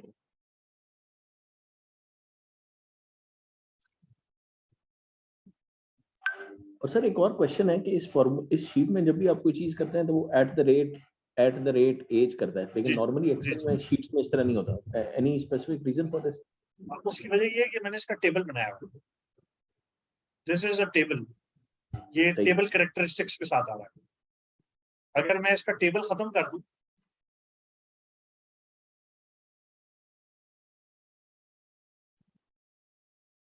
तो आप ये देखिए,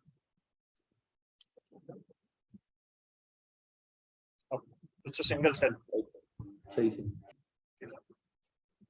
टेबल का मैंने आपको कैरेक्टरिस्टिक्स बताए थे जब हम पहला लेक्चर कर रहे थे. उसके कुछ कैरेक्टरिस्टिक्स होते हैं जिनमें रेफरेंसिंग भी एक कैरेक्टरिस्टिक होता है. वो एक सेट जगह में जो है ना चीज को रेफरेंस करना शुरू कर देता है, फिर आप एक्सेल में कहीं पे भी जाकर से रेफर कर सकते हैं. तो ये एक फायदा होता है. अच्छा जी, बाय जेंडर जो है अगर हम इसको देखना चाहें, how do do that? You insert another packet. We can try this. I can copy this. Okay. मैंने यही चीज करनी है ना, इसको मैंने एज स्लैब की जगह जेंडर कर दिया. सॉरी, जेंडर कर देना. सवाल क्या था? Which gender has the highest spending score? Spending.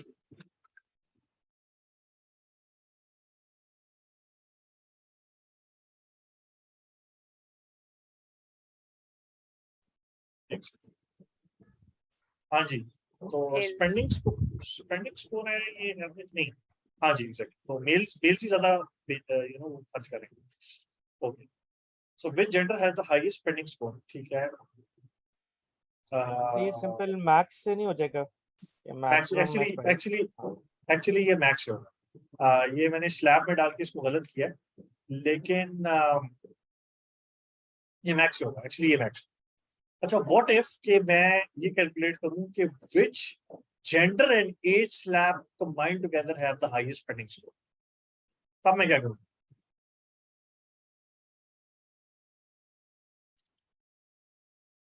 What will I do? Sir अगर हम एक पिवट लगाएं, जेंडर और एज स्लैब को रोज में रखें और स्पेंडिंग स्कोर को अगर हम वैल्यूज में रखें, ठीक है, तो उससे अगर यानी कि हम इसी को कॉपी पेस्ट करते हैं, ठीक है, और यहाँ पर मैं इसके नीचे जो है ना एज स्लैब डाल देता हूँ, ऐसे ही होगा ना, ये चीज चाहिए थी ना। Yes sir. अब मुझे बताएं, अब क्या आपको उनका ख्याल? 36 to 45 नहीं, फीमेल में सर अलग आएगी, मेल्स में अलग आएगी। 36 to 45, this is the most paying, and इसमें भी सेम ही है। नहीं, यहाँ पर अच्छा different है। Sorry, 26 to 35, yes yes. हाँ जी, यानी कि younger men tend to spend more in comparison to females, ऐसे ही है ना? Right sir. Because ठीक है ना, I mean not saying generically but like data कुछ ठीक है। अच्छा, ये हम क्यों कर रहे हैं? हम इसलिए कर रहे हैं कि we are actually just looking at the characteristics of the of our data, that's all. सिर्फ हमारी एक्सरसाइज ये है, ठीक है ना। we are trying to segment out a section of our total जो भी हमारे कस्टमर हैं, जिनको हम probably अपनी यूनिसेक्स जैकेट जो है ना बेच सकते हैं। अच्छा, इसके अलावा what are the 3 age slabs where the possibility of success is the highest if you launch such a product? अगर हम एज स्लैब्स को देखें तो वो फिर कौन से एज स्लैब्स हैं? वो तो फिर यही है ना, ये 3 बार। अगर हम हरी एज स्लैब्स देखें, यस सर, जहाँ पे सक्सेस का 26 to 55, हाँ इन जनरल 26 to 55, हाँ। मैं वैसे इनकी एनुअल इनकम देख रहा हूँ, क्या स्पेंडिंग में भी यही केस है? हाँ जी, यही केस है। ये ना सिर्फ कमाते जाते हैं बल्कि खर्च भी ज्यादा करते हैं, ठीक है। उसके अलावा जो है based on average revenue to the mall which age slab is more likely, और अगेन वही ग्रुप्स हैं जो कि बेसिकली आपकी जिनकी अर्निंग भी ज्यादा है वो स्पेंडिंग भी ज्यादा कर रहे हैं, ठीक है। उसके अलावा is there a possibility to cluster the spending score? इससे क्या होगा? अगर मैं इन स्पेंडिंग स्कोर के क्लस्टर्स बनाना चाहूँ, क्या वो हो सकता है?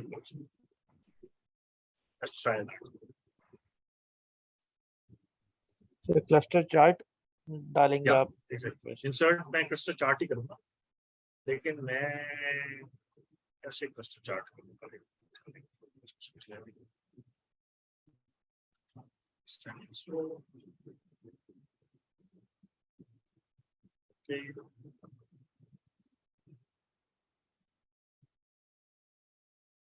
think about it.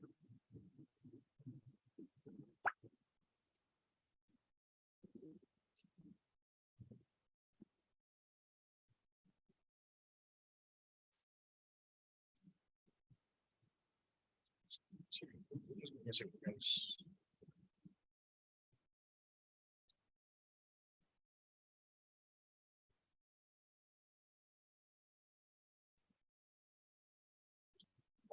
One second, sorry, my apologies. Yeah. अच्छा, तो मैंने मेरा सवाल क्या था कि is the possibility to cluster the spending score? अच्छा, इसके लिए मुझे क्या करना पड़ेगा? First of all I need to sort this in one manner और another and then look at it.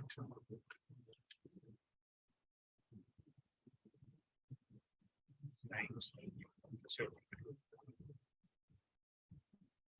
क्या गलत कर रहा हूँ? Am I doing wrong?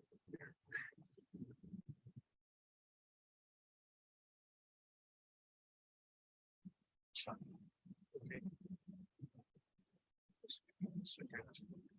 अच्छा, मुझे ये बताएं कि when you look at this, when you look at इसको हम नहीं करते, we don't sort it, मैं इसको बेसिकली जरा I'll try to cluster this together. तो आपको किसी किस्म की कोई ग्रुपिंग नजर आ रही है?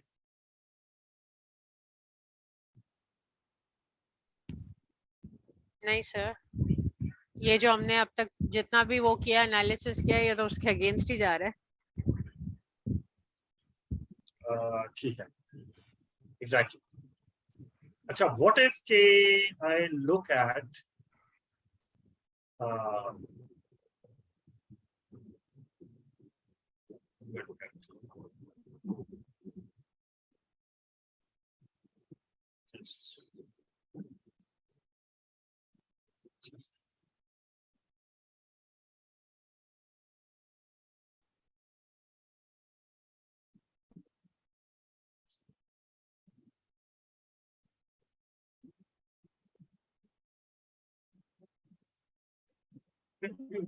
like this.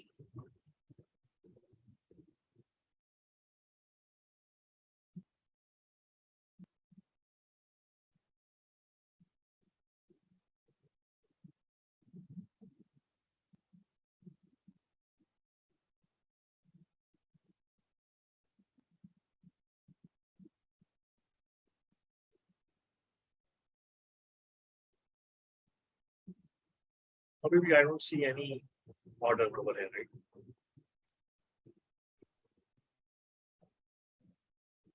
जी सर, वो बेसिकली इस वजह से नहीं है क्योंकि आपने कोई उसके पैरेलल मतलब कोई एक्स एक्सिस में कोई भी वेरिएबल नहीं लिया। मतलब वो ये आपको बेसिकली बता रहा है कि 20 से 90 के बीच में कहीं मेरा स्कोर लाई कर सकता है for every customer ID.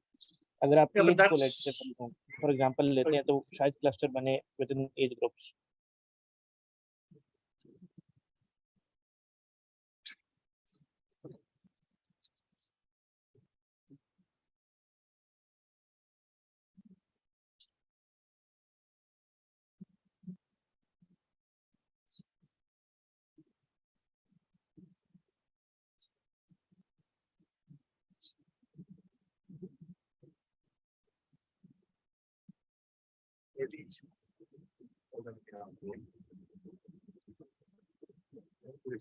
I'm actually trusted them together on any basis.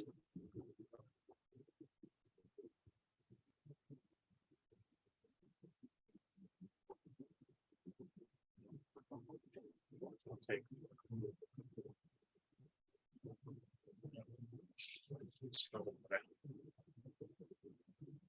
Why I don't understand के इस sheet के अंदर कोई difference है? Just give me a second. I think spending more which you can, that's fine. That's correct. And just simple correctly पड़ेगा. Just simple पड़ेगा. मुझे लग रहा है कि यहाँ पे सारी स्कोर्स जरा गलत डले हैं, शायद इस वजह से जो है कोई भी ग्रुपिंग कर नहीं रहा, बिकॉज मेरे पास जो डेटा सेपरेट एक शीट के अंदर पड़ा है उसके अंदर क्लस्टर्स बनते हैं। I am actually just for the sake of making you guys understand, मैं वो शीट भी आपसे शेयर कर दूंगा। मैं इसका स्कोर जो है यहाँ से चेंज करा दूँ, मैं उस शीट से जो है यहाँ पे स्कोर लगा रहा हूँ। उसकी वजह ये है कि ये मुझे लग रहा है कि कोई प्रॉब्लम हुआ है, कोई यहाँ पे स्कोर जो है सही तरह नहीं, कॉपी पेस्ट कुछ हुए में गलत हुए हैं, समथिंग लाइक दैट। जैसे ऐसे कोई जना वो ग्रुप्स वगैरह नहीं बन रहे। इसको अगर मैं यूज करके देखूं तो क्या उससे मतलब मुझे लगता है कि उससे जो है किसी न किसी को ग्रुप करना चाहिए। अब आप देखें, हाँ ये लुक एट दिस, ये मैंने जो है डेटा चेंज किया। मेरे पास यहाँ पर साइड पे यही शीट खुली हुई है और ये इसके अंदर जो है ये स्पेंडिंग स्कोर्स हैं, जो कि I think they are correct, the correct ones, because ये ओरिजिनली जो है यही स्पेंडिंग स्कोर्स थे। आई थिंक मैंने जो कॉपी पेस्ट किया उसमें कोई थोड़ा सा डिफरेंस आ गया। लेकिन अब को ग्रुप्स नजर आ रहे हैं? जी सर, नजर आ रहे हैं, 5 क्लस्टर्स नजर आ रहे हैं। ठीक है, तो ये आपको वैसे ये ग्राफ क्या बताता है?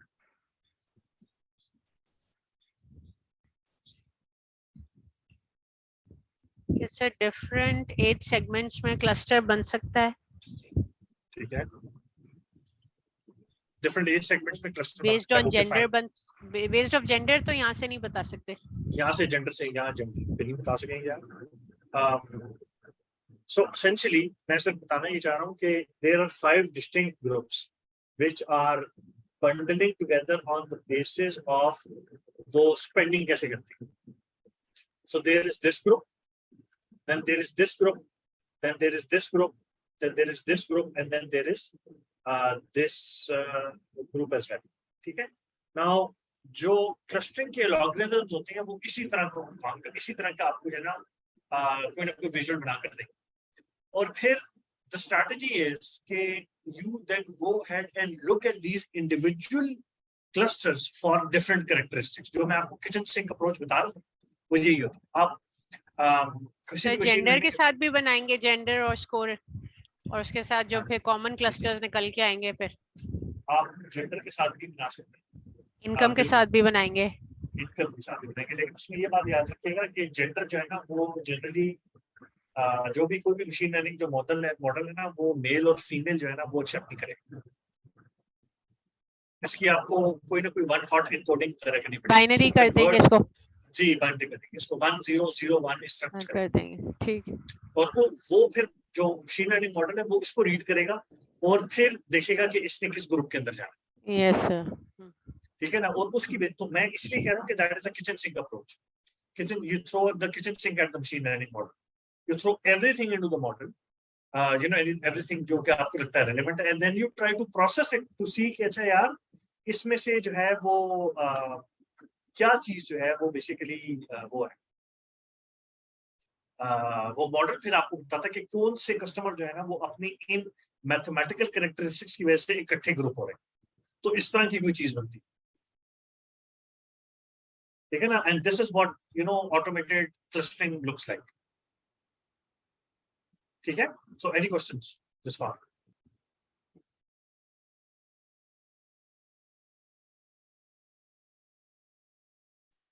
ठीक है, कोई सवाल? अच्छा, सवाल तो नहीं मोहसिन, इसमें एक कमेंट है।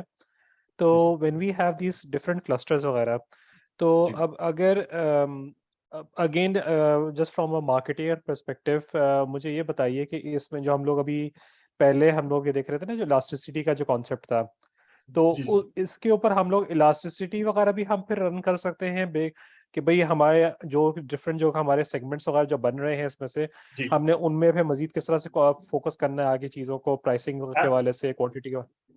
एब्सोल्युटली, बिल्कुल कर सकते हैं। हर ग्रुप के और सेगमेंट के जो प्राइस इलास्टिसिटी के डायनामिक्स हैं वो डिफरेंट हो और हो सकती है, और उनको आपको इंडिविजुअली सेपरेटली देखना पड़ेगा। तो that is a very good point. और इसी में से ही आई थिंक जो हमारा जो last, was it the last lecture और या द प्रीवियस वन, जिसमें हम लोग हम लोग मैट्रिसेस पढ़ रहे थे, जिसमें हमारे स्टार प्रोडक्ट्स हैं, कुछ आपके डॉग्स हैं, कुछ काउज हैं। तो अगेन फिर यहाँ से वो भी चीज निकल जाएगी कि भाई किन प्रोडक्ट से आपने अपने कैश फ्लोज को मेंटेन करना है, किन से आपने प्रीमियम्स कमाने हैं, कौन से आपके रिटायर होने वाले हैं।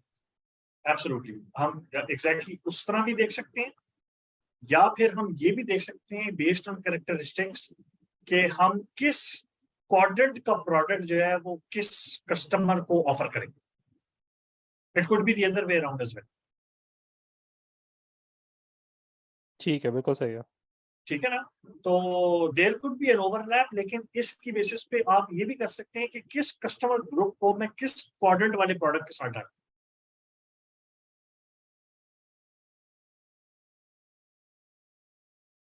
लेकिन यहाँ से you can get essential information that can then be used either to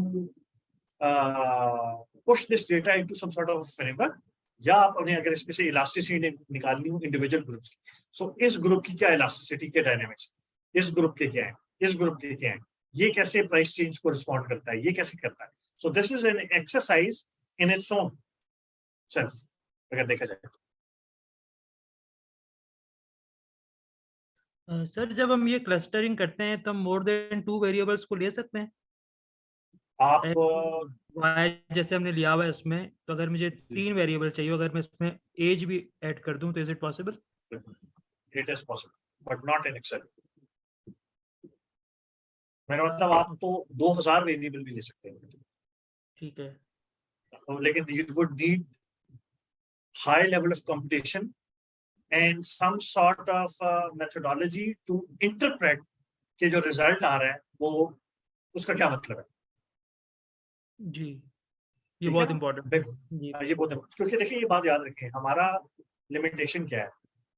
जब हम डेटा को विजुअलाइज करते हैं ना, तो हमारे पास एक n नंबर ऑफ क्या होते हैं, क्वाड्रेंट्स होते हैं, क्वाड्रेंट्स नहीं, sorry, I would say that dimensions होती हैं। You have an x-axis, you have a y-axis, you can add a z-axis to it. ठीक है ना, 3D करने के लिए। तो विजुअलाइज करने के लिए आपके पास एक लिमिटेड नंबर ऑफ वो होते हैं, एक्सिस होते हैं। लेकिन व्हाट इफ कि आपके वेरिएबल ज्यादा है और एक्सेस कम है।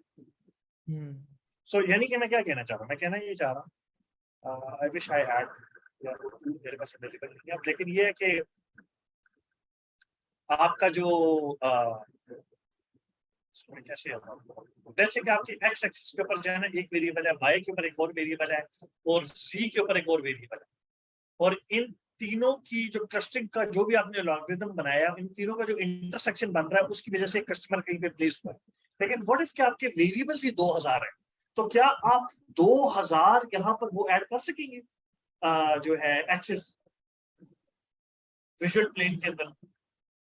नहीं सर, नहीं कर सकते ना, हमें रिलेशनशिप देखना होगा, हम उसी को ऐड करेंगे ना।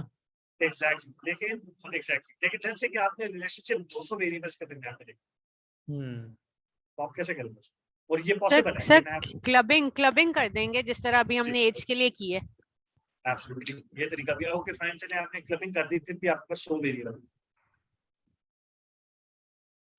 तो मैं उसको आपको बता रहा हूँ कि that is where machine learning comes into play, because through machine learning you can deploy algorithms जो कि ऑटोमेटिकली क्लबिंग करते हैं। फिर वो आपको ये बताते हैं कि जो आपको मैं 200 वेरिएबल्स का 2 डायमेंशन में जो निकाल के दिखा रहा हूँ क्लस्टर, उसमें हर वेरिएबल का क्या कंट्रीब्यूशन है टू ईच डेटा पॉइंट, जिसको प्रिंसिपल कंपोनेंट एनालिसिस कहा जाता है, PC. Again this is extremely complex, मैं अगेन कंफ्यूज नहीं करना चाहता आपको, लेकिन ये कि इट इज पॉसिबल, आप 2000 वेरिएबल्स को भी इकट्ठे जो है वो प्रोसेस कर सकते हैं, but you can't do it in Excel unfortunately.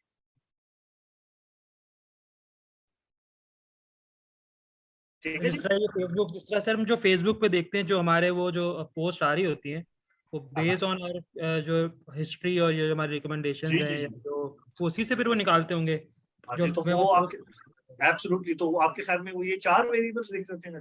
नहीं, वो तो 4000 वेरिएबल्स देख रहे थे। सही, उसकी बेसिस पे कोई मशीन लर्निंग मॉडल है जो कि ऑटोमेटिकली डिसाइड कर रहा होता है कि आपको क्या नजर आना चाहिए और क्या नहीं नजर आना चाहिए। ये इंसान तो नहीं कर सकता, ये तो मशीन ही करेगी। Right sir. जी, सो एनी अदर क्वेश्चंस?